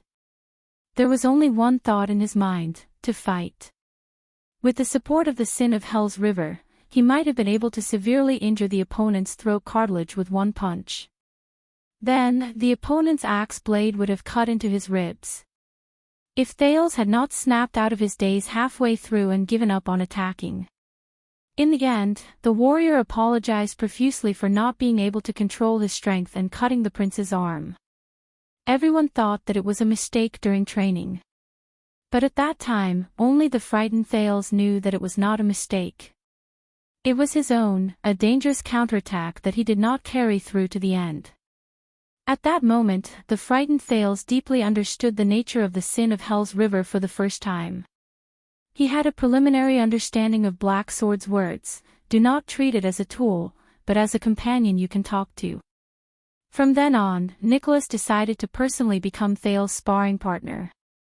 Compared to other people, a supreme-class fighter could control the rhythm and strength of a fight more perfectly, so that no unnecessary injuries would occur. From then on, Thales began to consciously be on guard against similar situations to prevent them from making a huge mistake. Back to the present. Thales touched his heart anxiously. He felt his blood surge, and he could not calm down. Just now, when the wind generated by Nicholas' sword swept past his forehead, the sin of Hell's River was as restless as a wild beast whose territory had been invaded. It filled his leg muscles in a frenzy while it surged to his brain at high speed to numb his fear. It seemed to be urging him to throw away the shield and move his feet. Borrowing the agility released in that instant, he turned around and faced the enemy's blade. Take the risk to counterattack. As long as I counterattack. I can, Thales pressed his forehead and let out a long sigh. But he couldn't do that. The way he thought at that time, the way he fought, it was too exaggerated. It was simply a lose-lose situation. Black Sword didn't seem to have mentioned that the sin of Hell's River had this kind of wildness, when the power of eradication that never improved was activated. Thales shook his head and averted his gaze, trying to get rid of the thoughts in his mind. Hey! The Star Killer's dissatisfied voice traveled into his ears again. You'd better focus, Nicholas scolded coldly. Stop looking at her. The Star Killer's gaze was especially cold. Thales was shocked. Only then did he realize that he had unknowingly shifted his gaze to another pair of people who were practicing outdoors. Not far away from them was the Archduchess of Dragoncloud City, Saroma Walton. She was dressed in a light hunting suit and was learning how to use a dagger to defend herself under Lord Justin's guidance. Her cheeks were sweaty and slightly red because of the exercise. Thales sighed. He knew that Nicholas had misunderstood the reason for his absent-mindedness. But, Thales remembered the second-to-last paragraph in Gilbert's letter. Also, although I am very pleased with your political efforts to strengthen the diplomatic relations between the two countries, I would still like to remind you that in your interactions with Madame Walton, please clearly separate politics and personal feelings. If you can deepen your friendship with the Archduchess of Dragoncloud City through this, then no matter how expensive the hand-ground spectacles from Master Punk's workshop are, they will still be worth it. However, if this friendship goes to a higher level, then it will be worth discussing. You must know that friendship is beautiful, but love is terrifying. Damn you, Gilbert, isn't he far away in Constellation? What kind of ridiculous rumors did he hear? However, Thales remembered what Put-Ray said yesterday and felt a little gloomy. That poor little girl is about to get married. Thales slowly bent down and picked up the sword on the ground. Why? Nicholas narrowed his eyes slightly. What? 6 years ago, when King Nuvan passed away, why were you still willing to be loyal to? Thales swung the sword in his hand and remembered that fateful night. He said solemnly, she was obviously not. You know what I am referring to. Saroma's identity, Saroma's marriage, the vassals of Dragon Cloud City, my identity. After thinking about what happened yesterday from start to finish, Thales felt that there was something fishy about it. Nicholas' expression changed. Be careful with your words, young prince. The Star Killer's cold tone began to be laced with faint hostility. Especially in a city that is filled with hostility towards you. Thank you for the reminder. Thales shrugged nonchalantly and raised his long sword again.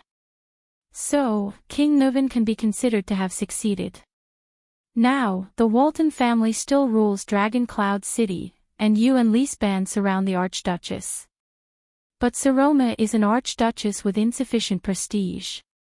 She will even be forced by the local vassals to marry her and give birth to a local Walton heir. The prince gritted his teeth. Is this really what you, Lisban, and King Nuvan want? The next moment, Nicholas suddenly struck with his sword. Thales, who was prepared for this, calmly took a step back and prepared to deflect it with his shield. Ha! This time, Nicholas' heavy sword was eerily deflected before it hit the shield. It was as if he did not use any strength at all. Asterisk bang.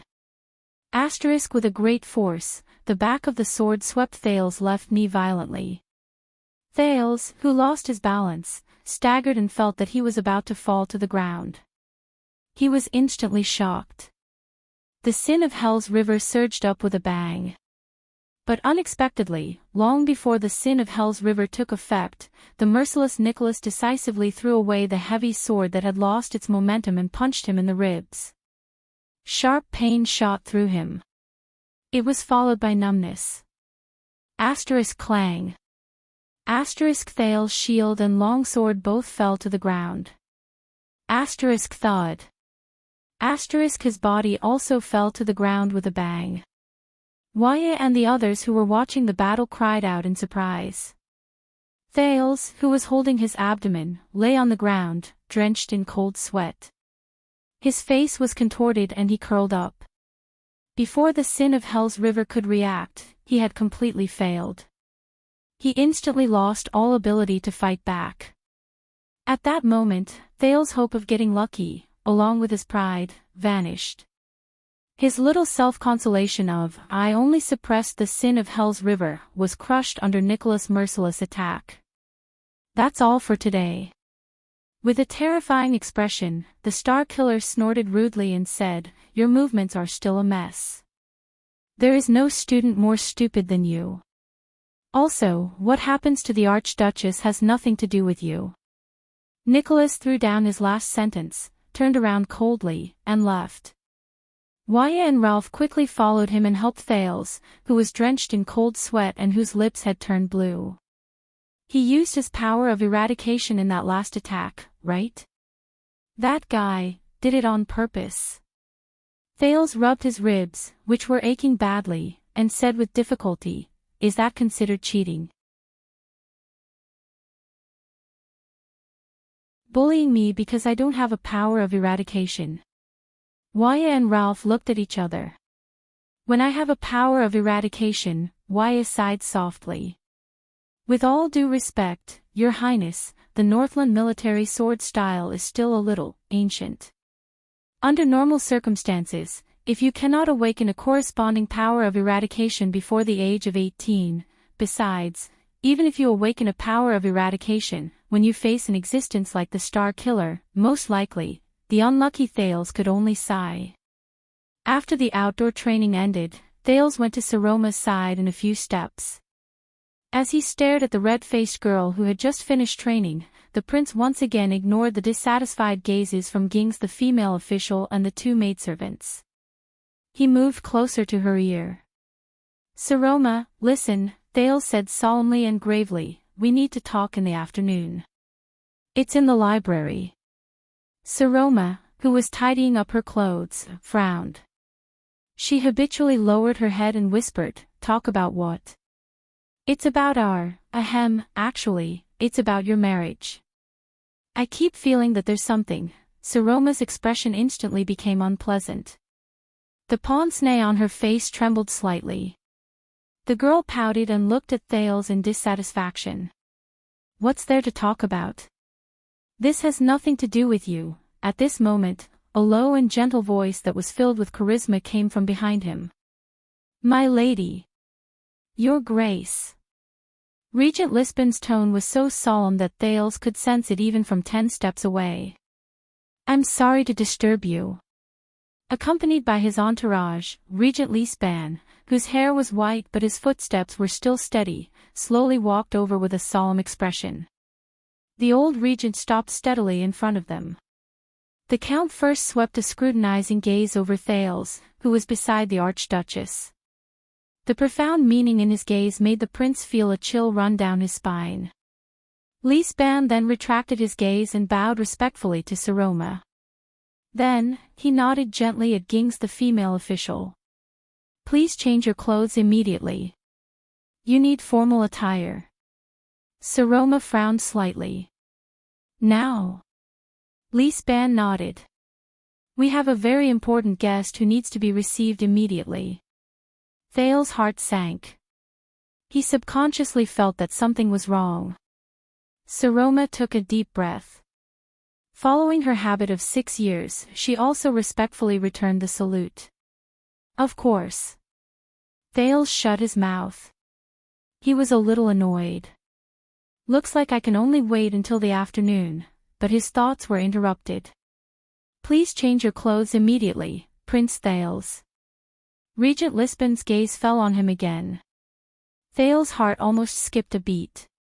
"What?" The prince widened his eyes in surprise. "I have to go as well." This time, Regent Lisbon's gaze seemed to have softened a little. It was no longer the polite but indifferent scrutinizing gaze from before. Instead, it was a reminder and warning filled with worry. "The guest this time has specifically requested to meet you," Lisban said casually. "Who?" Thales narrowed his eyes. Lisbon's expression did not change, but he clenched his fists tightly. "I believe that you are no stranger to them." The count enunciated each word clearly. "The second assistant advisor of the Imperial Conference, King Chapman's goosekeeper, Viscount Lassa Kenvita of the city of Halton. The king's personal guard and administrator, the deputy commander of the White Blade Guards, Lady Croche-Merk. Both of them have arrived at Dragon Cloud City this morning." At that moment, Saroma and Thales' expressions changed. When they heard the count's words, Nicholas, who was wiping his hands in the distance, Ralph and Waya, who were leaning against the wall and chatting, were all stunned. They brought King Chapman's greetings and concern, as well as important information. Lisbon's words were filled with coldness and wariness. "They want to convey the message to you in person." At that moment, Thales, who could not hide the strange expression on his face, subconsciously turned his head and looked at Putre, who was beside him. He wanted to ask for his opinion. However, the thin lord was still smoking his pipe leisurely. His expression did not change. He did not seem surprised.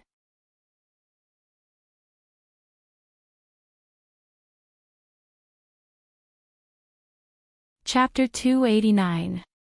In the corridor of Heroic Spirit Palace, Thales tidied his sleeves with a headache, trying to straighten the 9-pointed star emblem on his upper arm to his shoulder as he walked beside Saroma. Based on the experience of the past 6 years, don't the king's envoys usually only come when the seasons change, the second prince said, feeling vexed and worried.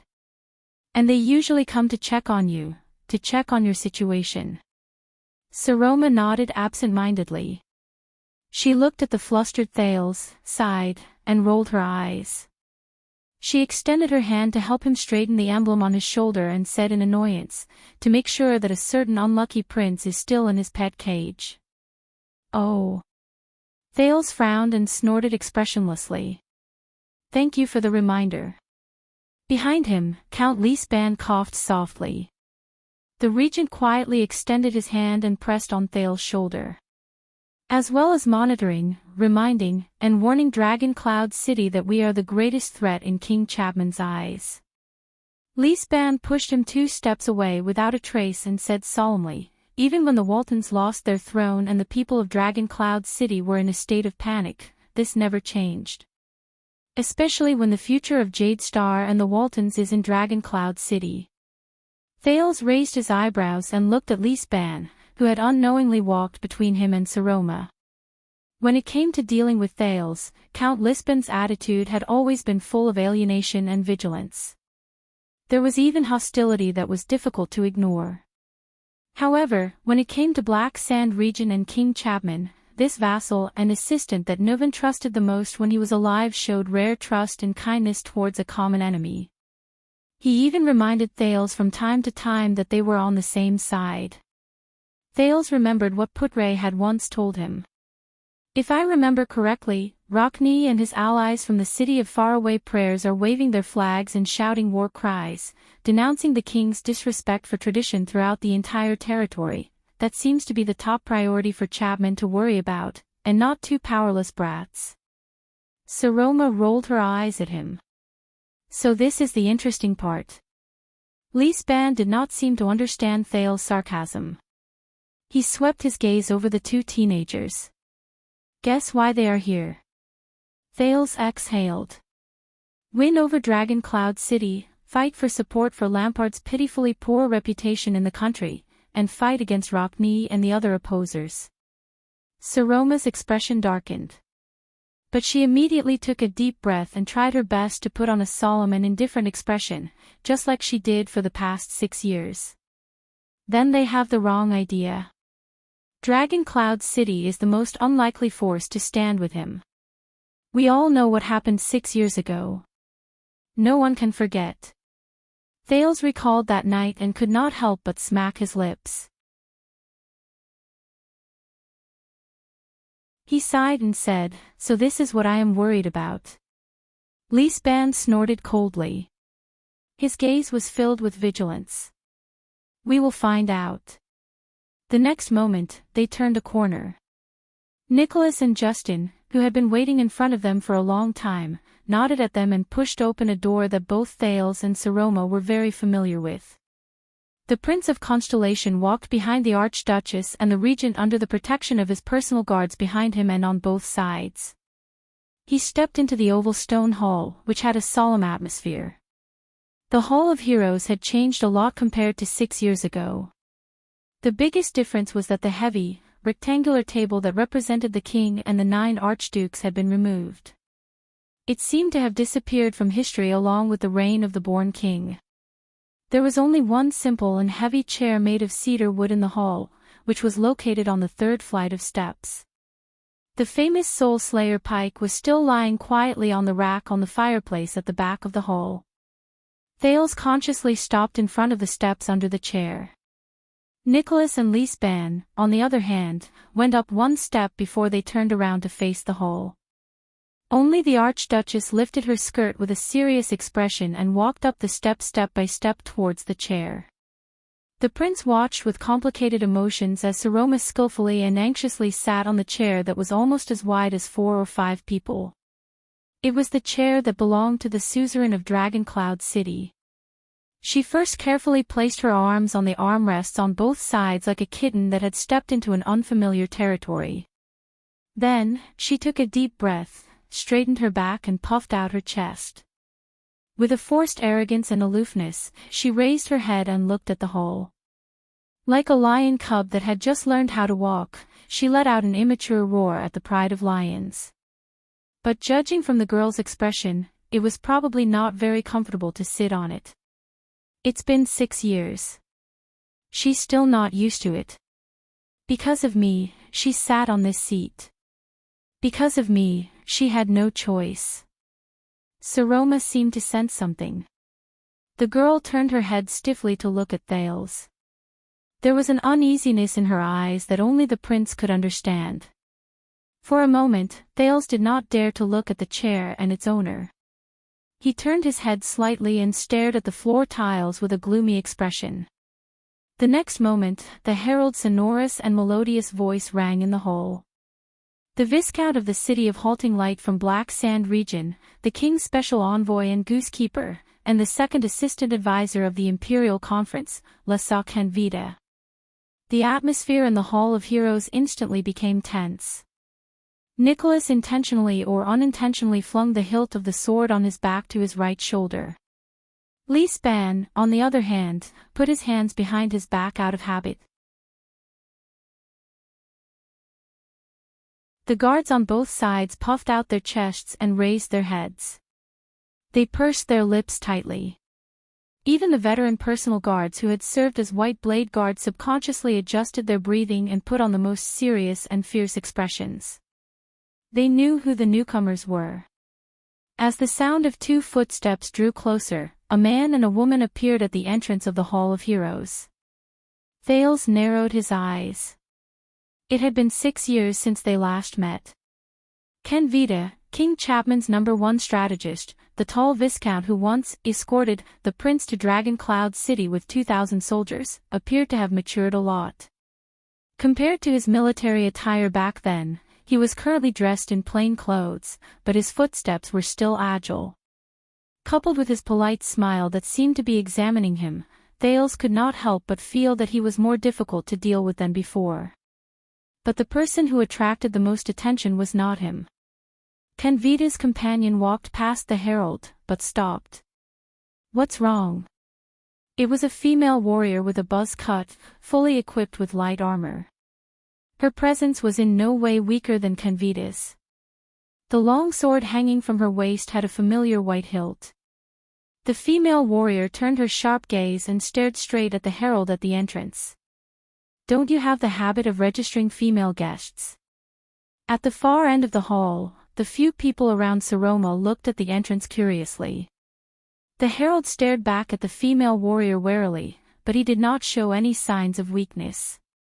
He snorted softly through his nose. "Welcome to Northland." The female warrior chuckled. "Is that so? Even though all of you have been ruled by a woman for 6 years?" The herald furrowed his brows, as though he was choked by this sentence. Canvida, who was walking in front, had no choice but to stop. He placed a hand on his forehead and said softly to his companion in a rather resigned manner. "It's all right." The female warrior did not seem to hear Canvida's reminder.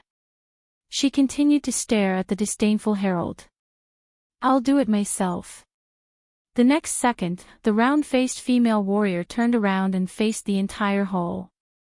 She stared straight at the other end of the hall and said loudly without hesitation, "The deputy commander of the White Blade Guards from Peck Village in Flatiron County, Dragon Cloud City, and Flatiron County, King Chapman's administrator and personal guard, Lady Croche Merk. I'm here to seek an audience with the Archduchess of Dragon Cloud City." The female voice was mellow and bright. It echoed in every corner of the hall. Even Thales, who was standing at the other end of the hall, could hear this voice clearly. The expressions of the personal guards on both sides of the hall changed. They stared in surprise at the deputy commander of the White Blade Guards who had registered herself, as though they were looking at a rare object in a market. Thales furrowed his brows slightly, but then the corners of his lips curled up. A lady has an audience with the Archduchess. Could the Northlanders have imagined this scene 6 years ago? Have you learned it now? Croche raised her eyebrows and calmly stared at the herald, who was so surprised and bewildered that he could not speak. She snapped her fingers in front of him without bothering to hide it, startling the dazed herald. "And, welcome to Northland." The herald stared at her in a daze. He could not react for a long time. Viscount Canvida sighed. He closed his eyes and urged the person behind him with a pitiful tone, but before he could finish speaking, Krosh pushed him mercilessly on his shoulder and he staggered forward. Focus on what you need to do. The female warrior strode forward again and snorted coldly. And don't call me that again. Kenvita, who was caught off guard and pushed, smiled awkwardly. He turned around and waved at the herald in embarrassment. Sorry, Esh has always been a little hot. With a cold expression, Krosh pushed him again. The Viscount could only smile and compromise. He straightened his clothes and walked into the hall. In the distance, Saroma furrowed her brows and stared at the two people who had just caused a commotion. Did they do it on purpose? Lisban shook his head. I don't know, but at least the Viscount did not deliberately stop them. This explains a lot of things. Thales shrugged. He stared at Krosh from afar and could not help but lament, but she's really a special lady. Especially in Northland. Elegant and bold. I can't help but be amazed. The prince stared at Krosh in a daze as she walked elegantly. He could not help but think of Sonia Sisir, the fortress flower who laughed boldly in a pool of blood and played with his hair. In the next moment, Thales realized that the three people on the stairs were looking at him with strange expressions. The prince's smile faded and he coughed softly. I'm sorry. Kenvita and Saroma finally stood 5 meters away from the main seat. The Viscount stared at the young Archduchess with great interest. Saroma silently endured his gaze. Her grip on the chair grew tighter and tighter. Count Lisban furrowed his brows slightly. Good day, Madam, Miss, Archduchess Walton. Viscount Kenvita bowed slightly, as if he did not feel the tense atmosphere in the hall. Please allow me to convey the king's greetings and blessings. I wish that everything goes smoothly in your reign in Dragon Cloud City. Thales clearly felt that this etiquette was not very respectful. In comparison, Krosh's bow was more sincere. Saroma nodded slightly. She first glanced at Lisban and said cautiously and emotionlessly, of course, please also convey my gratitude to His Majesty. She leaned back in her chair and said nothing else. Viscount Kenvita's eyes moved. He swept his gaze past the silent Archduchess and the stern-looking Lisban. A profound smile appeared on his face. I don't seem to see those familiar important ministers of Dragon Cloud City. The Viscount looked around in a dignified manner. Where are the counts other than Regent Lisban? Wasn't yesterday the day of the state affairs hearing? This is not an official diplomatic mission, Lisban himself answered. The former prime minister said coldly, there is no need to alarm them. Is this really all right?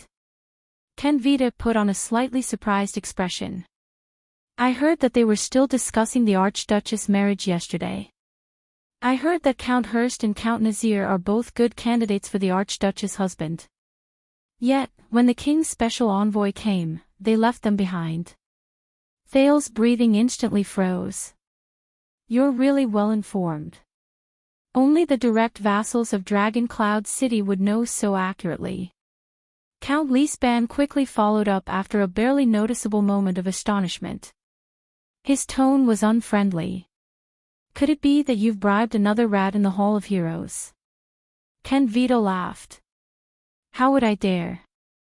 The vassals of Dragon Cloud City have always been loyal. Why would they be bribed by us? I'm just saying that the rats in the palace are infested with rats, Lisban replied without a trace. Why would you think of vassals? Kenvita raised his eyebrows. Seal Lisban, the former prime minister who served the kingdom for decades, the born king's most capable assistant, and the man who was once known as the Eye of the Dragon. He lived up to his name. He was a difficult opponent. And he became even more determined as he aged. It's been years since we last met. I'm glad to see that you're healthy and healthy. The next second, Kenvita cast his gaze on the only teenager with the 9-pointed star emblem in the hall without hesitation. He flashed a smile. On behalf of the king, may I ask how you've been? Prince Thales. Lisban and Nicholas furrowed their brows at the same time. They looked at Thales. Saroma blinked. Amidst her surprise, she actually breathed a sigh of relief. She seemed to be a little glad that the prince shared the burden of the opening scene.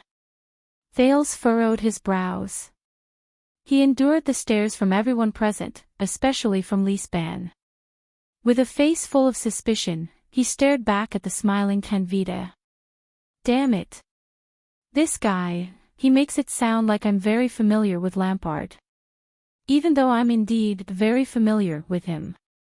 It's true that we haven't seen each other for many years, Viscount Canvita, but, Thales braced himself and said, I'm healthy and healthy. Why do your words sound like you're comforting those old people who are about to die soon?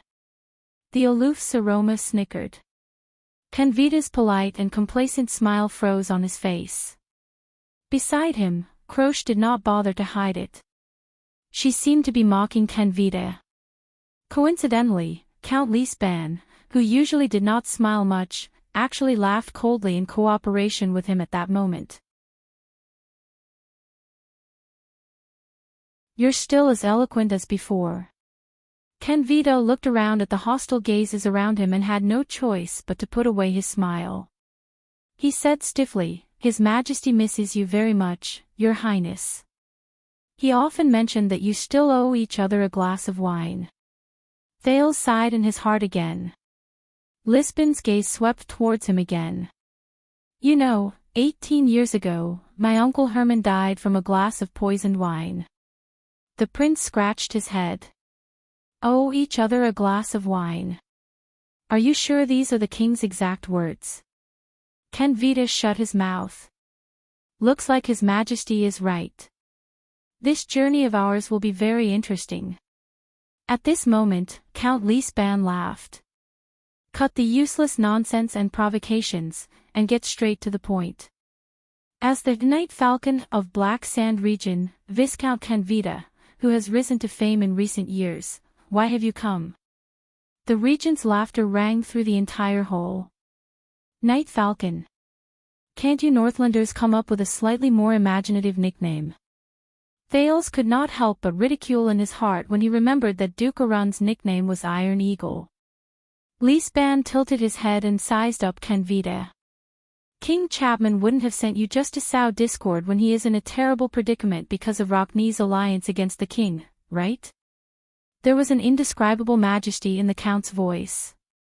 It reminded Thales of the born king who had passed away many years ago. You can't save your king, who is in dire straits and in constant trouble with just your glib tongue. So, what important information did you bring? Canvita raised his head. The smile on his face gradually faded. His gaze on Lisban slowly became serious. I must admit that a small disagreement has arisen between the archdukes and His Majesty. Thales sneered in his heart. A small disagreement. But I believe that we can stand together for the common future of Extensions. For the common glory and disgrace of Ekstedt, no matter what difficulties and obstacles we face, we can work together to overcome them. Viscount Canvita's expression turned cold. He uttered a sentence that moved the expressions of all the people present. Like now. Thales' heart skipped a beat. Now. Wait. He said that for the common glory of Ekstedt, that means, the silence in the hall lasted for a few seconds. The shrewd and perceptive Count Lisban had already realized something. Common glory and disgrace. The old count stared intently at Canvita's expression. He enunciated each word clearly and slowly said, What is it? He immediately jumped to the conclusion he came up with. Is there going to be a war? Thales' eyelids twitched. Canvita raised his eyebrows slightly, as if he was surprised by the count's answer. What made Thales rather uneasy was that in the next second, Canvita smiled and said, he nodded. Wake, farewell, funeral, cremation, burial. Up until now, the funeral for his grandmother's funeral had gone smoothly. Tomorrow was the 7th day of her death. After some traditional worship ceremonies and banquets, even if the funeral was held, the matter would come to an end. When I was guarding the memorial tablet, I took some time to write this chapter. Thank you, my readers, for your understanding and support over the past week. There were probably no other books that could remain in the top 10 bestsellers list of fantasy novels after not updating for 6 consecutive days. Of course, The Kingdom had its fair share of twists and turns this week. The plagiarism incident had just ended when the book encountered another supernatural incident. On the 11th of July, between 12:30 p.m. and 14:30 p.m., The Kingdom's Bloodline received more than 500 negative 3-star reviews on Chidian's PC page by a bunch of smurfs who had 0 fan points. Swordless could only express that he didn't know whether to laugh or cry. The editor also said helplessly, "I'm probably being targeted, and it's allowed by the rules. Even the technical backend can't do anything about it. I can only spread my hands and wait for the day when my rating drops to 0. Sigh. Just kidding." Just like Thale's experience, Swordless Sword believed that only blazing fire could forge true steel, and only by constantly updating could a good chapter be written. What's more, it was just over 500 negative reviews. This was still far from the raging fire. Patting the commenter's shoulder earnestly, "The revolution has not succeeded yet. Comrades, you still need to work hard. Everyone, wait for my return." I was guarding the memorial tablet alone, preparing to continue the incense.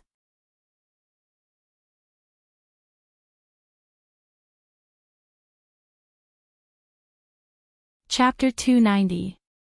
It's information from the West. Ken Vita puffed out his chest and put on a stern expression. 3 days ago, our friends in the West held a closed-door secret meeting. At least 3 elders suggested that it was time to renegotiate and adjust the amount of goods and contributions to Extet every year. The West. At that moment, Lisbon's pupils contracted. "You mean, the Alliance of Freedom?" The Alliance of Freedom on the Golden Passage, southwest of the City of Faraway Prayers. When he heard this term, Nicholas suddenly raised his head. His expression was unpleasant. Ken Vita nodded expressionlessly. Even though the Alliance of Freedom has yet to make a final decision, and the elders' positions are still wavering, Ken Vita said coldly, and there was a chilling tone in his words that made others fear him. But without a doubt, when they dared to have this idea pop up in their stupid and cowardly minds and bring up the motion on the round table where Prince Soria tested his blade, Extet's dignity has already been violated. Once Ken Vita finished speaking, he closed his mouth and quietly waited for a response. Thales noticed that the Northlanders, whether they were personal guards like Nicholas and Justin, or high nobles like Lisban, all held their breaths for a moment. The air in the hall seemed to have frozen for a moment because of this sentence. But, the Alliance of Freedom. Not Constellation. Thales exhaled. Fortunately, it was not the part he was most worried about. He cast a puzzled glance at the female archbishop, but Saroma only shook her head quietly with a slightly worried expression. Obviously, she had some understanding of this term. A few seconds later, Count Lisban slowly raised his head. His gaze drifted into the distance as he recalled the extraordinary years of the past. But his words were filled with an unquestionable might. 20 years ago, we generously had taught these children in the Golden Corridor that they should abide by their duties. Under the great dragon's wrath, even the white elves who prided themselves on their nobility could not protect them. Did the children of the Alliance not learn this lesson? Ken Vita sneered. There was a profound meaning in his gaze. Obviously, compared to 20 years ago, the children seemed to have an illusion that Extet, which does not have a born king, is kinder. A cold glare appeared in Viscount Ken Vita's eyes. It's time to teach them another lesson. Behind him, Croce chuckled. The hall fell into silence.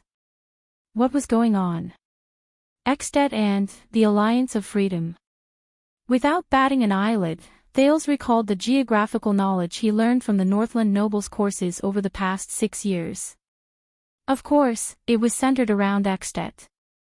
The prince once jokingly called it, the world in Ekstet's eyes. After the Battle of Eradication, the western border of the Great Desert of the Western Peninsula became a peaceful and pure land during the early stages of the calendar of eradication because it was far away from the conflict between the two new powers of power, Constellation and the Dragon. It became a peaceful and pure land during the early stages of the calendar of eradication. Kingdoms and cities of various sizes were built there, forming a long belt that spanned across many forces of power in the Western Peninsula from north to south. In the east was the desert interior and the rocky valley, in the north was the Northern Sea Kingdom and Northland, in the west was the Devil's Sea and the Sea of Despair with its countless ports, in the south was the Dragon-Kissed Land and Thornland on the long corridor coast, in the southeast was the Twin Fog Seas and even Constellation. Before the gradual rise of the Camus Union and the several continental wars, this corridor was known for having many small countries along the way. The various powers were separated and autonomous, far away from the influence of powerful countries. When a few cities further to the west, later known as the Camians, began to trade in the peninsula, they called this complicated overland corridor that was connected to various countries and filled with trade goods the Golden Corridor.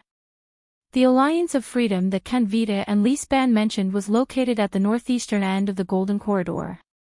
It was adjacent to the city of Faraway Prayers in the west of Ekstet in the east, and Good Flows City in the west of Camus Union.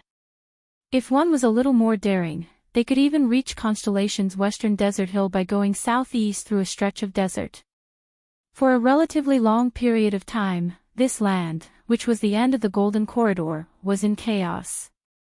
It was only after the Fourth Peninsular War that the Alliance of Freedom, which was ruled by many powers in a compromise, appeared. In the past 100 years or so, the Alliance of Freedom had managed to maintain its existence amidst the complicated situation where many internal and external forces intertwined with each other. It was obvious from Lispan's words that the Alliance of Freedom had sided with Ekstet in the most recent battle. The Northlanders, who were at the height of their power, had relied on their terrifying achievements in subduing Constellation and Camus Union with violence to seize influence and dominance over the Alliance of Freedom. They had also occupied a large amount of benefits in the northernmost part of the Golden Corridor. So, if the Alliance of Freedom is trying to break away from Ekstet's control, Thales thought, Lampard wants to start a war towards the west. But the people led by Archduke Rockne are clearly criticizing his rule. Does the king still expect to use this arduous and unrewarding battle to clear his name? Since that scene 6 years ago, the conflict between the king and the archdukes has long been irreconcilable, hasn't it? Viscount Canvita raised his head and looked at Saroma, who seemed to be deep in thought. My lady, this is King Chapman. His Majesty asked me to bring you important information. The dignity of Northlanders can only be protected with blood. Canvita's gaze focused, and there was a faint sense of oppression in him. What is Dragon Cloud City's attitude towards this? In the face of Canvita's seemingly polite but aggressive question, Saroma furrowed her brows. At that moment, Thales saw a flash of helplessness and hesitation in her eyes. But the young girl quickly coughed softly and looked at Regent Leaspan out of habit. Count Leaspan was silent for a long while. It must have been difficult for you to obtain information. Finally, the regent raised his profound gaze, which seemed to carry a weight of 1,000 pounds. Black Sand region is clearly far away from the desert and the Golden Corridor, but you actually reacted to such a major matter earlier than the city of Faraway Prayers, which is right next to the Alliance of Freedom, and even sent someone to inform us earlier. Is it Archduke Rockne's oversight, or are you being too considerate? Leaspan especially emphasized the word considerate. The moment he said this, Thales could not help but raise his eyebrows slightly. Viscount Canvita's expression also changed slightly. He sized up Count Leaspan again. I see. The Prince of Constellation figured out the suspicions of the envoys from Black Sand region. They should not be the ones to inform us about this matter, and they should not be so enthusiastic. Behind Canvita, Croce snorted softly and said coldly, "Of course, we have to live up to his ambitions and grand plans when we serve a king who aspires to travel far and wide." Canvita curled up the corners of his lips and nodded slightly at Croce. However, the female warrior did not even look at him. She only stared at the Archduchess. Lisband snorted indifferently. "Let's not talk about Eksted's influence on the Golden Corridor for now." Count Lisband straightened his back slightly, and his tone was solemn.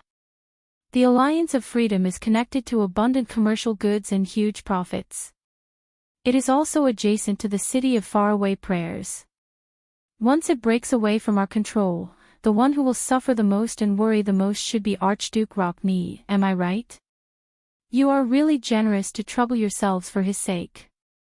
In the increasingly depressing atmosphere of the meeting, the Count directly pointed out the doubtful point.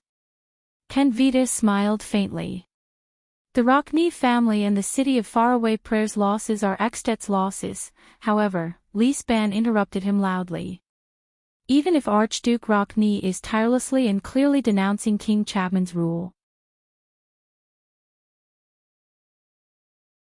even if he calls for us to refuse to pay taxes to the king and that traitor who does not respect tradition." Canvita seemed to be angered as well.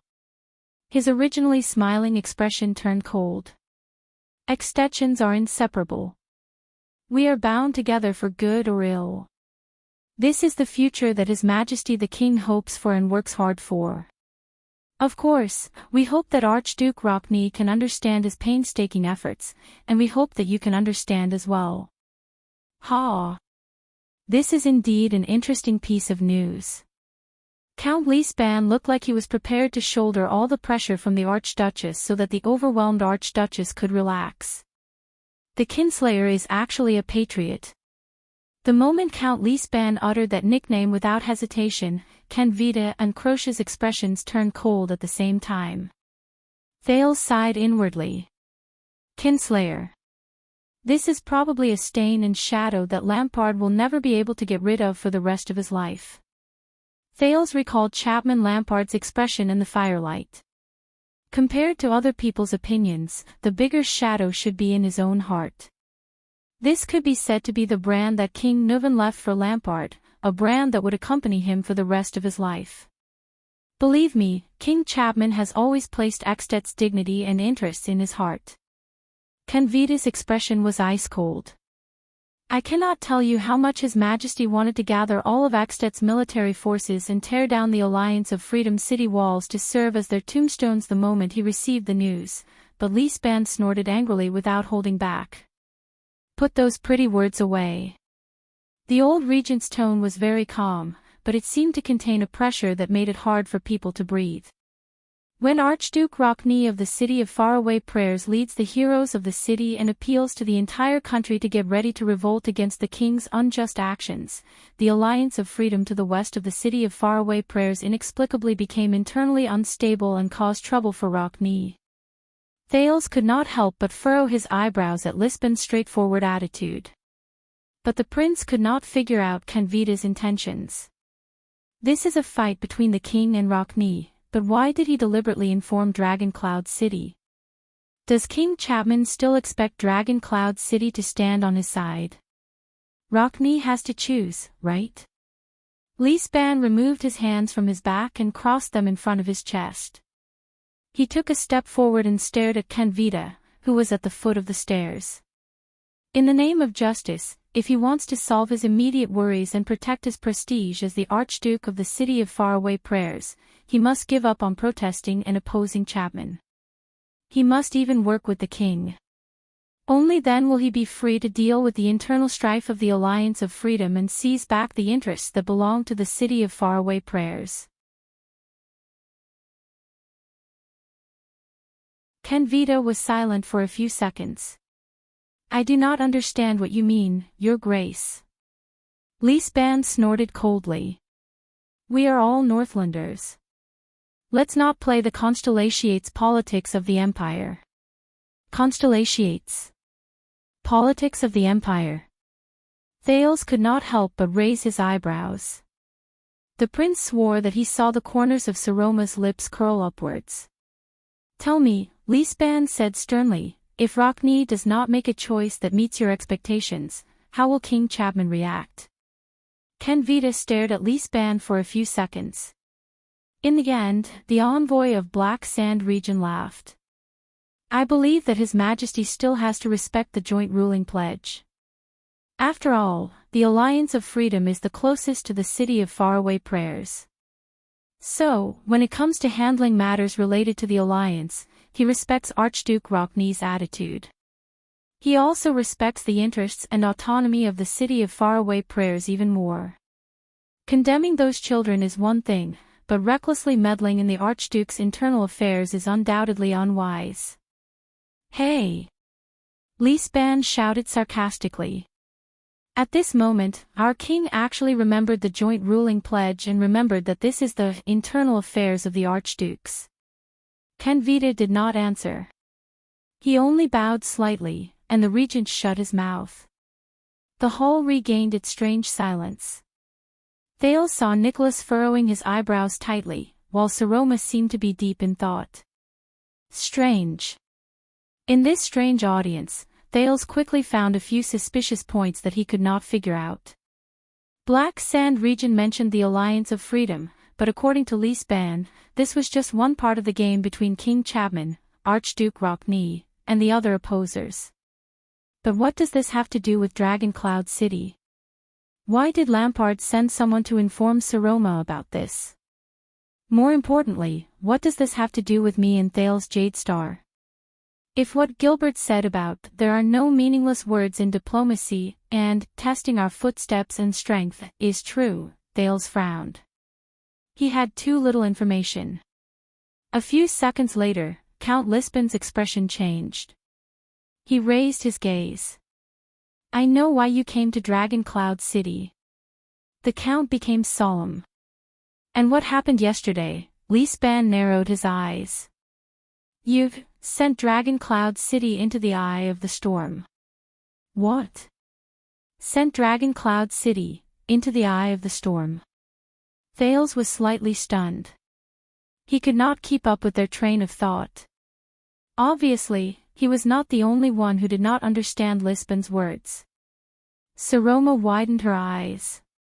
This was the usual behavior of a young girl when she was confused. The young girl and the teenager looked at each other. They saw the doubt and puzzlement in each other's eyes. Eye of the Dragon, Seal Lisban. Kenvita's expression became completely serious. He looked at his opponent again. As expected, you live up to your reputation. At that moment, Thales had a feeling that today's meeting was a confrontation between Lisban and Kenvita. It was a game of chess that only they could understand. Let's end the audience here, my lady, Lisban said coldly. Saroma stared at Lisban in a daze, but she still nodded obediently. Are you sure? Kenvita sneered. This concerns the great dragon's honor and disgrace, and His Majesty is waiting for the Archduchess' reply. The Viscount added meaningfully, and not the regent's reply. Thales sighed in his heart. That's enough. You know better than anyone else how this will proceed. Lisban stared at Kenvita with a cold expression. He did not even bother to maintain a friendly facade. The Archduchess will give you an answer, but not now. The Count said coldly, at least, not before the City of Faraway Prayers sends an envoy to visit. Kenvita inhaled and regained his calm expression. He bowed slightly. Then we shall take our leave, Your Grace, the Viscount of Black Sand region said softly. By the way, Kenvita cast a meaningful glance at the slightly puzzled Saroma. He said, the new spectacles are very beautiful. Saroma could not help but change her expression. Thales felt a chill run down his spine. The regent's gaze on him was very oppressive. Count Lisban snorted coldly. Enough said, Your Grace. Kenvita smiled, bowed slightly to the Prince of Constellation intentionally, and turned to leave. At that moment, Star Killer, my superior, sent his regards. Croche, who had been silent all this while, suddenly raised her head and looked at the warrior on the other side of Lisban. That knife is really difficult to use. Those were his exact words. On the stairs, Nicholas sneered. This knife is quite useful. The Star Killer shook his head. What a pity. Croche nodded and turned towards the Archduchess' seat. Your Grace, please take care. She stared at Saroma with a gentle and hopeful gaze, causing Thales to be slightly startled. Ah, thank you for your kindness, Saroma answered subconsciously. Please believe that your weight and value are far greater than you imagine. The female warrior seemed to only want to finish what she wanted to say. Croche said softly, no matter what, your existence is a miracle that has not been seen in Northland for 1,000 years. You are the flag that allows us to move forward. Please seize the power that belongs to you, be independent, and become a true Archduke of Ekstedt. Because you are not inferior to anyone else. After saying this, Croche bowed deeply. Then, ignoring Saroma, who had yet to react, she turned and left resolutely, following Kenvita's footsteps. The hall was filled with astonishment and solemnity.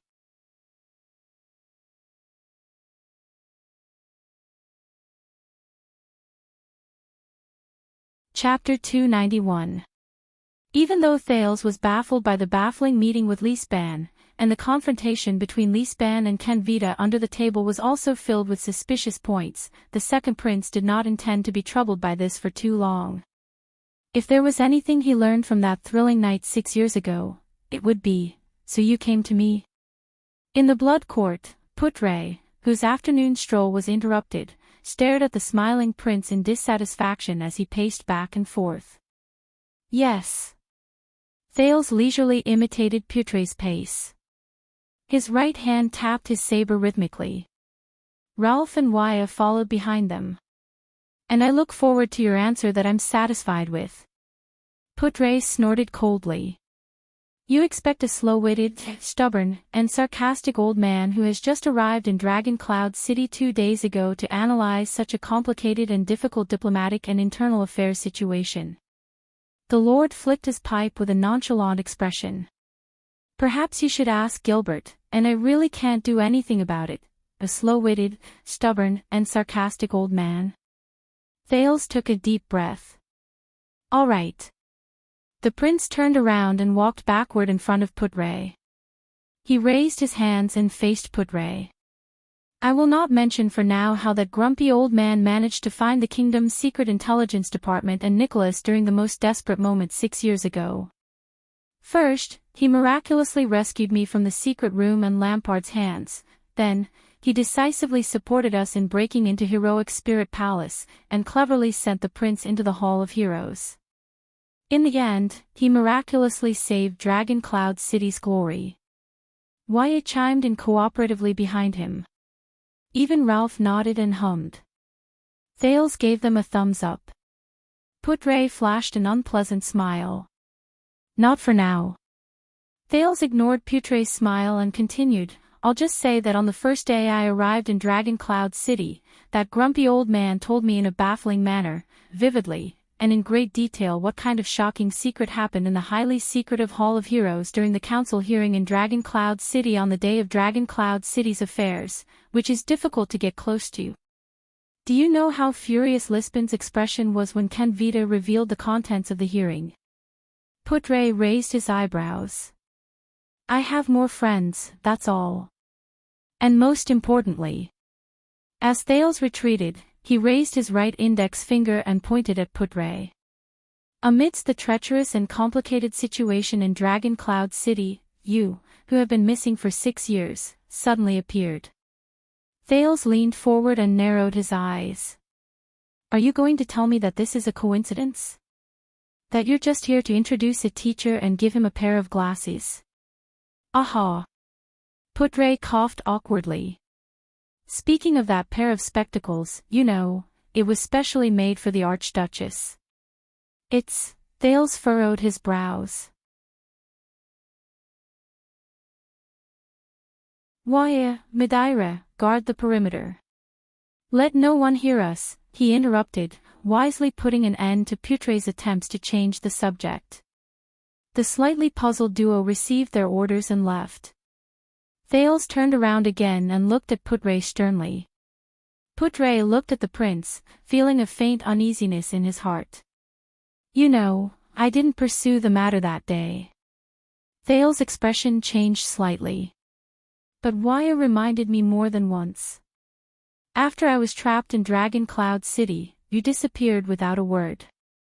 It took you more than 6 years to reappear in front of me. Thales raised his head. It's not that I don't trust you, but why didn't you do it earlier or later?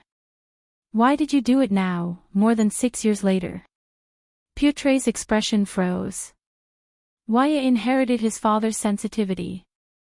A few seconds later, Putre sighed softly and said, but he didn't learn his father's magnanimity.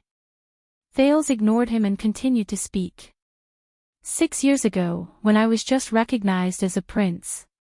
You had just returned to Eternal Star City when Gilbert asked you to protect me in the north as the vice diplomat. Putre stopped walking. He lowered his head so that his expression could not be seen clearly. Facts have proven that Gilbert's decision was correct. Not everyone can deal with the White Blade Guards, the Secret Room, Black Sand Region, the Kingdom's Secret Intelligence Department, and Count Leaseban with limited resources and a keen sense for conspiracies and the atmosphere in an isolated city without any help. In fact, not only can he not be at a disadvantage, he can even do it with ease. Thales also stopped walking. He shook his head. Although you are very good at hiding yourself, and no one really cares, I know better than anyone else that a powerless prince can never save the world alone. From decisively retreating, preserving his strength, contacting everyone, rescuing the prince, hinting me to counterattack, breaking into Heroic Spirit Palace, playing the game with Black Sand Region, and reversing the situation, Thales took a deep breath. 6 years ago, the person who truly saved Dragon Cloud City countless times behind the scenes was actually you. Lord Putre Nimain. The former civil official from the Foreign Affairs Division with a suspicious identity, the former Viscount who was demoted after the Bloody Year. And the former king's eldest son, Midir Jadestar's attendant. Putre did not speak. Thales lowered his head and remembered what Putre had told him about the Bloody Year in Heroic Spirit Palace. As far as I know, this is not something an ordinary person can do. Thales' expression darkened slightly. Don't you think that there are too many mysteries surrounding you, Putre? In that second, Putre froze for a moment. His expression stiffened. It was as if Thales had seen through him. Be more honest. Thales observed Putre's reaction and sighed. He turned around again and waited for Putre to catch up. Putre, don't learn from the Kingdom's Secret Intelligence Department. You know I don't like them. Tell me, what kind of chess game am I in right now? They walked past a big tree. Putre knocked the ashes out of his pipe. His expression was gloomy, and he did not say a word. Thales only stared at him in silence. I understand. Finally, Putre sighed slightly and returned to the tone he used when they first met. What do you want to know about the current situation, my troublesome little prince? Thales frowned slightly and recalled the many doubts in his mind. Connect. After a few seconds, the teenage prince looked around and said cautiously and softly, I want to know how all the major events on the surface are connected through the hidden interests under the surface. I think this is your forte. Putre put his pipe back into his tobacco pouch and was slightly startled. Connect? Thales nodded and imitated Lisbon's action of putting his hands behind his back, but his gaze drifted into the distance. 6 years ago, Miranda Arun told me in the prison cell that everything that happened in Dragon Cloud City seemed to be unrelated, but there was actually an important clue that connected everything. Thales narrowed his eyes. Later, we discovered that the clue behind the scenes was called Dragon's Blood. At that moment, Putre unknowingly slowed down and fell a step behind the prince. Over the past few months, ever since King Chapman issued the new enfeoffment decree, the city of faraway prayers gathered everyone to denounce the king. Lampard was condemned, I was blamed as a hostage, the Archduchess of Dragon Cloud City was forced into a marriage, the Alliance of Freedom was unstable, and Black Sand Region came to Dragon Cloud City as ambassadors. Thales was completely unaware of everything around him and continued to ponder. Although everything is very fragmented, and some things are not even related, but I feel that the current situation is the same as it was back then. There is also a vague clue that connects everything.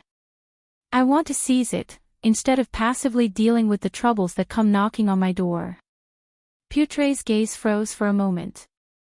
Both of them were silent for a few seconds. Finally, Putre let out a long sigh. You know, when we met the day before yesterday, I thought you were more cheerful than before. The thin man shook his head. But now, I realize that the real you is even more anxious, vigilant, and nervous than before. Can you really sleep at night? This time, Thales stopped moving. 6 years ago, I fell once due to carelessness and complacency. The prince's gaze slowly focused. The price was my freedom, and an enemy of the king.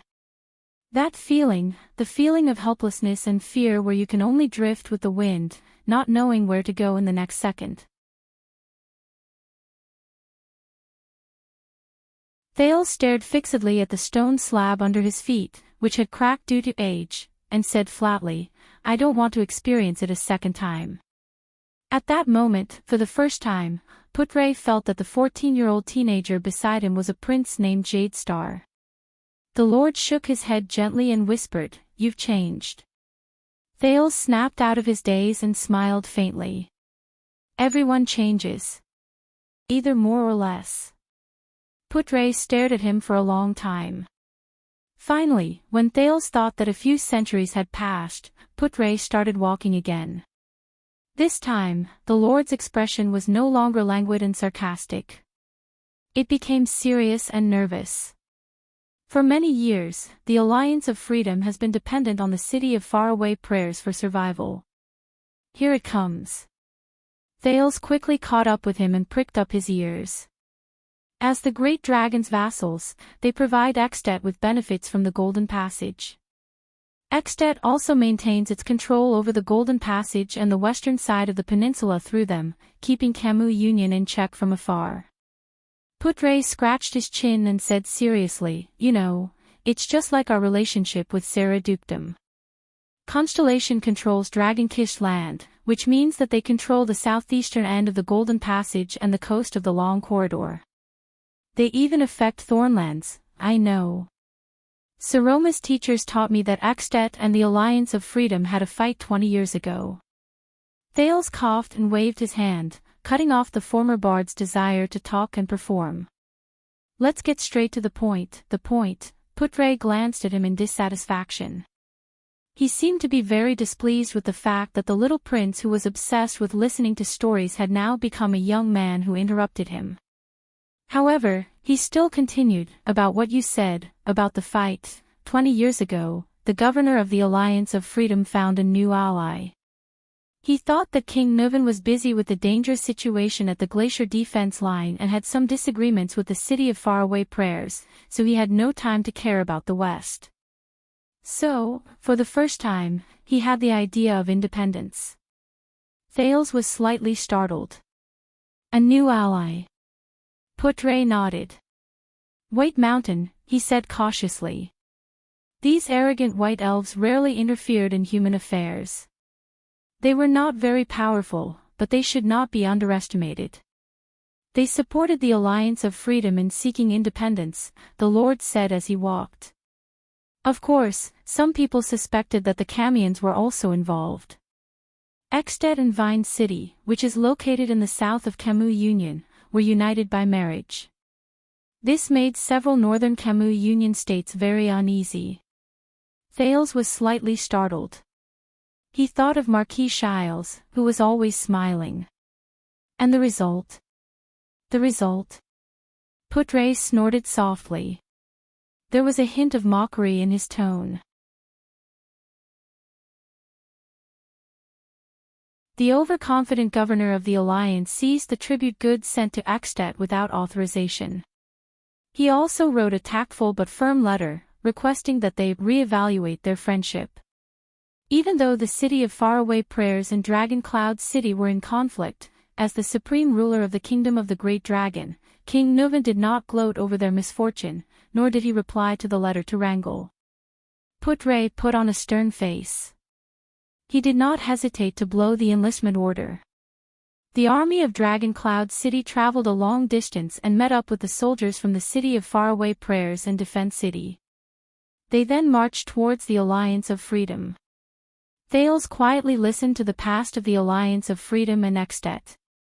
He quickly connected the details of the information that were not recorded in class or in history books with the current situation. As a conclusion, more than 20,000 Ekstedtian warriors trampled through every gate and barricade in Fort Liberté.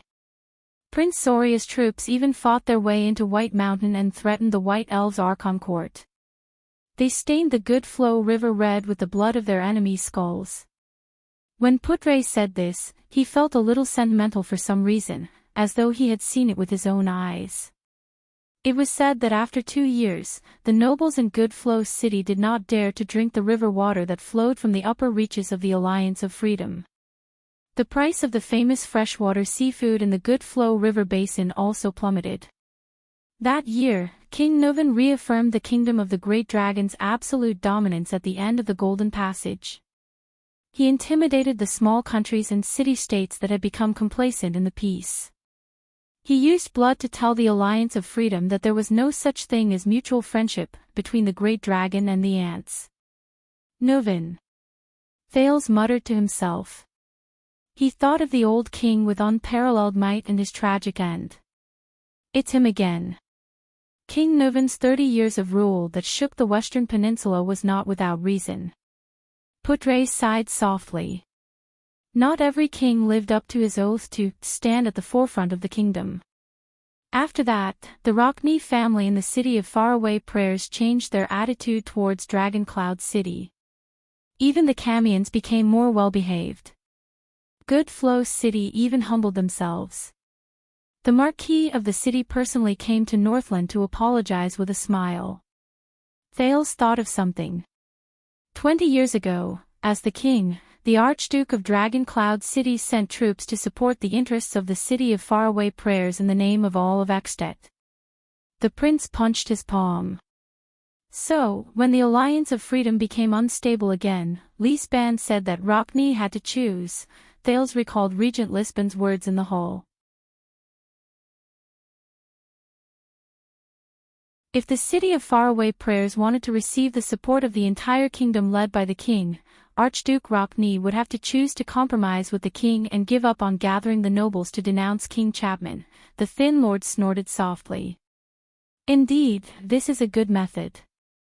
In the name of the king, with the righteousness of Ekstedt, he forced the archdukes to take the initiative to fight for the kingdom to be in the hands of Black Sand region.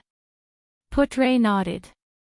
I can imagine, in the face of King Chapman's helping hand, Rockney, but Thales shook his head firmly. I know Archduke Rockney. He will not choose to compromise. The image of Lampard and Rockney with ferocious expressions appeared in Thales' mind. The tense scene of them facing off against each other in the hall appeared in his mind. He would rather practice his beliefs in blood and fire, and fight against the king to the end. Also, Thales thought, the conflict between King Chapman and the archdukes now was far from comparable to the conflict between King Nuvan and the archdukes in the past. Putre chuckled. That's even more interesting. They walked up the steps leading to the prince's bedroom and watched as a broken tree root extended beneath their feet. If Rockney refuses the king's help, he will have to face the internal strife of the Alliance of Freedom alone. If necessary, he will not hesitate to send troops alone to reaffirm the dignity of the kingdom of the Great Dragon. It is a small matter for the city of faraway prayers to watch the Alliance of Freedom go out of control and lose a large amount of income, but Archduke Rockney's prestige will definitely suffer a heavy blow. Regardless of whether the city of faraway prayers is humiliated or Ekstedt is humiliated, it will not be a good thing for him. Thales desperately tried to recall the geographical overview of Ekstedt's western side. To deal with the Alliance of Freedom alone. Can the city of faraway prayers and Rockney do it? This is the time to test the city of faraway prayers' strength, as well as Archduke Rockney's control over his vassals. Putre seemed to be recalling something. But I think, even if it will not be as smooth as when the three archdukes worked together 20 years ago, it will still be more than enough for the city of faraway prayers to deal with the small Alliance of Freedom, which is adjacent to the desert and the Golden Passage. But the problem is, once they put all their energy into the internal strife of the alliance, Rockney's plan to continue contacting the nobles and denouncing the king will be affected. Thales furrowed his eyebrows. So, Regent Lisbon's suspicions are true. The internal strife of the Alliance of Freedom is related to Lampard, and he might even be the one behind it, the prince said faintly. This will allow the city of faraway prayers and Archduke Rockney, who are on fire in their backyard, to stop pressing forward, and save Black Sand region from being denounced by the entire country. Putre raised his eyebrows. Who knows? But Thales stopped again with a puzzled expression. But I still can't figure it out. If this is just a game between the common-elected king and Archduke Rockney, why did King Chapman send Canvita to Dragon Cloud City? And why did Lisbon say that Dragon Cloud City was sent into the eye of the storm? Why Dragon Cloud City? Putre also stopped in his tracks. He smiled faintly, and his eyes shone with a strange light. You found the point, young prince. Thales' eyebrows twitched. You're tuning into the LoveLore Library YouTube channel. We're so grateful for your support, and don't forget to subscribe to join us on this incredible journey through captivating stories. Your generosity through donations truly makes a world of difference, as it's the primary source of revenue that allows me to expand and enhance this channel for you. Thank you from the bottom of my heart for being a part of this adventure.